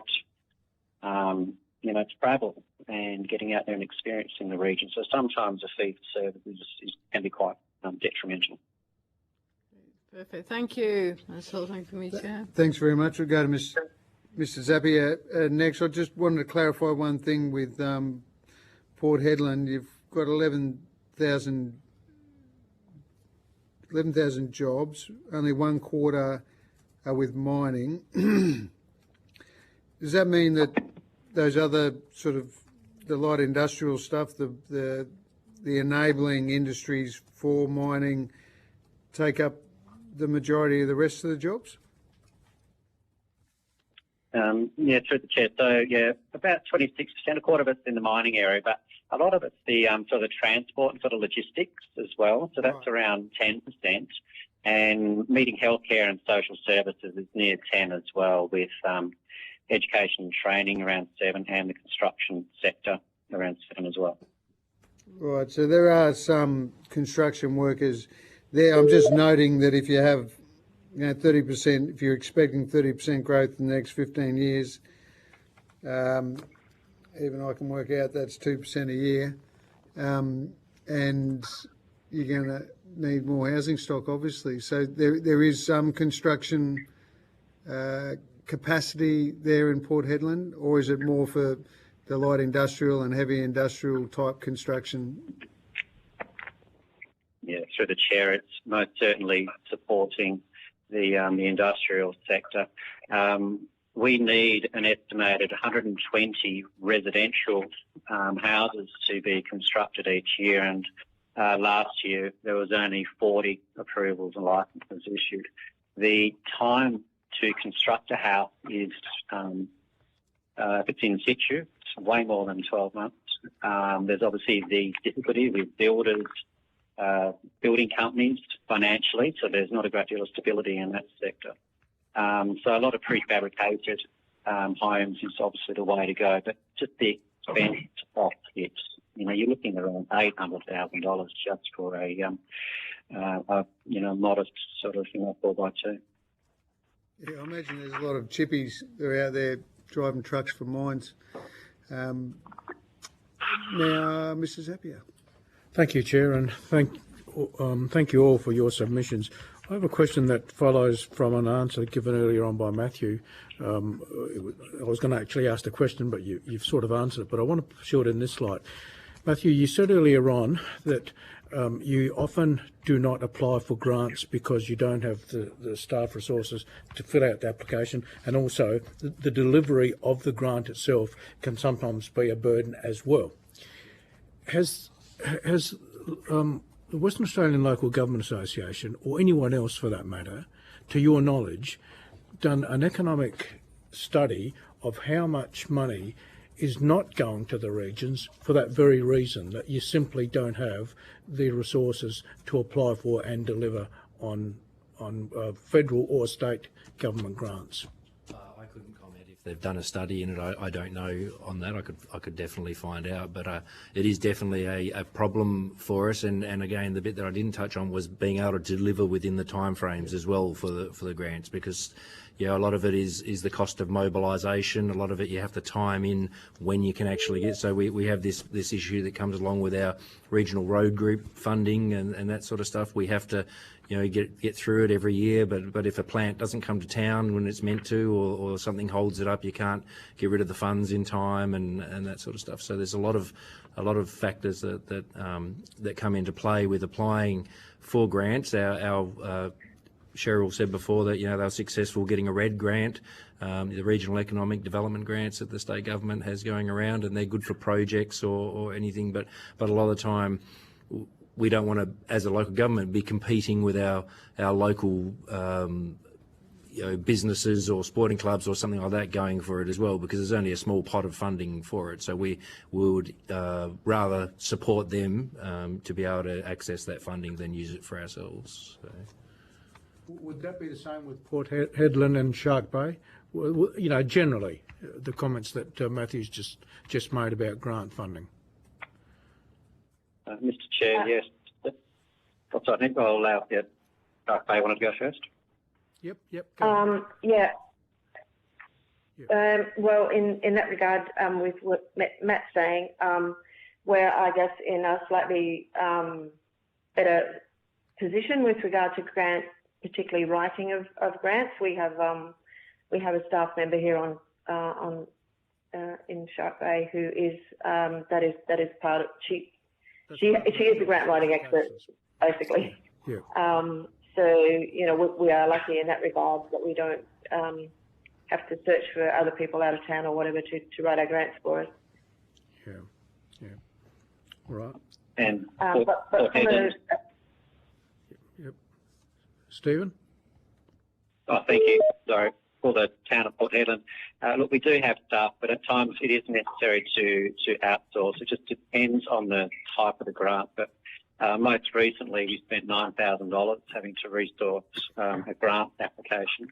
But it does come down to the delivery, because trying to get, project managers to see the delivery, especially around infrastructure type projects, just the turnover there, and just it's difficult trying to get quotations in from contractors in order to spend the grant money, and then it carries over, and then trying to get it delivered within the time frame and seeking extensions is often part of the process.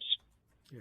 No, I appreciate that it is both the delivery and the application that becomes a problem, and that's why I'm just trying to get my head around how much you might be missing out on because of those disadvantages. Yeah.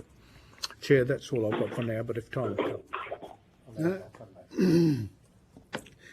I think time is allowing if you've got another one. Okay, and it probably goes to Matthew with respect to the airport. You said earlier on that you can't charge a tourism tax, which I appreciate you can't label it that, and that the airport also gives you a considerable amount of income. Is there no mechanism by which you could indirectly use the airport to get some more money from all those tourists who don't otherwise contribute? Yeah, definitely. We charge a fee, a passenger processing fee to Qantas and all that to get through, and we adjust our fees and charges accordingly to get our share of the pie from them, if you like. It's, when we talk about a bed tax or a tourist charge, a lot of our tourism is via road, via caravan, people coming to stay in hotel. It's not all the flights coming in and that sort of stuff. The maintenance, the upkeep of the roads and areas and currently our biggest problem is the people that are coming without bookings. So we're always fully booked. The town's fully booked. We need more caravan parks. We need more infrastructure like that. We need more hotels. That's the big push of the state government. But we're restricted because we don't have the water supply or the land to do it. So Watercorp has been dragging its feet for a long time in finding a water solution and investing in the water solution. And so whilst the one arm of the state government saying, come and build a hotel and let's increase this tourism and let's get east-west flights and let's get all that sort of stuff. And then as soon as someone wants to come and do it, Watercorp says, no, we haven't got the water.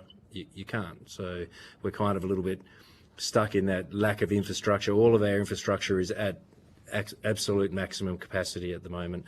The illegal camping is over the top. People trying to police that sort of stuff, and it has a massive impact on our natural environment. That's it's under pressure, and that's what people are coming to visit. And there's we've got people off illegally camping in the sand dunes, pooing in the bush, like that sort of stuff. That's just not fantastic for our environment. No, it's not on. Thanks, Chair. Thanks, Tony.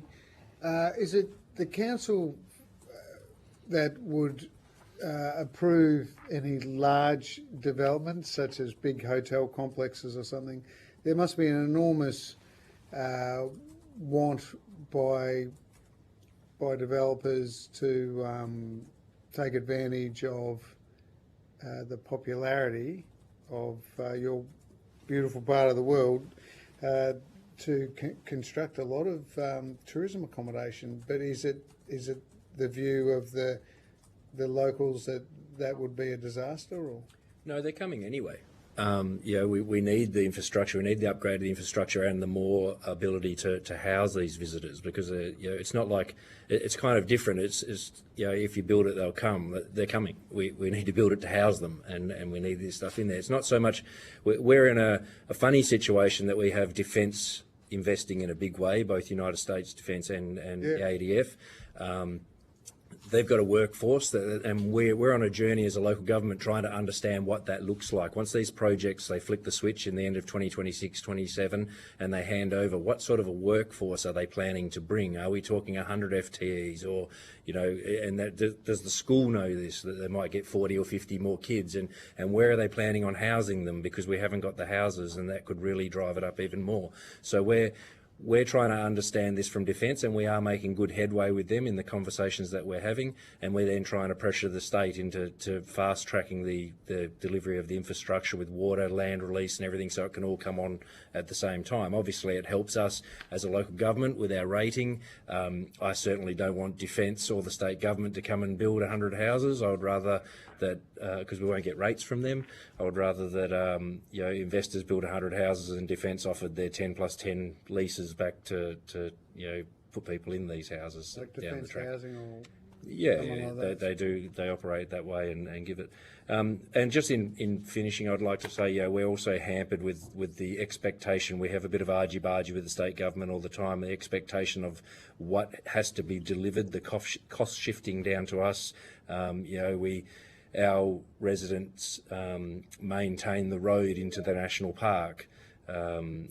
It's part of our road network. Just this year we've had to take $500,000 out of our road reserves to do shoulder work on a road that the state government charges a toll to go into the national park. They take all of the camping fees, they take all of the toll to get in there, and they provide us with $0 to maintain that road.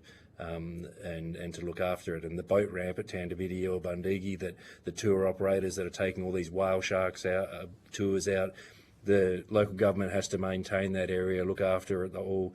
look after the ramps, do the whole lot. We get zero income, but both Fisheries, Department of Transport and DBCA charge a fee from every tour operator that goes out on a whale shark. So they're extracting money from the facilities that we're, as a local government, having to maintain and do, and we're getting no compensation or money back in, and it's a bit unfair on such a small local government to have to do that, and our ratepayers. Point well made. Chair, can I just ask, please, that we correct the record? I actually called Matt by Nick. He's good. It's not his nickname. So yeah, so I better correct the record. Christian name Matthew, nickname Nick. There we go. Yeah. I knew what you meant. Did Stephen or Cheryl want to make any last points before we draw the hearing to a close?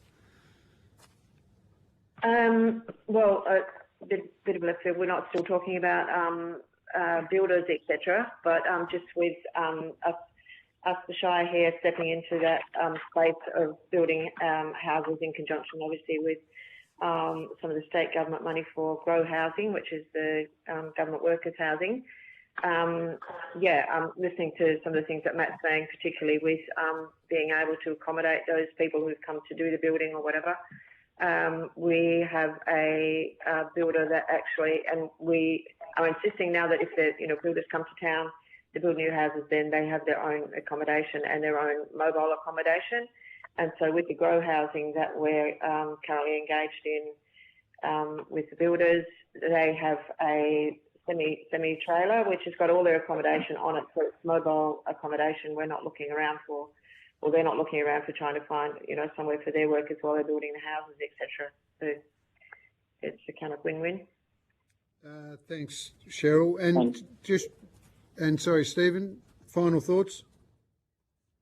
Thank you. I guess in closing, the real challenge for Port Hedland is that it's really a question of livability, I guess. It's just trying to strike that balance with the FIFO workforce that we have, because there are a lot of people that live up here who choose to make living in the regions their home, but it's the livability, it's the need for services. So the key worker housing is really important for us, as well as the meeting childcare needs, and our schools are also stretched to capacity, and the amount of growth that's going to happen up here immediately and in the medium term, it does require a really good look at our infrastructure that we have up here in Midland. Thank you. Who's bigger, Port Hedland or Karratha? Karratha is over 20,000. We're getting close. We hope to be a city in the next couple of years. Okay, that's the figure, is it? When you're 20,000, you become a city. That's correct. Okay. So have you got anything like the REAP that they've got, the Red Earth Arts Precinct or whatever it's called? We've got our South Hedland Integrated Sporting project, and that it will include a theatre and cultural centre. I mean, we do have the Matdan Theatre and some pretty good spaces to see. At least we're by the coast up here in Port Hedland, and it's just beautiful, the aspect that we've got. But there is certainly the need for us, to really grow, renew, add new infrastructure so we can create that livability and really become a sustainable regional city. Yep. Okay. Thank you. Excellent. Well, no, thank you all. Now, just from memory, I asked Cheryl, was it Shark Bay, that you were going to provide something on notice to us, some information? Yes, I've got that on my notes I've been taking. So great. We'll give you a few weeks. If you could get that to us by the 13th of September. So that was the percentage of operating costs coming out of rates, yep. Yeah, thank you. Just a bit of a breakdown of how you meet your operating costs currently and what percentage of that are from the FAGs, etc. But if anyone else was asked or wants to provide any further information, please do that by the 13th of September. We will send you a transcript of your evidence from today's session, so you'll have an opportunity to request any corrections to transcription errors. Sometimes on the phone, if the line is a bit bad, maybe the transcription doesn't pick it up exactly, but you'll have an opportunity to have a read through that and request any corrections. So to Port Hedland, to Shark Bay and to Exmouth, thanks so much for your time, and we look forward to visiting. Yes, please do.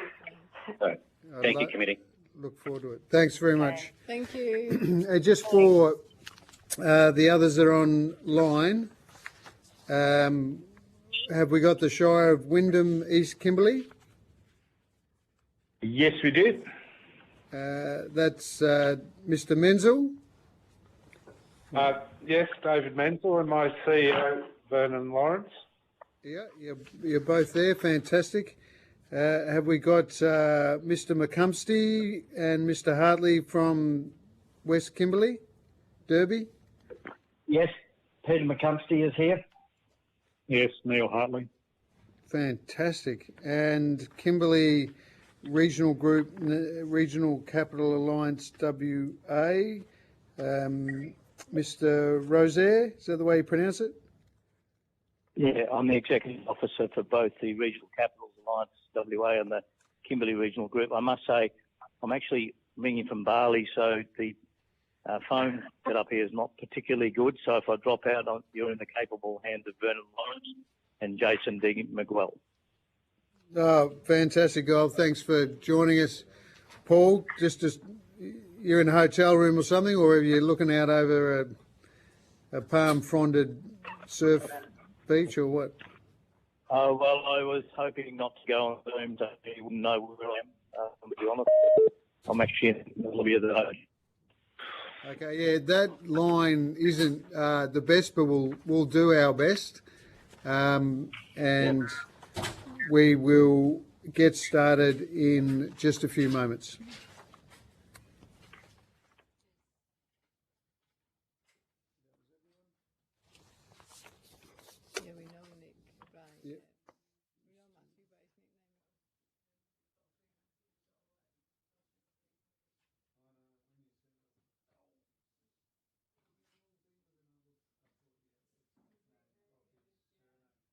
Good fellow.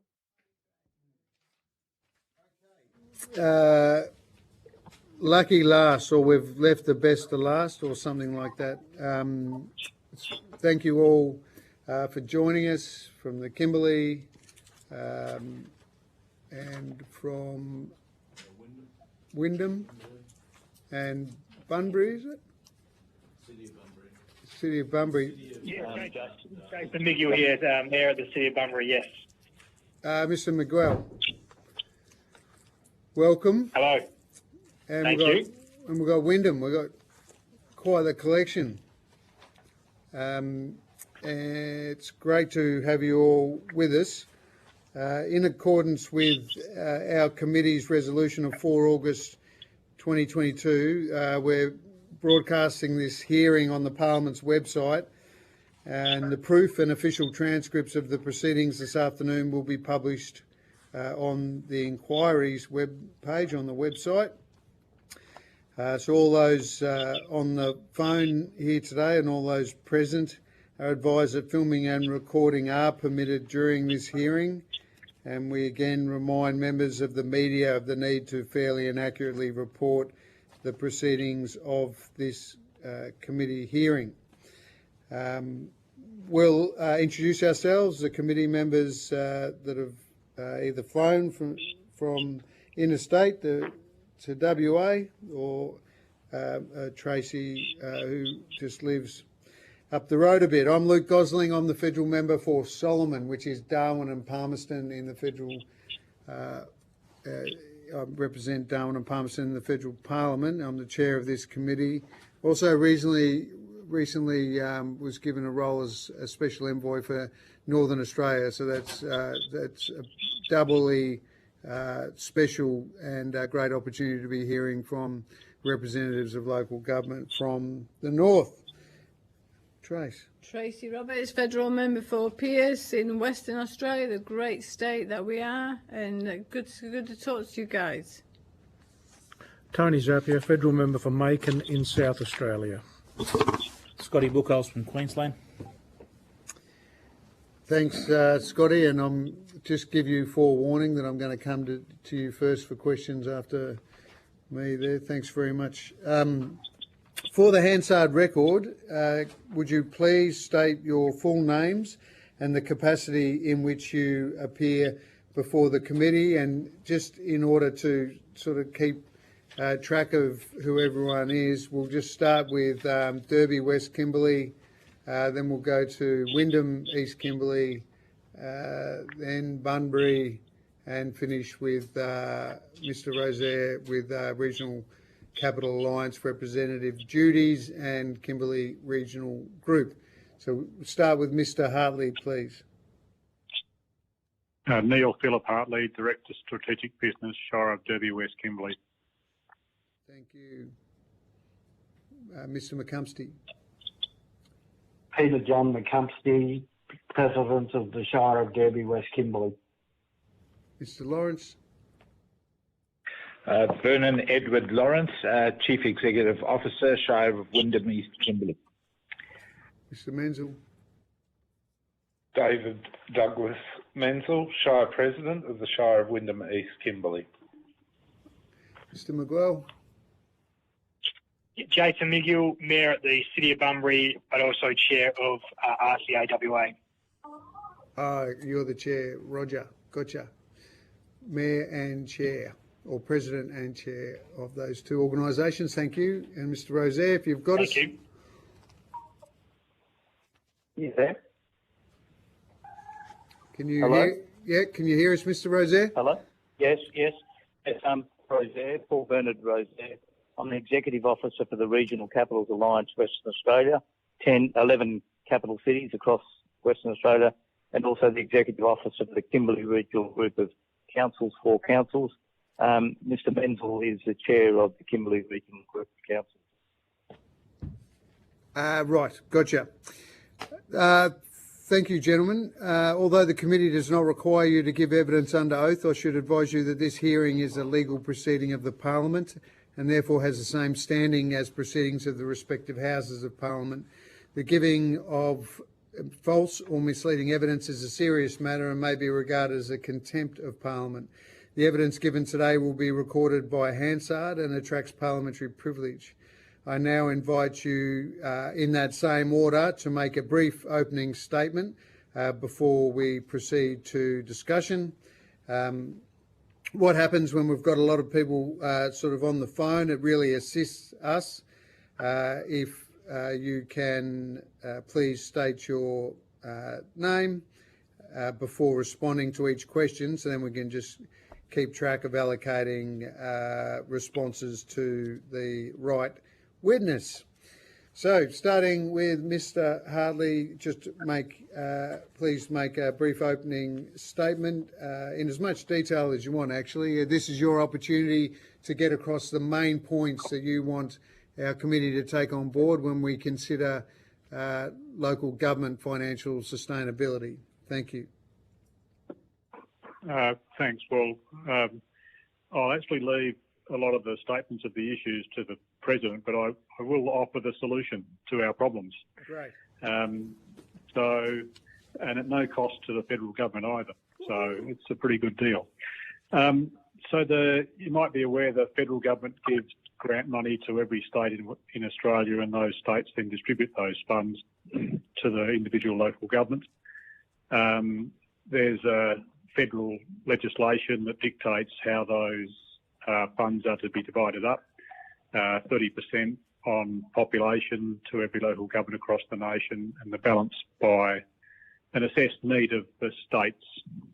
And every state does it similarly, but slightly differently. Our suggestion is that if the federal government were to adjust the legislation to ensure that the 70% allocation of those grant funds was distributed on a bottom-up approach. So the local governments with the highest need get their funding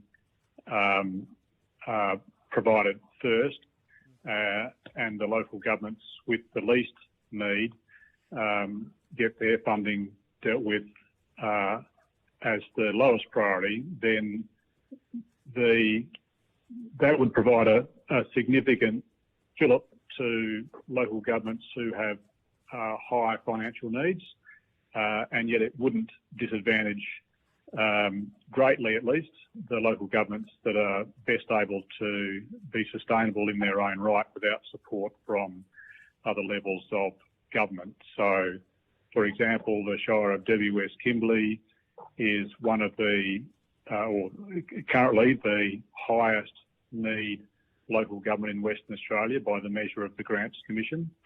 And the City of Perth, conversely, is the local government with the least need for government grants. The City of Perth, though, gets an allocation of the 30% grant, as does everybody else by population. So, if the Shire of Derby West Kimberley has roughly a need for $5 million in grants as assessed by the $10 million deficit as assessed by the Grants Commission. It gets about half of that in grants, but is effectively short $5 million every year.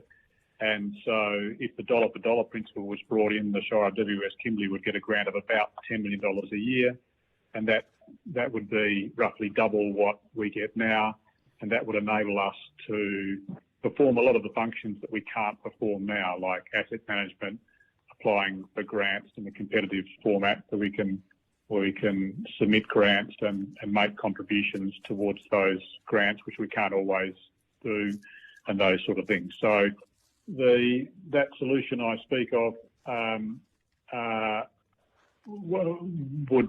would not affect the Commonwealth Government's allocations to the states at all. They'd continue to make the same allocations.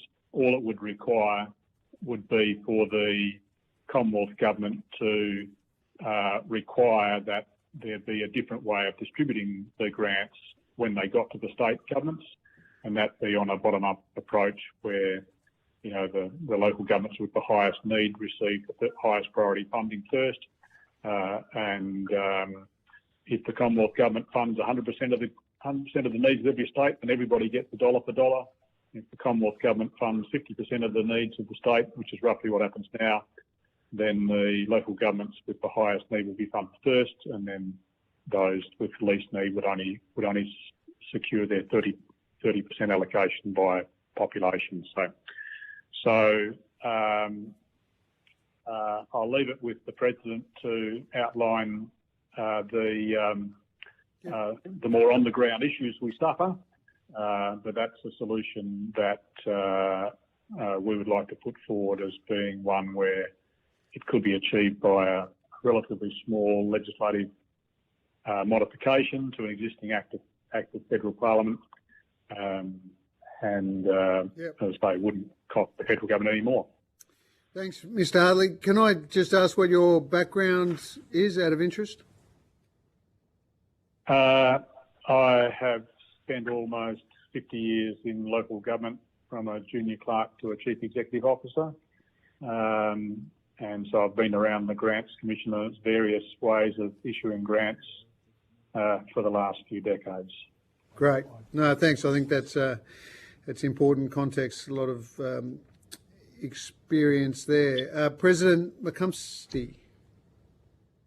Yes, thank you, Peter McCumpsty, President of the Shire of Derby West Kimberley, and thank you, Mr. Chairperson, for the opportunity. If I was to say that it couldn't be more timely, I think I'd be entirely accurate from the perspective of the Shire of Derby West Kimberley. I'm born and raised Derby, 68 years, and I've been involved in local government in Derby, both as President, Vice President and as a councillor. for about 25 years. Now, I only mention that purely to put it very clearly that I have some reasonable background in what I'm talking about. Going forward, we are on the precipice. The Shire of Derby West Kimberley has come from being a significant regional town in Derby, along with Fitzroy Crossing and Camballen, from being the centre for administration of the Northwest at one stage to a town which now sees a large number of our services being relocated down the road to Broome. And this isn't having a cheap shot at Broome in any way or means. It's just that there is a direct correlation between the condition we find ourselves in our shire based on the hub and spoke servicing that WA government has taken as the approach to providing help, community assistance, Department of Housing, a whole range of things across. And we now get serviced by what we colloquially call the Prado Parade, which is basically a long line of Prados coming out of Broome on a Monday, running around the West Kimberley and as far as Horse Creek as well, and then driving back into Broome on a Thursday or a Friday, having delivered probably an inadequate 50% of their service. Derby is one of the older towns. Sorry, Peter. What was that called again? Yep. A Prado Parade. Love it. The Prado Parade. Thank you. So most government departments drive Prados. No, I've got it. Don't worry, I'm from the Northern Territory. I understand what you're saying. I just didn't get the second word. Prado Parade is understood. Please, go on. Yep, so that underpins the fact that Derby and across the Shire, and as I was about to say, Derby, Fitzroy Crossing, Camballen, and 54 communities within our Shire, on the first hand, are not getting delivered a very good service, and on the second hand, are struggling to keep up with very aged infrastructure.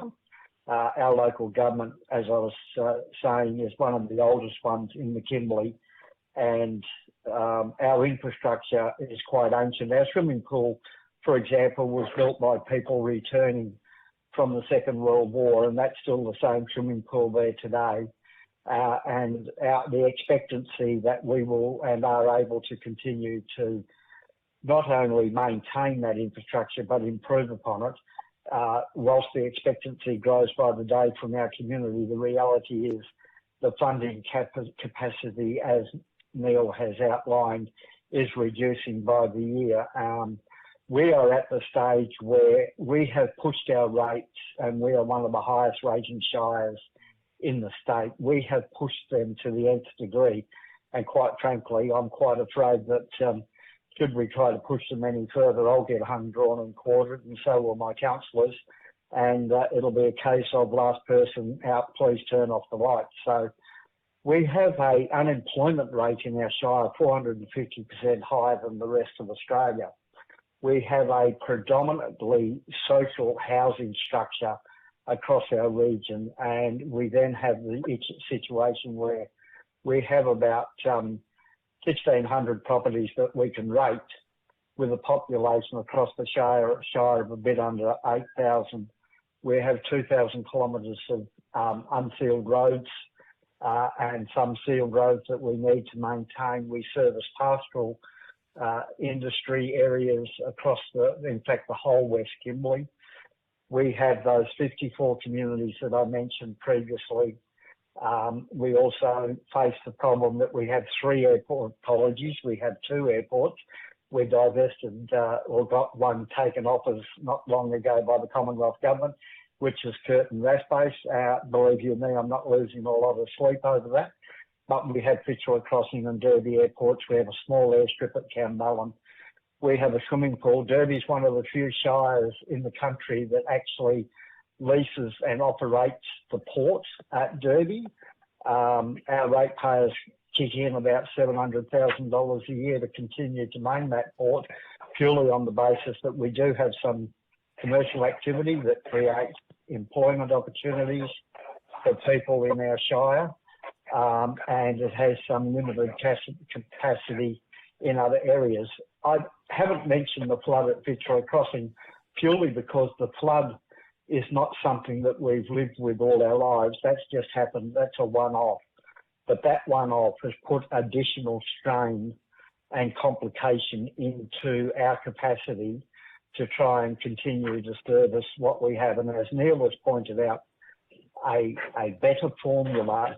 The words I hate to hear is this horizontal equalisation, because all that means is people in the cities that have high volume rate capacity get more money while we get even less each year. And if that continues, sustainability is becoming a dirty word across our shire.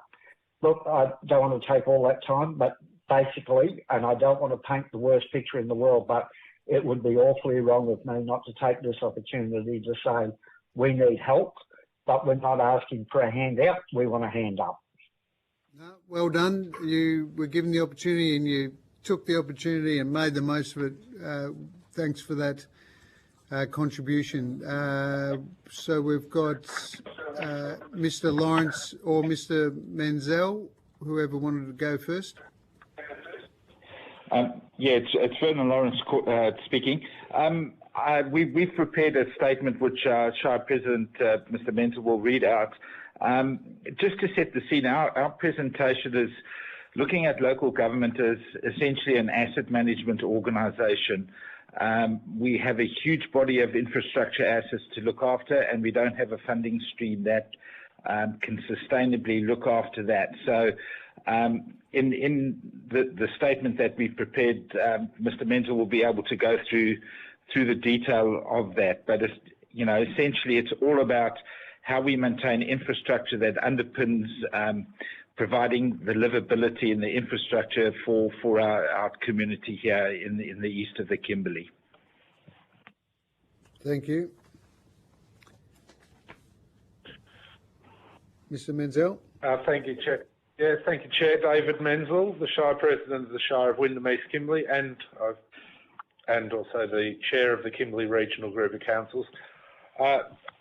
We view local government sustainability as an equity issue. The method of determining the quantum of funding to individual local governments favours large population centres over the majority of regional and remote local governments.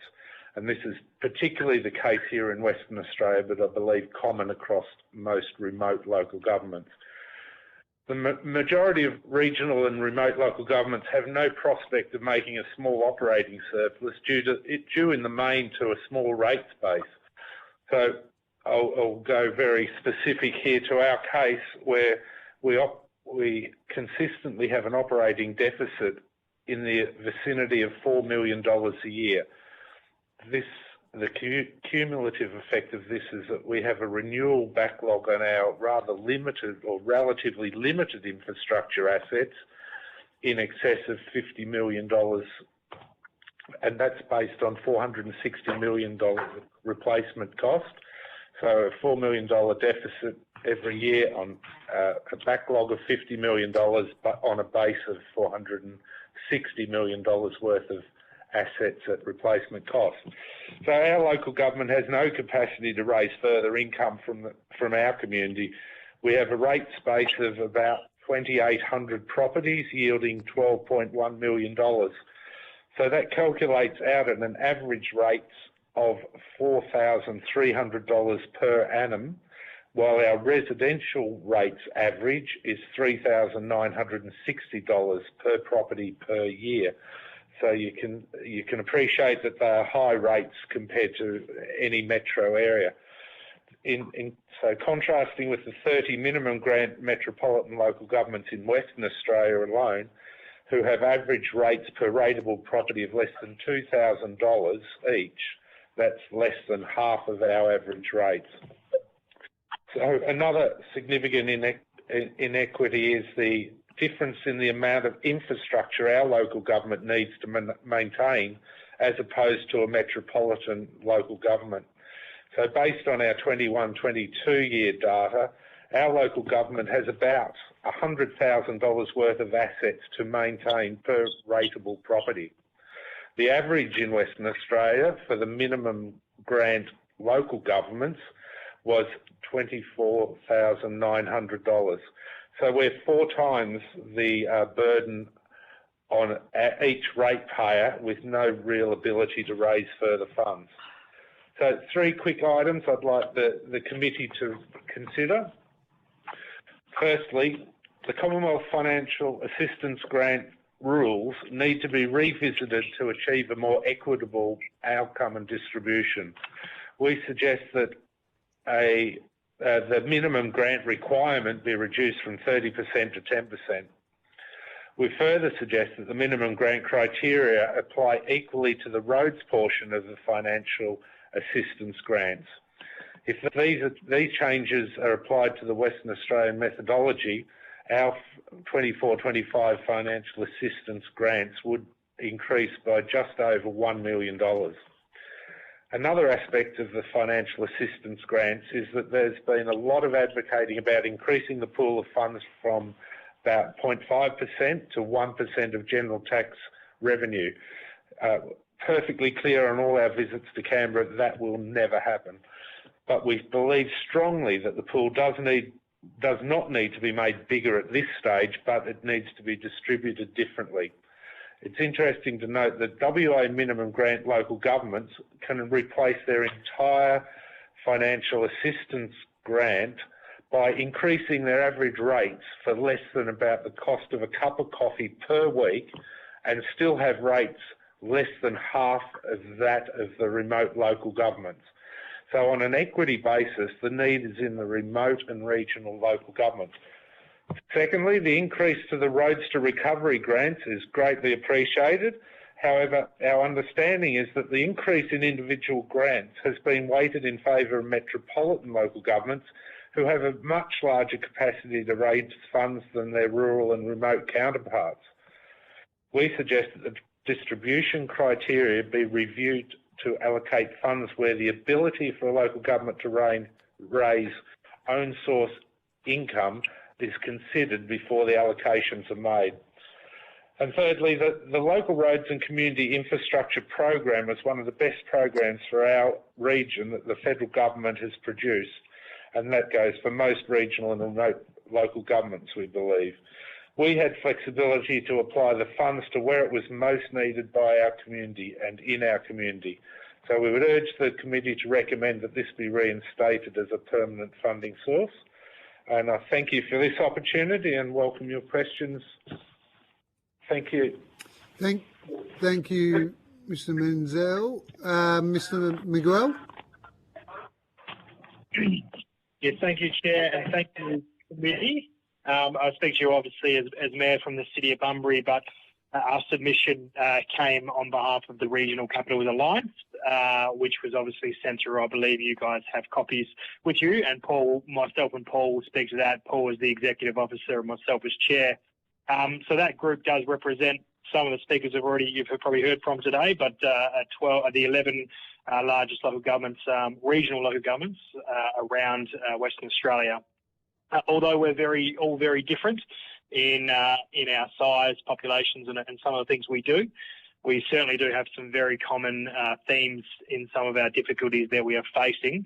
I think some of our partners just mentioned some of the grants available to us. So I'm probably not going to touch too much about those things because I think those have been explained very well by the previous speakers. A couple of the areas, though, that there was a number of areas that we did raise in our submission, and probably the one I might focus on, which is obviously very fitting for all regional capitals, but certainly here in Bunbury, is some of the challenges we have with, as we've already talked about rates, but one of the issues in particular here in Bunbury is the rate exemption properties. Being a regional centre, and Bunbury in particular, we have a population of around about 30,000, but the greater Bunbury area is 100,000, being some of our neighbouring shires, which are all less than 10 kilometres away. Because of that, we have a number of facilities within our shire direct boundaries, a number of them being services. And just last night's council meeting, we had another request come up for a state government service industry for a rate exemption. So that will now bring our rate exemption properties. These are only the ones that we know of, not including charities, but our rate exemption properties being state agencies and other not-for-profit organisations to $1.8 million. out of our rate revenue of $40 million. We're almost talking 5% of our rate revenue, obviously going to rate exemption properties. A number of these obviously are very, very important community, or they're all community, very important community organisations. But what we're finding is there's just a continued push from federal and state government agencies to right to the local government to obviously seek rate exemptions. Under the current Local Government Act, we have to accept that. We have no option to sort of fight that. Every single time it comes up, I end up writing a letter to the local government minister saying that, can you guys please review this? But we've never obviously had any response or any luck in that way. The minister is in town tomorrow, so I'll be trying again, but that's not what they're here for. So for us, that's a pretty serious issue. It's going to continue to happen. As I mentioned, that doesn't include a number of charity institutions as well. We do have some recommendations there in our report, which looks to try and reflect the cost that these properties are still utilising the services of what our local government provide, and we think that it should be a fair and equitable way for all our ratepayers. You've heard from the previous speakers about the fact that we can't continue to ask our ratepayers to pay more and more. I think all regions around us in particular have had in excess of sort of 7. We had a 7% rate increase. I know one of our neighbours had a 15% rate increase just recently. We're getting serious pushback from our ratepayers, but as we've said, we're continuing providing these services that we need to provide for the whole community, and we can't do that. One of the other areas, not just those exempt properties being obviously the charitable and not-for-profit organisations, but we're also in a situation, as our colleagues have just indicated, with the federal assistance grants. We don't get any recognition, or a very, very small amount of that federal assistance grants looks at regional facilities and those facilities that are regional. For example, the City of Bunbury has our art gallery, our museum, our entertainment centre, and our sports stadium, which are all used. The sports stadium in particular, more than 30% of the users of that thing come from one of our neighbouring shires. Our ratepayers pick up the bill for all of those. So it's becoming a regional asset which we continue to maintain and look after, but our ratepayers are the ones who are picking up those things.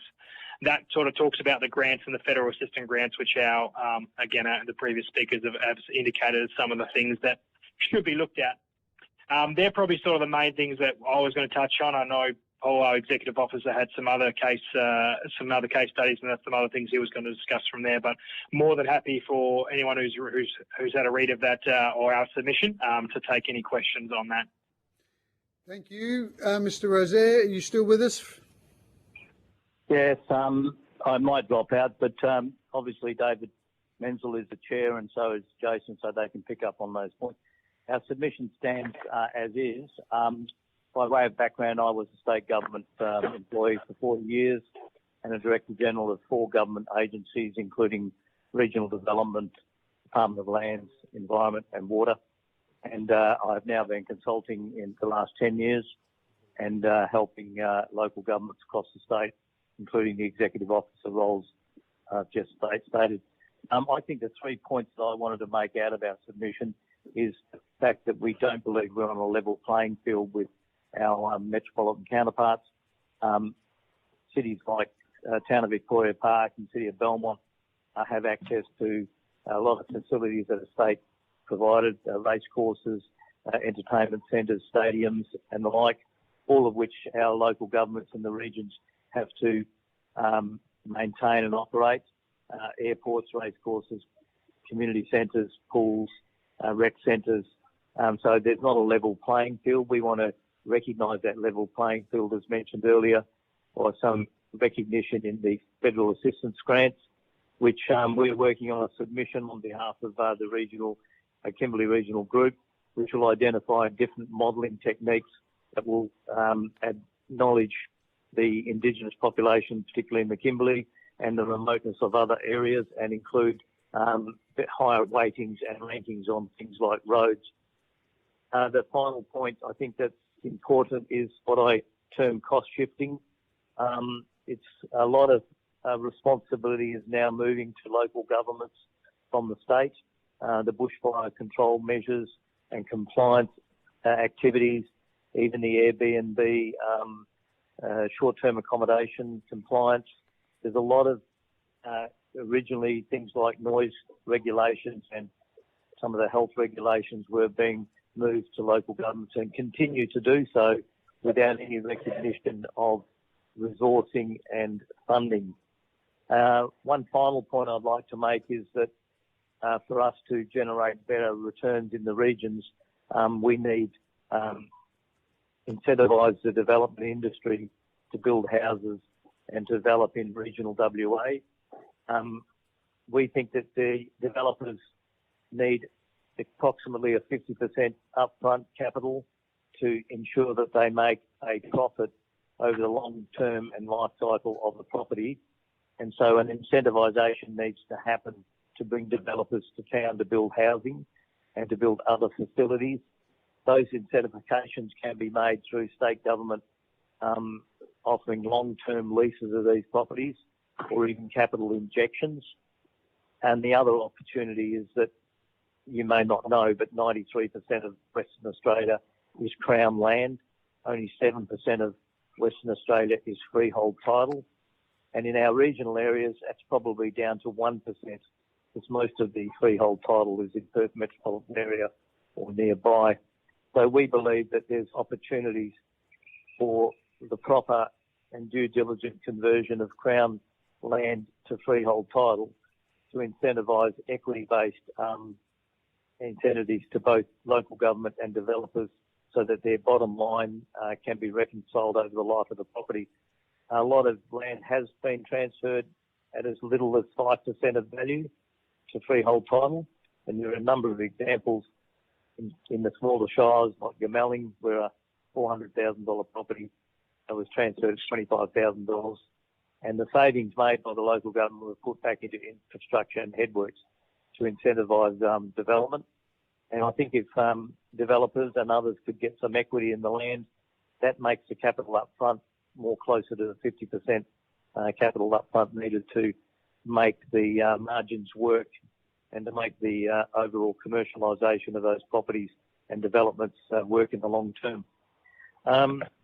I'll leave it to questions other than that, but the submission we've made for both the regional capitals and the Kimberley Regional Group reflects a lot of that. And I think everybody has mentioned the financial assistance agreement. In our submission, we have reworked the model at the state level to recognise more remote communities, more Indigenous-based communities, and we believe that that was better reflected in the formula. We would get far better outcomes for our regional local governments. I'll leave it at that. Yeah, thanks, Mr. Rozier. Can I just clarify roughly, we've got a couple of Kimberley groups here, but is there a commonly agreed number for the percentage of First Nations people in the Kimberley? Yeah, it's about 46% across the Kimberley, I think. Wow, that's bigger than the NT. We're a bit over 30%. Okay, that's significant. I can understand why you're doing some... 64% in the Shire of Derby, West Kimberley. 64. Mm-hmm. And the populations of your two shires in the Kimberley? Shire of Derby, West Kimberley is about 7,800. The Shire of Windermere, Kimberley is about 8,000. Mr. Chair, just one point, Mr. Chair. The Kimberley Regional Group. So who we got, sorry? Has Paul Rozier, the Executive Officer. The Kimberley Regional Group also has the Shire of Halls Creek and the Shire of Broome, both of which were party to the Kimberley Regional Group submission, but did not make their individual submissions. Okay, no, thanks for that. Just a reminder as we get into these Q&As, just to say your name before you answer, just makes it easier for transcription. I just wanted to pick up on one thing that Mr. Menzel said about roads to recovery. It's open to all local LGAs, local government areas. Did you say your understanding was that there was a weighting towards Metro for those roads to recovery grants? Thank you, David Menzel. I will refer that to my CEO, Vernon Lawrence, please. Yes, Chair. Vernon speaking. Our understanding from chatting to a couple of people on our visit a couple of visits to Canberra over the last few months is that approximately 60% of the increase in the pool has gone to metropolitan areas, and about 40% has gone through to the regional and remote areas. I haven't seen a breakdown of all the detailed breakdown of what the distribution is, but that was our understanding from talking to some people up in Parliament House. Some people up in Parliament House. Yeah, I'd just be great if there was someone who was saying that, because I seriously doubt that is the weighting. But I'm happy to be proven wrong if you have any additional information or anyone we can talk to about that. Certainly, from speaking with the department, it's sort of based on the applications received, and there's not a breakdown of what's available for metro and non-metro. That may be historical data, I'm not sure, but I just thought it worth raising that as a question mark. Mr. Buckholz. I think Roads to Recovery is allocated. I don't think it's a grant process. Were you talking about Roads to Recovery, whoever that last... Mr. Lawrence, or were you talking about the local government infrastructure program?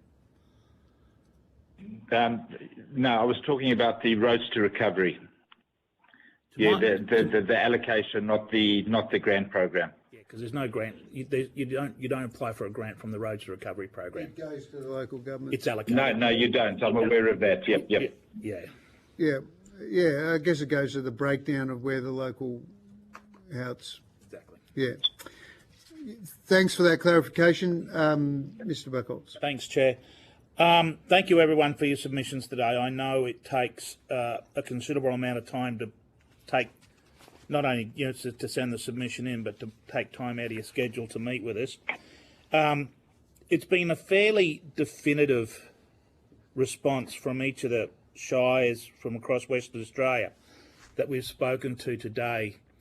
And there's an overwhelming theme emerging about cost shifting, and there's further additional supporting evidence that the majority of the cost shifting is coming from the state government.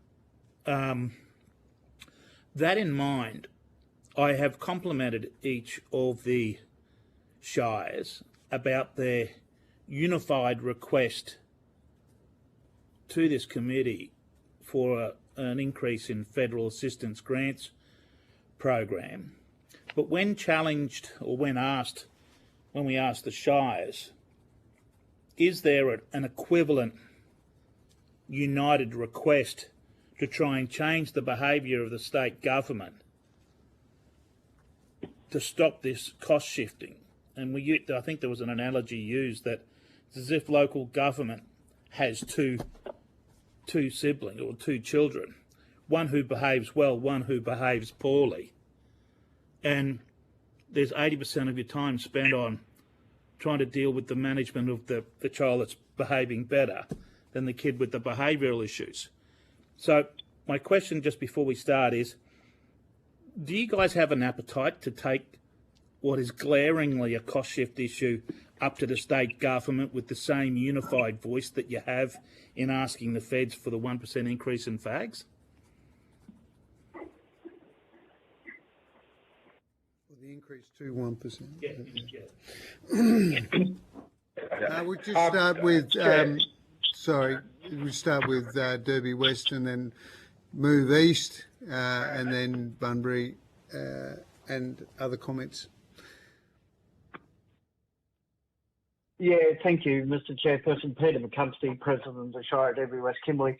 Look, I'm more than happy, I'll say a few words on it, to handball this to our Chairperson of our Kimberley Regional Group, President of Shire Wyndham East Kimberley, David Menzel, because the answer to your question, in my view, is very quickly yes, because we have to. If we don't, I don't want to take the consequence of not continue to push that. If I could just chuck in a very quick example of cost shifting. Shire of Derby West Kimberley runs a youth program in both Derby and Fitzroy Crossing that runs 4 nights a week. I think we get the princely sum of is about $250,000 from the state to assist us to do that. This is not something that local government can usually fund in any circumstance, but we find the way to do it, predominantly through rates and grants, but predominantly grants. The issue for us is that that is not sustainable, despite the fact that with high incidence of youth problems, be it crime or otherwise, because it's not all about youth crime, we have up to 150 to 200 young people at our youth programs 4 nights a week, which run until about 11 o'clock at night. And then we work closely with Indigenous organisations to run a nightly patrol to pick the youth up off the street, 3 or 4 o'clock in the morning, whatever the case may be, anything from the age of sort of 4 up to 15, 16, 17. The cost shifting there is a government agency answering the phone or responding after 5 o'clock besides our Shire youth programs and the WA Police Force. That is the worst kind of cost shifting. Over to you, David, if you don't mind. Chair, if I can, David Menzel, Shire President, Wyndham East Kimberley. Absolutely agree. Our youth space and children's services take up a lot of time. On our community surveys and satisfaction, it's always about community safety, so there's a lot of time and money spent working in that space.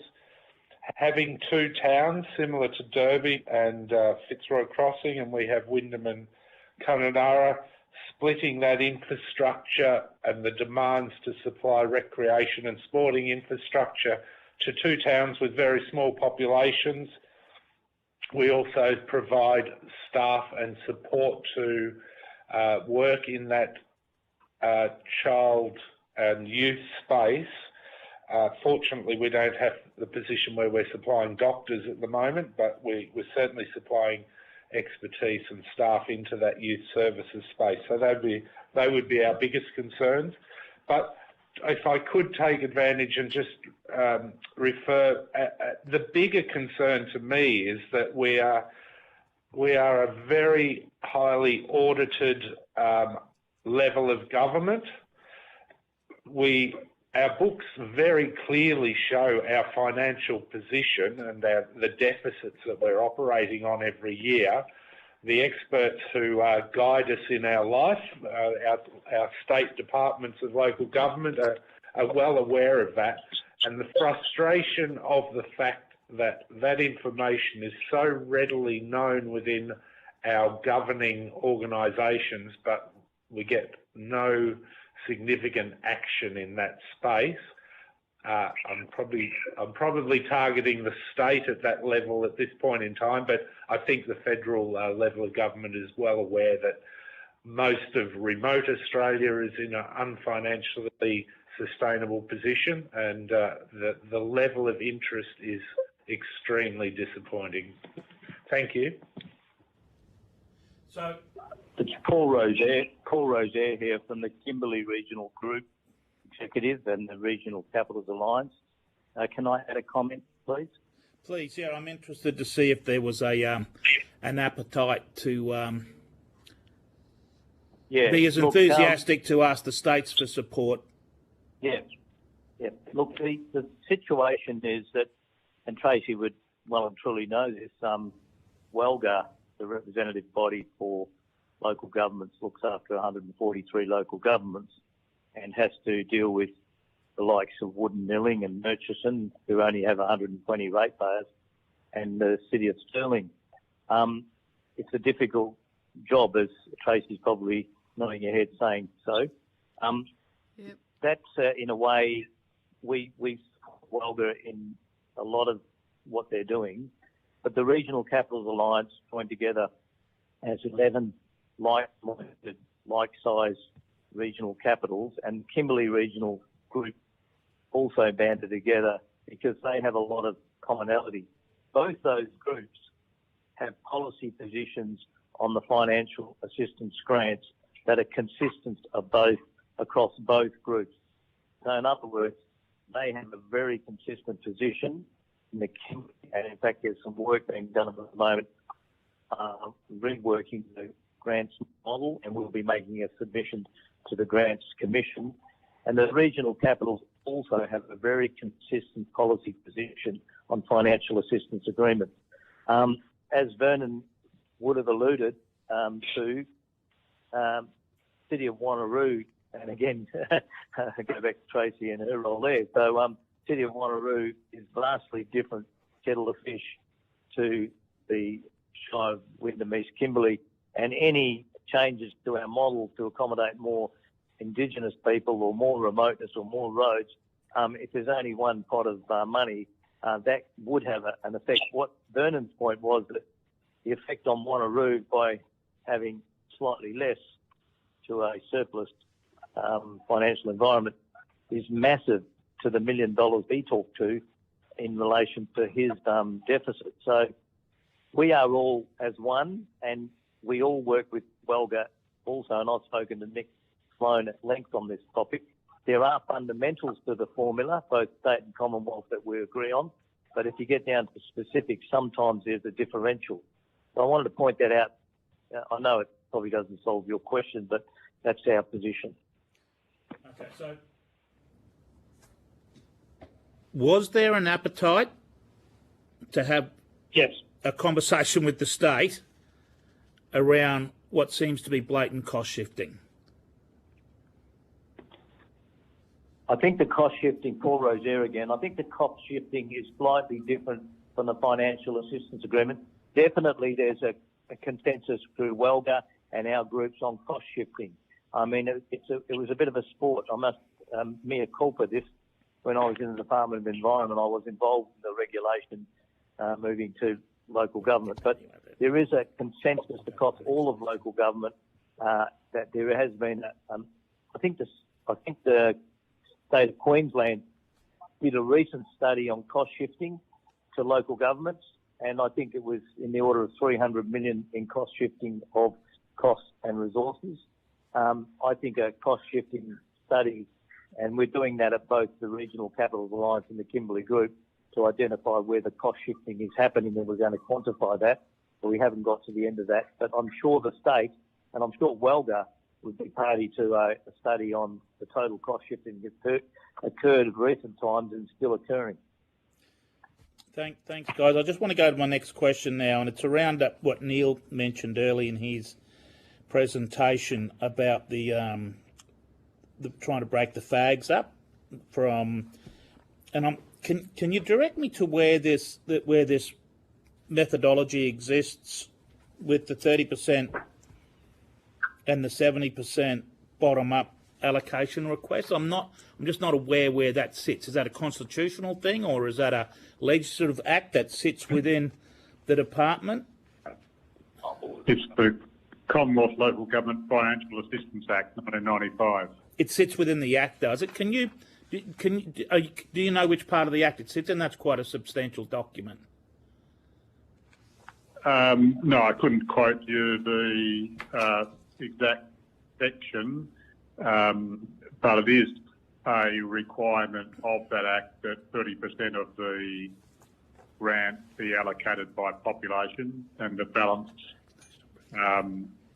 based on a assessment of each state that results in each local government being able to operate at a standard not lower than the average, which is the question that the State Grants Commissions answer.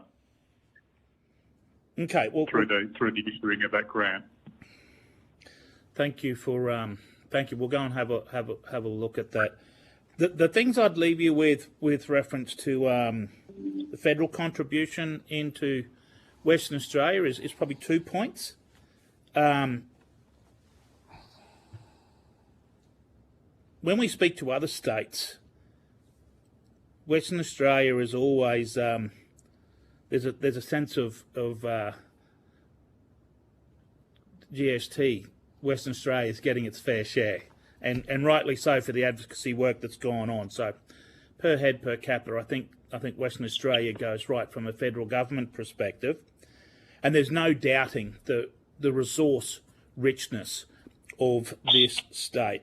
I just think the opportunity that there's, for remote communities here, given there shouldn't be anyone left behind.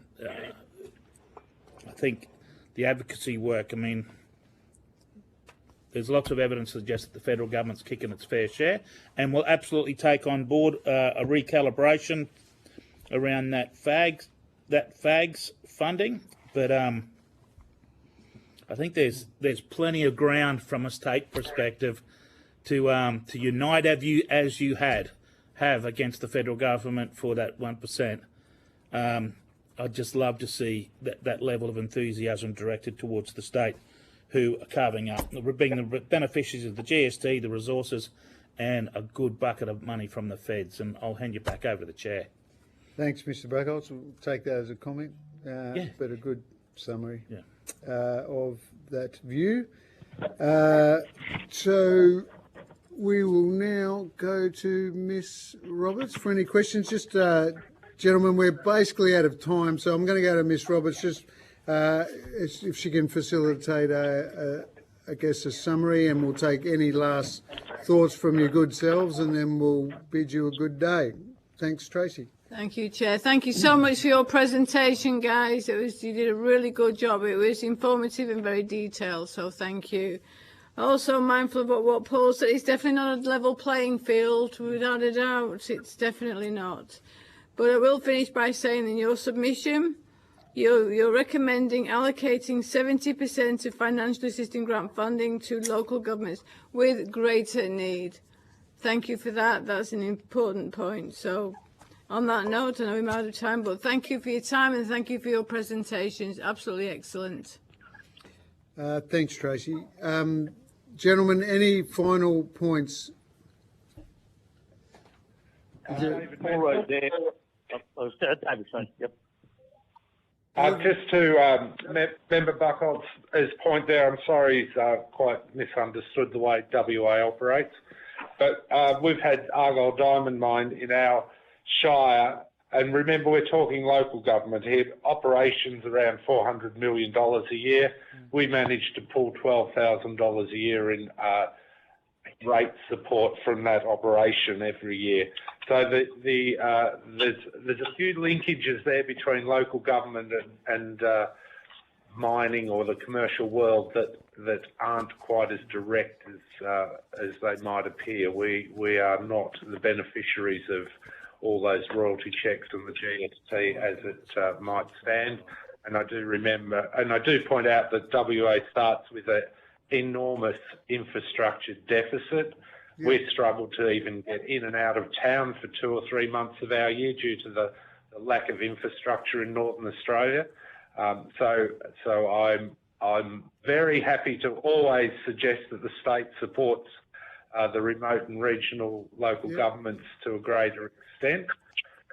Thank you for your time and the opportunity today. So just before we close, just for the record, that's helpful information about Lake Argyle. Would you have an idea of what the state takes from that Lake Argyle in terms of royalties? David Menzel again, I'll comment. They were operating under a state agreement, and remember this was set up in the mid-80s, well before the time, but they were probably on a 6%, I believe, type royalty, and the commitment to provide to the native, well, they weren't native title holders at that stage, they were the traditional owners. So they were doing a lot of welfare programs based on the fact that they had a reduced royalty contribution to the state. So that's the Argyle Diamond Mine, which has now closed anyway. Thank you. Thank you, Chair. Thanks very much. Thanks all. And to end on a positive note, although we all understand the lack of infrastructure across Northern Australia, including North WA, but I've seen in Welga's booklet here around the state election fantastic picture of the Fitzroy River Bridge that's looking pretty sturdy now, thankfully. Thank goodness. So I really appreciate your time that you've given us today. It's been very valuable. If you've been asked to provide any further information, please do so by the 13th of September. We will send you a copy of the transcript of today's hearing. Then you'll be able to request any corrections to that. Sometimes on the phone it comes through less than perfect, so have a read through. If you want to make any corrections to that transcript, we're very happy to do so. Thanks very much, and I declare this public hearing closed.